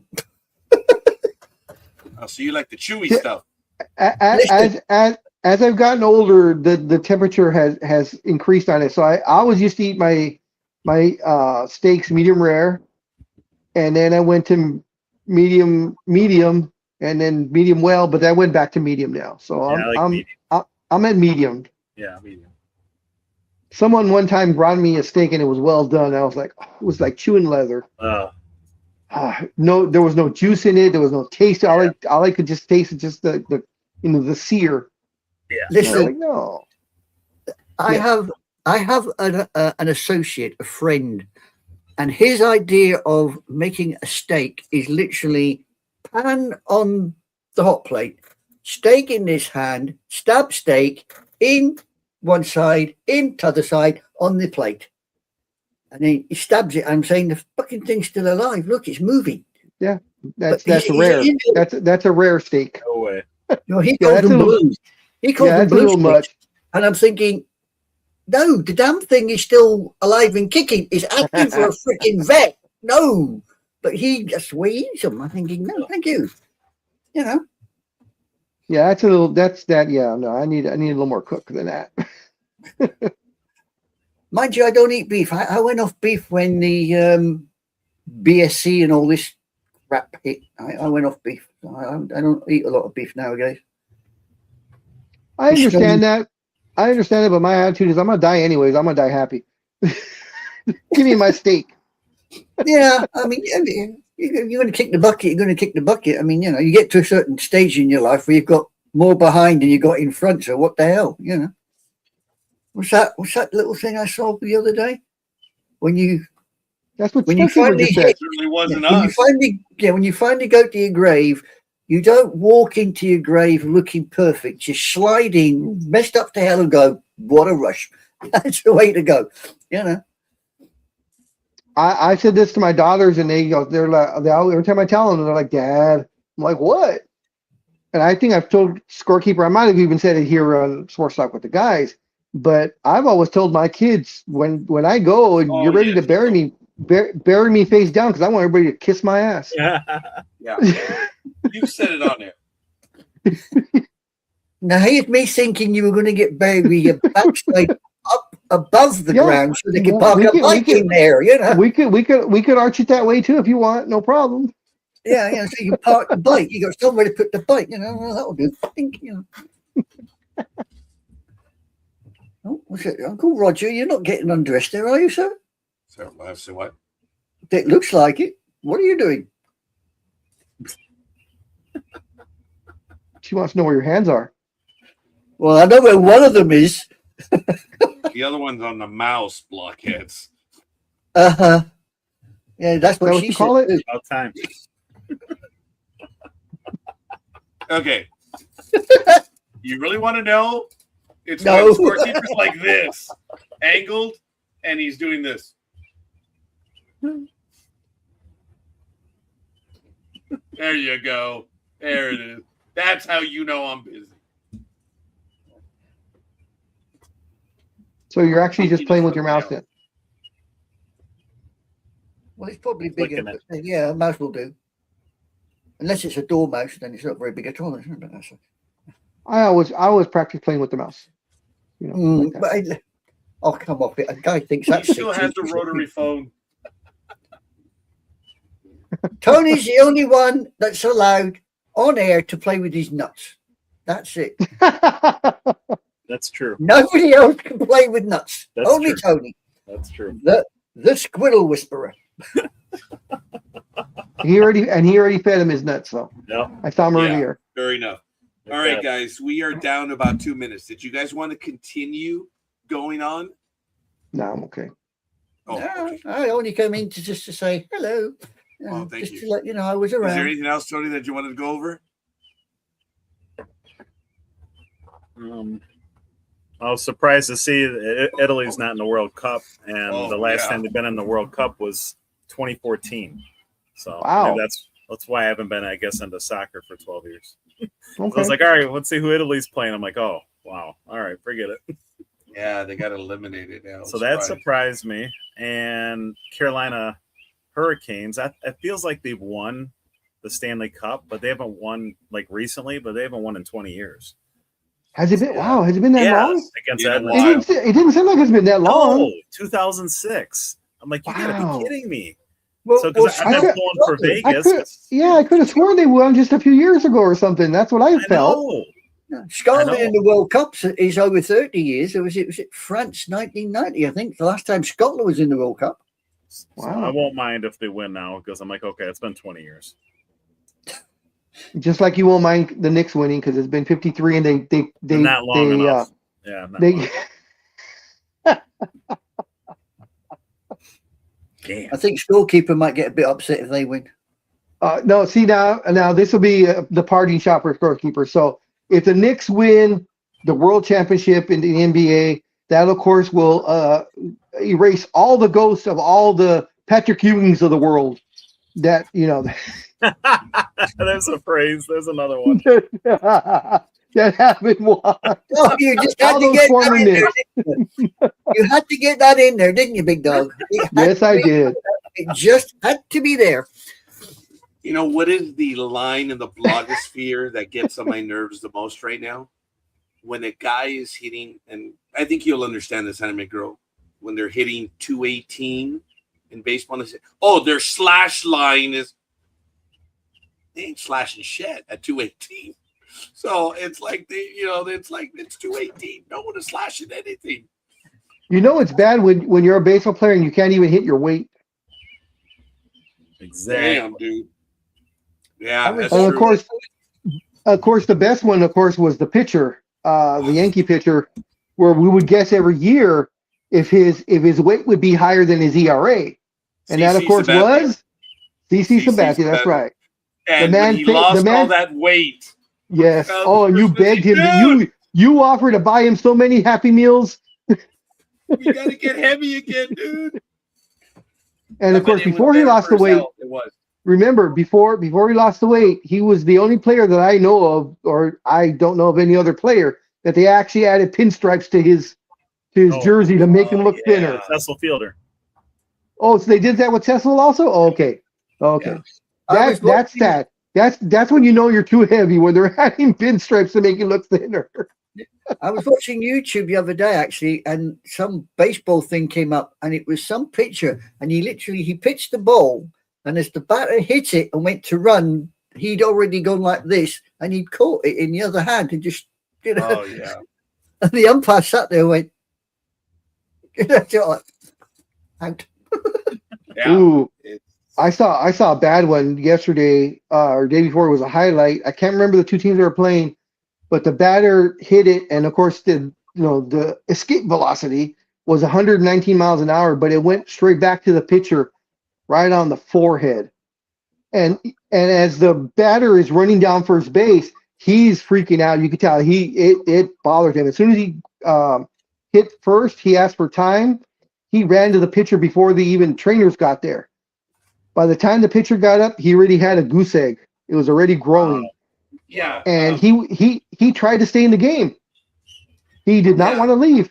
Folks, there's never in the history of the world has the moment happened when you hit a guy and you're like, that bastard deserved it. It's never, ever happened. Everyone else is the one that always gets hit. And it's just, that's the thing. It's the worst thing to hurt an opponent. Look, there are people that are worthless. There are out there. But most people don't want to see someone else get hurt. You just don't. I never wanted to see my opponent. Did I want to smash them in the ground? Yeah, I wanted to beat them 15-0. I wanted to show them up. I wanted to make them look bad. That's how you win. You don't physically hurt someone unless they've tried to hurt you. Then, F it. I guess that's why I scored a 30 in ethics. I've always believed of settling it on the field. Big Dog has always laughed when I show him videos of the players that I admire most, and I've talked about it. When you have a pitcher, catcher's obviously got the batter, but the third baseman has that side of the field. The first baseman has. Oh, you love that first baseman that comes in. The first baseman that came in and cold cocked the batter's about to get the pitcher, and off screen you see the first baseman, dude, doing an impression of Superman, already in the air, cold cocks the batter. Because the first baseman has one job, and that's to protect the pitcher. And as first baseman, I knew I had to do that. It was no problem. But I've always admired the position players knowing their job. And when they show it, they're my heroes. They're my heroes. The ones I like also are the batters who understand the game, like the way you're talking about, that know they're going to get hit. They accept it, and they're there. And as the pitchers get ready, you could tell because they lean it, so they're like, "Hit me in the back, hit me in the back." Yeah. And they'll take the hit. They'll take the hit by pitch, and then they'll take their base because they know. All right, I know what's coming. Look, in all the years I played baseball, there's only one guy that I grew up with that I knew that knew how to do it properly. When you're batting, you turn into it. So you get hit. That's very few. Even the major leaguers know how to do that. They're going to bail. They're going to jump out of there because they're a bunch of pussies. So I've told you, as a pitcher, I know that they're going to jump out. So where do I aim? I aim for the small of the back here. So they're going to effectively walk into it, so I get them in the ribs. That's where I try to hit the guys. Did I ever throw at guys? Oh, for the love of God, yes. Look, guys, I've talked about this. My wife Margarita used to love, because we would watch the games, and I would talk through the game with her, and she said she always loved, because she would learn insight, because she's, man, you can call the pitches. It's not that I know any better. It's just I was taught properly. So Maggie always would laugh. She goes, so when's he going to hit him? Not yet. Not yet. And I could call it. I said, look, watch. Because I forget the game, and we watch a lot of different games. There was a base hit. There was a double. A base hit scored a run. And then there was another base hit. I said, oh, you got to put an end to this shit. So I told her, oh, no. Pitcher's got to restore order. Watch. He's going to come in on the knuckles, or he's going to nail his ass. Tony, right? You have to restore order. And oh my God, she died laughing. Let me go. No. Get away from my shrimp cocktail, you little bastard. My cat, he caught a whiff of it. And sure enough, the guy came in on the wrist and got him in the arm. And she got to back him off the plate. They're taking too many liberties. That's the phrase. If they get 4 consecutive hits, you're like, hey, you got to stop this shit. You have to restore order. That's what it's called. And she laughs so hard. But first she asked me, she goes, hey, when's the guy going to get hit? It's not yet. And, yeah. And it's not that I'm an expert, but you know when the pitcher hits the batter. You know. You know. All this BS, like Mikhail, when he clotheslined the guy, cut it out. Cut it out. He clotheslined him, and the way he reacted is what sold it for me. Because you want to kick the crap out of the guy, but if it's an unintentional, 95, 98% of the guys are actually going to try to hold the guy up. If you do it unintentionally. It's just the way we are. But there are assholes out there. You can tell.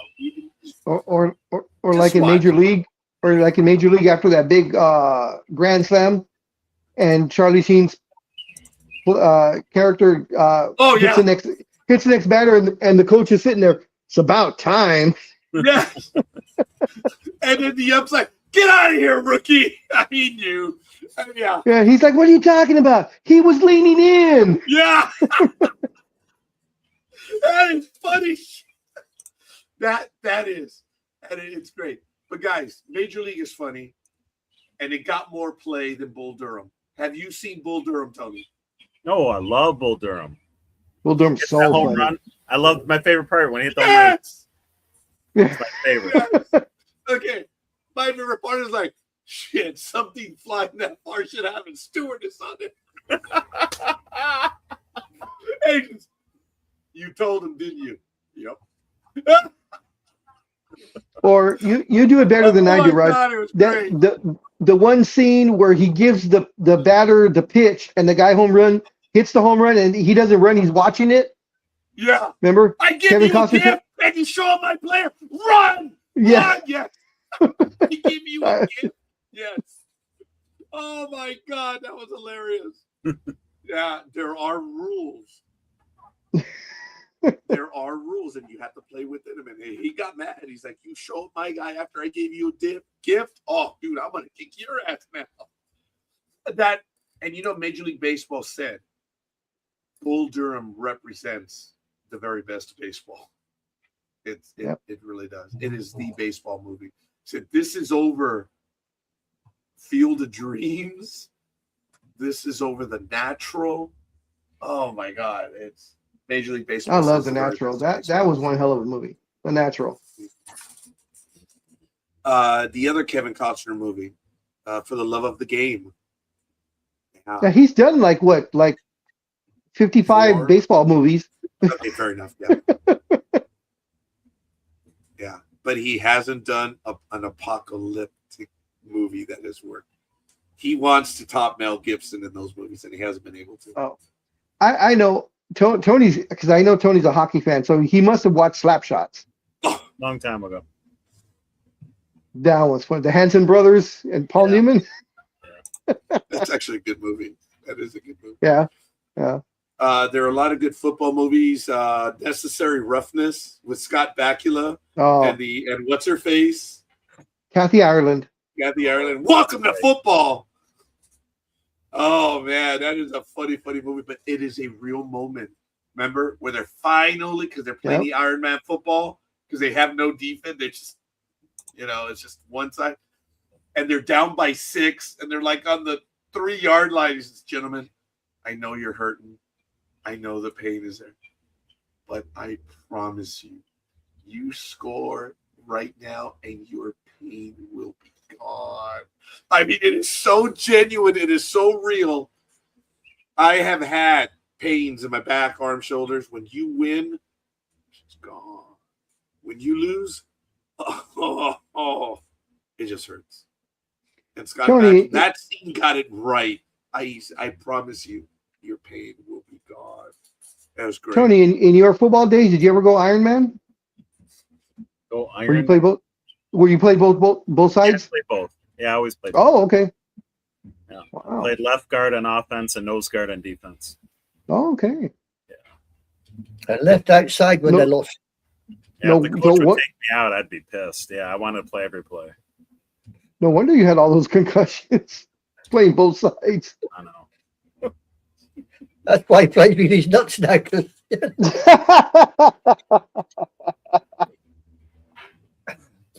he knows there's something he's meant to be doing. He's just, the nuts appear to be the one. One of the best speeches is in The Replacements. Gene Hackman, when the news has hit, there's a deal. The players are returning. Everyone's coming back. And I think it happens at halftime. And Gene Hackman basically tells the team, says, "Gentlemen, the deal's done. That's it. The players are coming back. Tomorrow, the NFL returns." Do you know what that means for you? It means there is no tomorrow. That makes you dangerous. Oh my God. I love that speech. He says, "What does that mean for you?" You guys are dangerous. There's no tomorrow for you guys. It's like, that is one of the best speeches I've ever heard in a sports movie. Oh, that Replacements is a fun movie, especially when they do that stupid song and dance in jail. Oh, I Will Survive. Yep. Oh my, that's a Canal Reeves, man. Pain heals, chicks dig scars. Glory lasts forever. That was his final speech. That was great. Oh man, that was a good movie. I'm glad we took the time to go over those real quick. Anime Girl, if you ever have a chance, Kevin Costner, Bull Durham. Okay. If you ever have the chance, I'll it is keep the an eye on very that. best. It's minor league ball, but it is the very best of baseball. It can be coarse at times, but it is genuine and it is real. I'm over It's a 21. I fun think I can movie. handle course. Yeah, over 21. I think I can handle course. In fact, over 21. I'm over 21 3 times. Hey, me, I understand that, if you fell out of a boat, you could hit water. Oh, my God. Come on, me. There you go. You're thinking now, me. Don't think. Oh, my God. It was Kevin Costner. Man, that was beautiful. It's a good movie.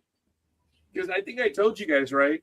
We were going through a spell as well one time, and we needed a day off. And I flooded the field. So when I saw Bull Durham, I'm like, oh my God! I was like, remember the guys were saying, dude, I haven't had a hit or whatever. We haven't rested.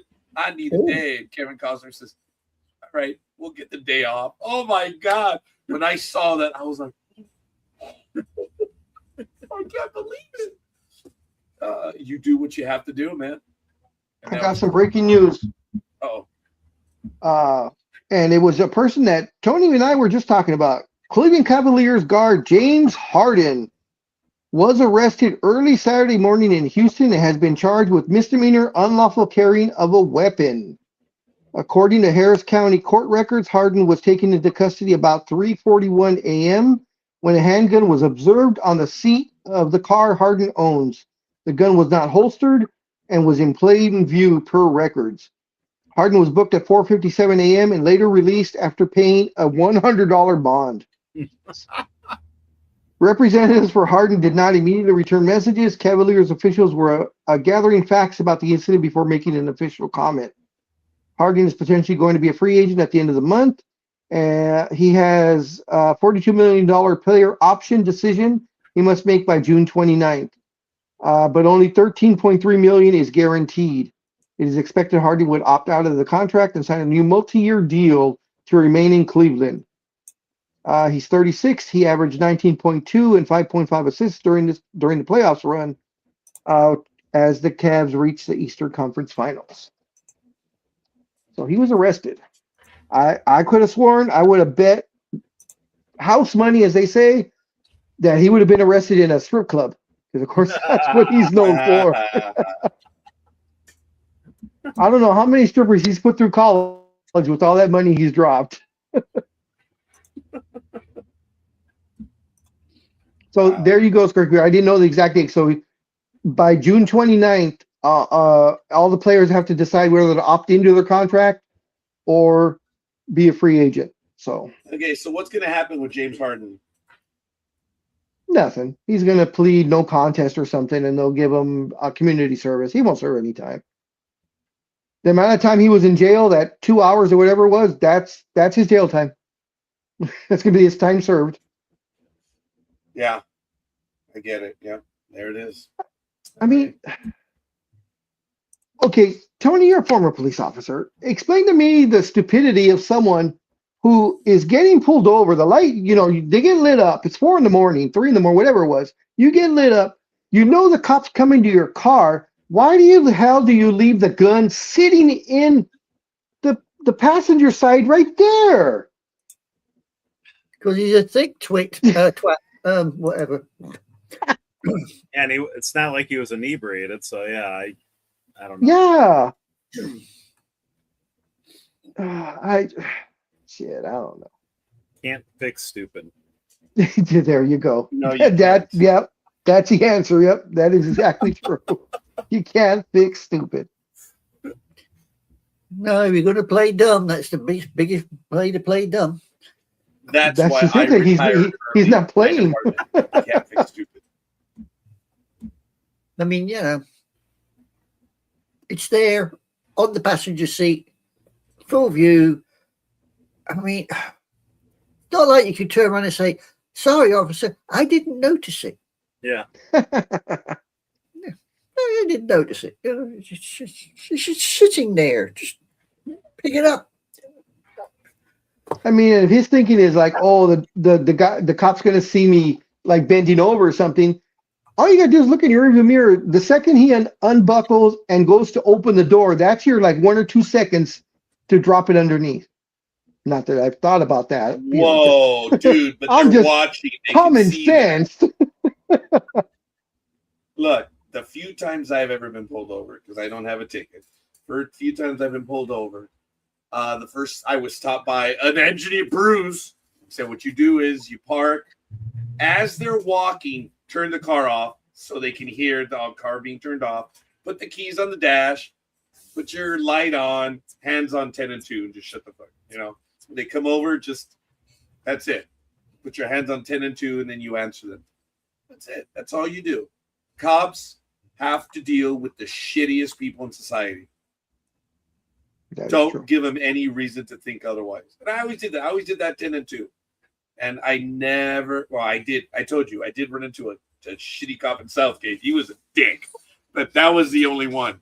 I have never really been harassed, given problems. They've been professional. As evidenced, no ticket, I mean, come on. I've been fortunate. I don't mess with cops that way. One cop, I told you guys, right? I'm doing for some stupid reason. It was those checkpoints. I was doing it over. I had this 18-year-old kid behind me, and she says, "We're checking, whatever." I says, "Okay, my ID's in my front pocket," and she immediately like, "Okay, flashlight," puts it in my eye. I'm like, "All right, calm down." So I reach for it. I hand it to her, and I kind of like look at it, and then I hand it to her, and I said, "Oh, did I give you the fake one?" I'm like, "Oh, what a dumbass!" That is not something you tell a cop. What a dumbass. I immediately told her, I said, "Oh, shit, did I give you the fake one?" And then she really starts looking at it. And then I'm like, "Oh, shit, what did I do?" It's like, what a moron. And then she's like, "All right, give it back. Drive safely. Get out of here."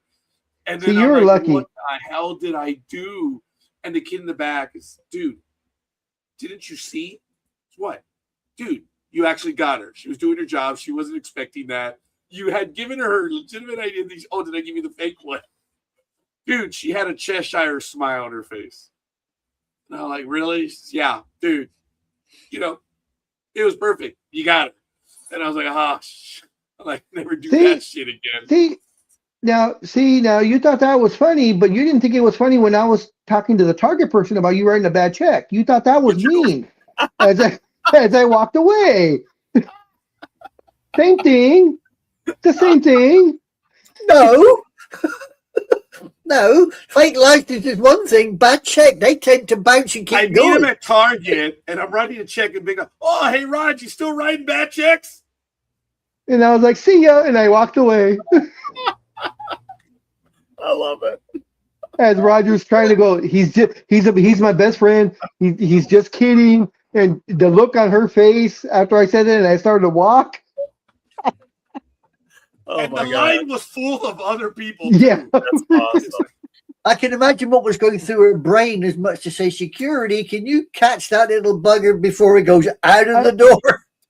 I just saw the opportunity, and I was like, Yeah. Fuck yourself. Roger should expect this from me.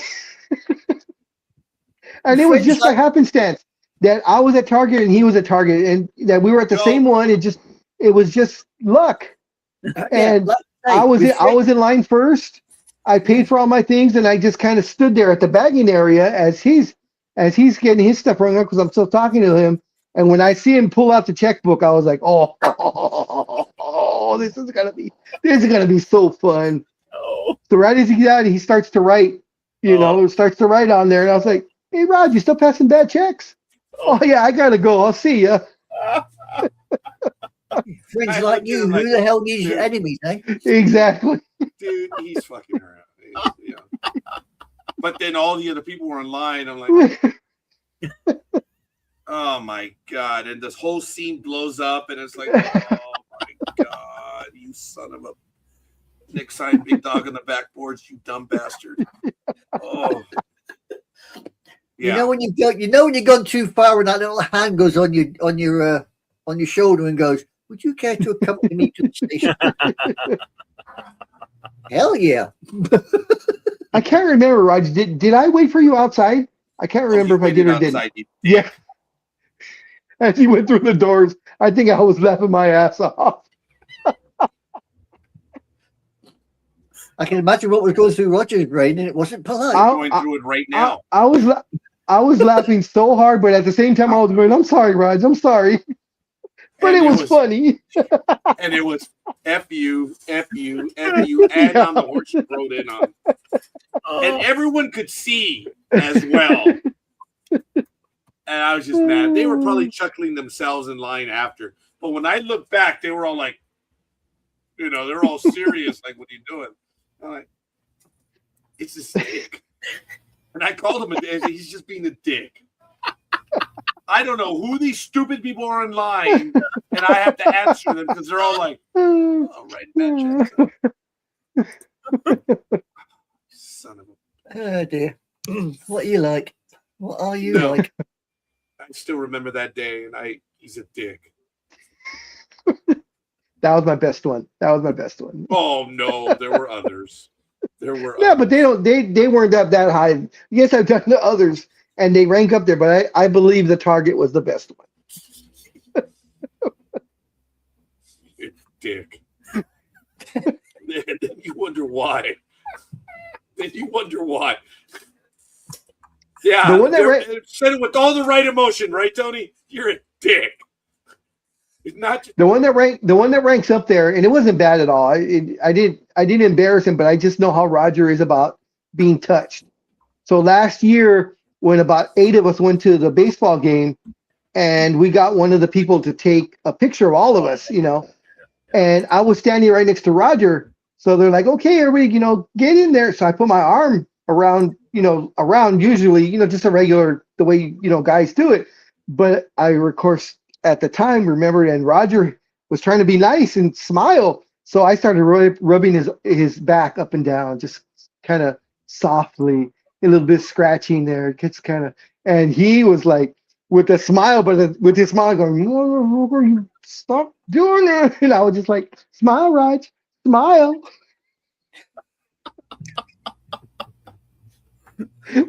You're as bad as a friend that I used to have. He's a dick. Yeah. Tom actually walked into the bar. I always remember it. Walked into this bar, and the bar was about 4 deep. Okay. And we all stood there. He went, we'll go to the next one. He went, no, I want a drink. I want a drink now. And we went, where are you going to get a drink, Tom? He said, watch this. And he grabbed my mother's handbag. Hi, boys. Anybody want for game? That was it. I was opening up. Tom, straight to the bar. Boom. 4 pints, please. Yeah. Okay. To Stood there, Peter's I went, credit, here's the first image. Okay. Oh yeah, that's the Look. picture. Okay. This is the first image. Okay. There I am. Look, that's not a happy man right there. Okay. So that's the first image. And then look, the next image. I'm like, get your, it's like, okay, and then they take another image. And now I'm like, you son of a bitch. Look at what he did where he put his hand. He's like, dude, you got to let it go. Yeah. So, yeah, that is. Big Dog noticed that looking at the 3 pictures because it's a different face on all of them. And it's like, oh my God. It's like that one's the one, dude, get your hand out of there. I believe the first one, I just had my hand on his back because I think I had it like either around the shoulders or around the waist. I can't remember. But as soon as they were getting ready to say, take the picture, I kind of slid my hand up to the middle of his back. So that's that first picture. And then I think right now. And I think the second. Look at that shitty little face right there. Look at that contented little face. Talk about butter wouldn't melt in the gob. Yeah, right. Stupid little shit. Look at him. Look at that satisfied little grin. And I think the second one where he's gritting his teeth. That one. I think that's when I'm rubbing him up and down. Look at that shitty little contented little face. Yeah, that face that he has. I think I'm sliding my hand up and down his back. That's awesome. So those 3 and it's funny that was the bag of peanuts that I won at the game. Yes. And the funny thing is because everybody's facing forward, no one can see what I'm doing. See, Claudia I would have thought the girl on the side of Roger would have. And Claudia has no clue what's going on, and she's still like smiling. I'm like, she's got her hand on my thing, and Big Dog's got his other hand over here, and I'm like, guys, get the F off me. And it's a really funny. It's actually a priceless picture, and I have the 3 of them, and they're really, really funny because I have a different look. This is the one like, oh my God, hurry up and take this damn picture. You see, I'm biting my lip right there, like, yeah, hurry up. Yeah, I think on that one, I would think I was moving my fingers with it instead of just rubbing my hand. I think I had my fingers kind of. And this one is like another goddamn picture. So there's 3 of them. It was a fun night, guys. We really did. Yeah, it was a fun night. It was great. Big Dog didn't know, but Claudia's there and her nephews are right next to her. And to surprise them, Claudia knew because everyone there except Gmo and myself, we've never been on the big screen. Oh, that's right. In the minor leagues. I actually haven't even done it for the Big Dog either. I got a new family. I got a new family that day. Okay. Because I immediately, I wanted to surprise them. It was their first baseball game there at the stadium. So I went up to customer service and I say, hey, we have some first-time visitors here. I said, it's Peter Gama, Eduardo Chavez, and, oh my God, Ricardo Chavez. Well, the dumb person put all three together. And they put on the board Peter, Ricky, and some Mota. Oh, their last names are Mota. Claudia took a picture and sent it to her sister, and her sister during the game, oh, who's my new son Peter that I've never met? That was funny. That was some funny stuff. And as soon as it came up, Roger felt so bad. I was like, no, it's cool. It's cool that I was up there. And he's, but they got the name wrong. I go, it's still good. It's still cool. I go, I have a new family. And Ricky and Eddie were like stunned because their name was on the scoreboard. And they were just, wow. See, I did it to Claudia as well. And did I get a picture of what it actually said? Let me see. Because I think we did get a picture of the announcement on the board. Give me a quick moment. See if I can find that picture. I got to go back to it. Oh, yeah. Here it is. Okay. First-time visitors, and they messed it up. Ricky, Eddie, and Peter Mota.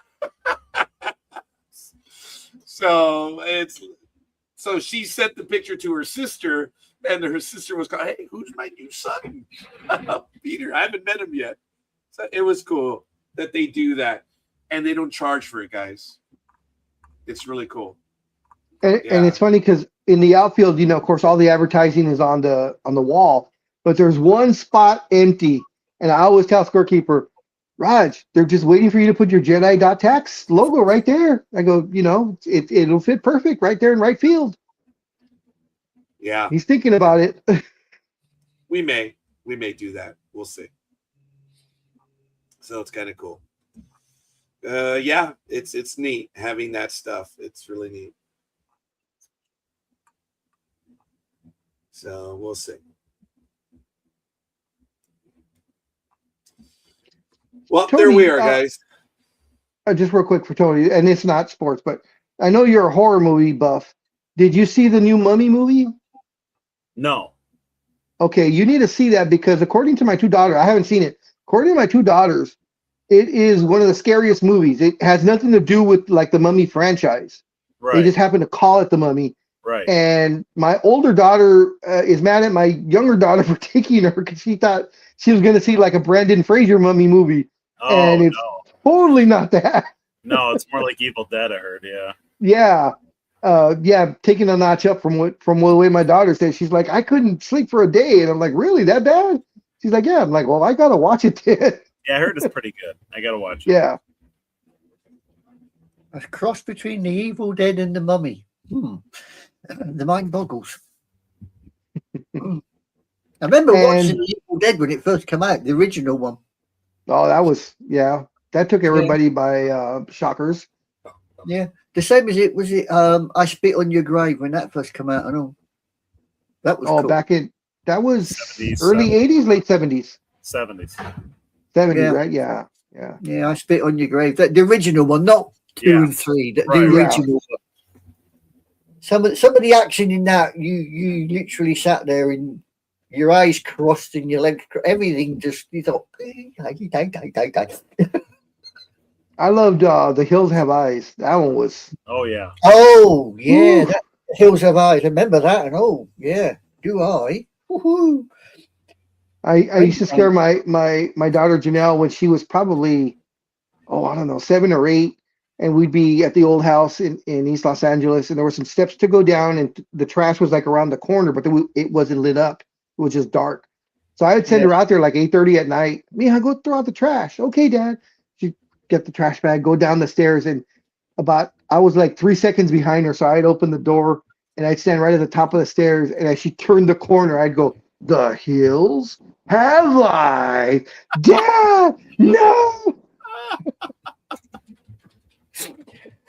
I remember the I'd hear the clank of the trash can and she'd be running up the stairs. I remember the first time actually when I watched was it Poltergeist? Oh, yeah. I seen that at the theater. Yeah, I was like 8 years old. Oh Yeah. wow. They're here. Yeah, that Really? was. They can stay there. Oh, I was 9. That was 1982. I was off a year. Ah, That was great though. goddamn, 1982. I was in the 10th grade. I remember trying to sneak in to watch The Exorcist when that first came out. What year again was that? 19 what? 74 Exorcist. 70, 74, the year 72. I was born. 73. Yeah. Before I joined up that. Oh, that's right. The same year the Knicks won. I forgot about that. Yeah. Yeah. How apropos, The Exorcist Yeah, and The Omen. That was another one that was around at the same time. and The Omen 2. Yeah, when the priest gets it in the elevator. Oh my god. That one scared the priest in the elevator. Remember, he gets cut in half. Dude, Yeah. that one scene frightened me. That's when they knew how to do things properly, not all CGI and Right. Yeah. AI garbage. It was, it was proper. You didn't know what was coming round the corner because it just didn't prepare you for anything. Mm-hmm. Yeah. And I the am thing gonna was, go like, watch when Scary Movie though, I do want to see it. I saw that last week with my daughters, they wanted to see something funny, which of course understandable. Yes. So we went to go see that, and it was funny. Everybody from the original movie comes back. They're all, way older, but they hit on every movie you could think of that had anything to do with horror. They hit it. It was funny. It was a funny movie. I little forget crazy. what Scary Movie it was. Elisha Cuthbert was in it, but so was Paris Hilton. And Paris Hilton plays the role of the ditzy one that gets caught in the car and dies. I forget. It was in this town. It was like, oh my god, it wax figures and stuff. Shoot. Paris Hilton dies in that movie, and she played it to the hilt. I gotta give her credit. The Wax Museum. The Wax Museum, yeah, that was yeah. Okay, I gave Paris all the props in the world because she knew what her role was. She played it to the hilt, and she did so good well. in that. Yeah, it was great, man. House of Wax. I'm sorry. House of Wax. Yes. I had to check it, make sure. Yep, I remember And that. now she's a respected Hilton. She grew out of all her crazy times because they were crazy. That's for damn sure. A lot of wax involved.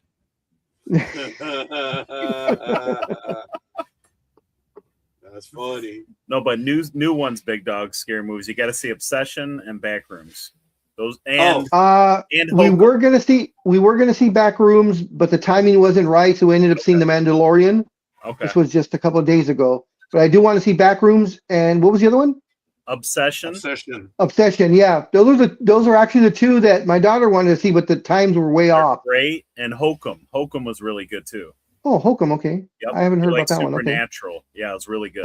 Yeah, I want to see Obsession myself. Yes, I have an Obsession. That's a crazy flick. It's awesome. There you go. I think it's some of the films I used to see. Never mind. Can't really talk about it. I think that when The Exorcist came out in '73 and just shocked everyone, I think that was because of all the movies, the thrillers before that were more Hitchcock style, where they would kind of show it to you and your brain did the rest. Yeah. And yeah, Psycho, The Birds, all the back. What was it, Back Room or Vertigo? Yep. Vertigo, that was another crazy one. All the rest of it. And that was the type of movies that which were great because it's your own mind doing it. But man, when The Exorcist hit and they actually showed everything, not just your mind, but they showed it. When she turned her head, dude. Yeah. Oh my god. Yeah, and the tune for Mike Oldfield didn't help either, did it? Oh, cool, no. I think well done. Linda Blair was 12 at the time? 12 or 13, right? I'm not mistaken.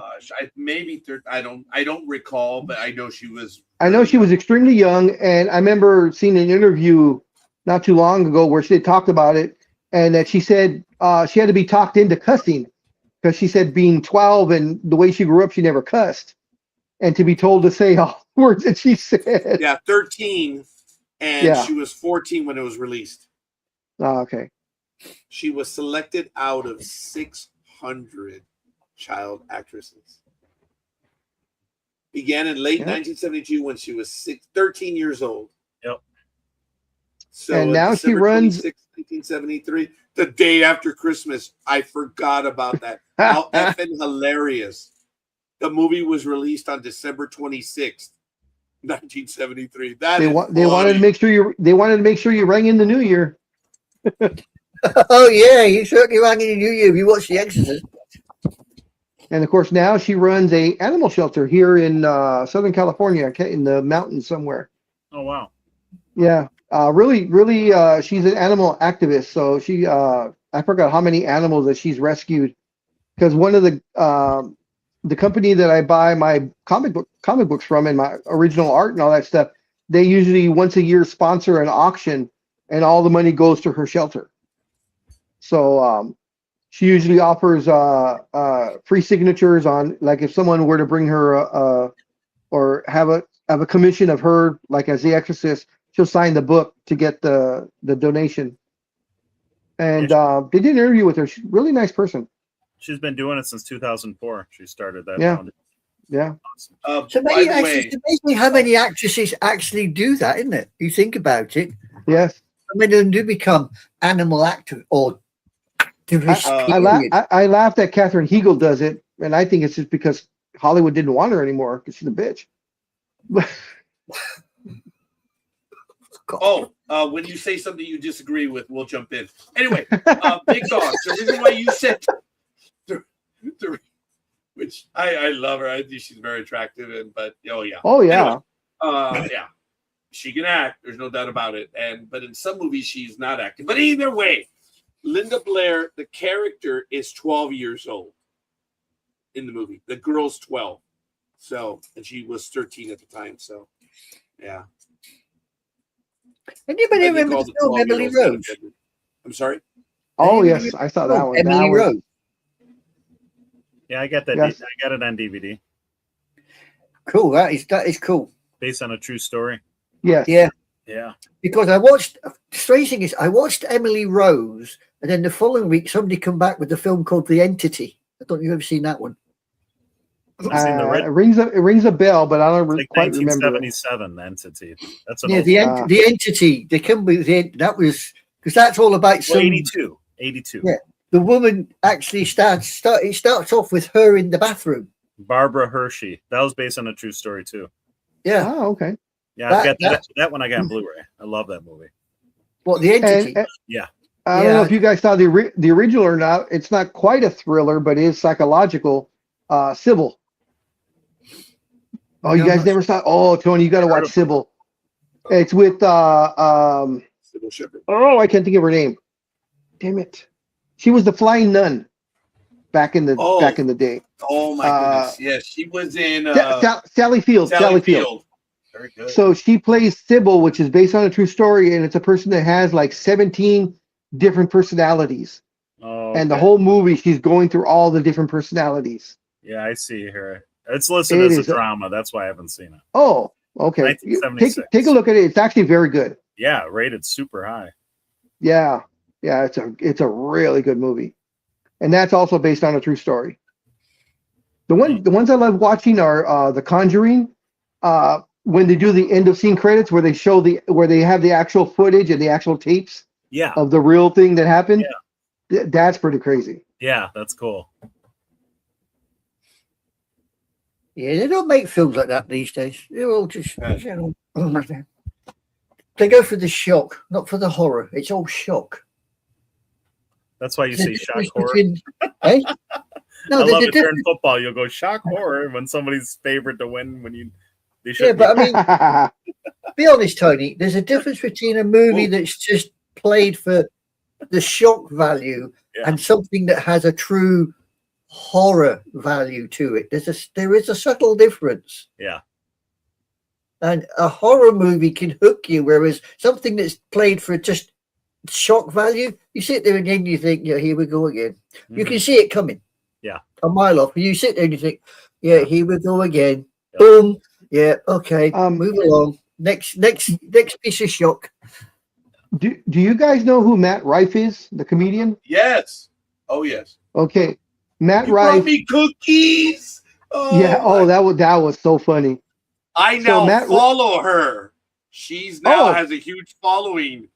Good for her. The mom, Matt- oh my God, she is. Matt Rife is a stand-up comedian. Over probably about the last maybe 3 to 5 years, really blew up. He's huge, sells out stadiums, does a whole 9 yards. Well, he's into horror, and he, of course, now that he has the money, he bought the Conjuring Museum. So he is the owner of Annabelle the doll. Way. Yeah, and he said that he's Oh. gone to it a couple of times. It was him and a partner of his. They bought the museum, so they own all the artifacts in there. Wow. And he says he's gone in there, and he goes, I don't know how to describe it. He was like, I don't believe in ghosts. I don't, this and that. He goes, I know there's probably something out there. He's all, but for me, I really don't believe. He's all, but when I walk into that museum, he goes, especially when I cross like the Annabelle doll, he's all, I just get this like chill, and it gets like really cold. And someone asked him, have you ever thought about opening, since you were the owner? And he's like, oh, hell no. He's like, I may not believe in it. He goes, but I'm not gonna push the limit Not either. gonna tempt fate. Yeah, I'm not gonna tempt fate. I wouldn't blame him. Hell no. Hey, if you don't believe in it, why not? Play around with the doll. Yeah. Next thing you know, you're growing a third arm and you have warts all over your face. Hell no. By the way, Linda Blair has stated, at least in this article in Business Insider, that The Exorcist is not a horror movie. What is it? This is the thespian. Okay. It says, when the movie was eventually released, the heavy religious themes in The Exorcist sparked debate about whether it was in fact sacrilegious. Yes, of course it did. 50 years on, Blair says that it isn't the horror film that everyone says it is. I'm proud to be a part of it, she says. It is something that I know has rocked the world in many different ways, and it has. I've explained it's a theological thriller. It's not a horror film. Okay. Okay. That little avenue. She said Billy Let the crack Batty open. intended for it to shock the world, to kind of wake them up. Oh boy, did it. Yeah, did it? Yeah, kind of. I like the way she put that though. A wicked. theological thriller. A theological thriller. That's nice wording there. I don't know. Is it thrilling or is it horrifying? I think it's horrifying. Which then makes it a movie horror is film. not thrilling unless you're into that. Yeah. Yeah. I suppose you could say it's somebody saying that Soldier Blue's just a cowboy film. Or Really? Butch Cassidy and the Sundance Kid is a romance comedy. Yeah, Soldier Blue. It's just a cowboy film. That's funny. No, That's I would say the romance comedy would be Brokeback Mountain. That would be a romance comedy. okay, it was a romance. I don't know if it was a comedy. But okay, it is what it is. You know what? I actually saw the movie Brokeback Mountain because of all the stuff that was going on, and I've seen it once. I'm like, okay. Say, Was it a good movie? No. Was it a good movie? Was it a good movie? Aside from what it is. The director, Ang Lee. Okay. It might- Oh, I didn't know it was Ang Lee doing it. Okay. Who look, for what it is, I thought it was a good movie. Okay. Yeah. You're not going to be able to take opinions away from everyone or anything, but Of course. in what they were trying to tell, the story, you know what? It actually wasn't bad. I think it deserved the bit of accolade that it did receive. It was a good story. Okay. But beyond that, yeah, I saw it once. I was like, okay. Yeah. Would I have given the movie a thumbs up? I actually did. I did give the movie a thumbs up. But it's not for You are everyone. correct. See, but the question is, It not- was Ang Lee, huh? no, It is see, And was it Yeah, no, is the producer. Yeah, it So was. this one's for Tony because it's going to make it turn even more red than he is. So it's not the question. Is not if you gave it a thumbs up, scorekeeper, is where you put the thumb. Oh, shut up. Shut up. I'm glad I was talking over you over there. Tony. I'm not even going to ask you to repeat it. Ladies and gentlemen, it is what it is. I suppose I should have known that was coming, but You sorry, should have worked that's out what he that said. by now. You know what he's like. You've only got to show him a little bit of a bloody red rag. He's like a sodding bull, mate. Okay, When you said thumbs up, that was the grapefruit, man. It was a watermelon. Scorekeeper treats the big dog the same way he treats La Tortuga. You give them each rope, and but one of them will just bitch slap you hard on that first pull. Others don't, but it's all good. All right, folks, I am having trouble out here. It is 94 degrees outside. I was about to say, it's supposed to be getting hot in there. Yeah. Oh, yeah. Sorry. Yeah, sorry. It's getting warm. I'm starting to feel it everywhere. So I got to go, guys. This was fun. I mean, we went 53 minutes after we're done. So it was good. Ladies and gentlemen, this was a great program. I want to thank Big Dog. I do want to thank the Philly Special. And I do want to thank Anime Girl. And everyone else in the chat room, thanks for joining us. This was fun. We had a lot of sports today to talk about, and I know we'll have quite a bit more. Enjoy the World Cup. Enjoy, as Big Dog said, NBA. You're dumb if you're missing it, but it might be over. And sadly, it really might be over. No, it's over. It's over. Yeah. Whether or not it's tonight or Monday, that's the question. Yeah, it's bad. But we'll be on next week. And we'll see you guys on the other side. Don't forget, the Extravaganza continues next week. Thank God I finally got it back in there. The Saturday morning Extravaganza. All right, folks. Sports Talk with the guys. We'll see you guys on the other side. Peace. Bye.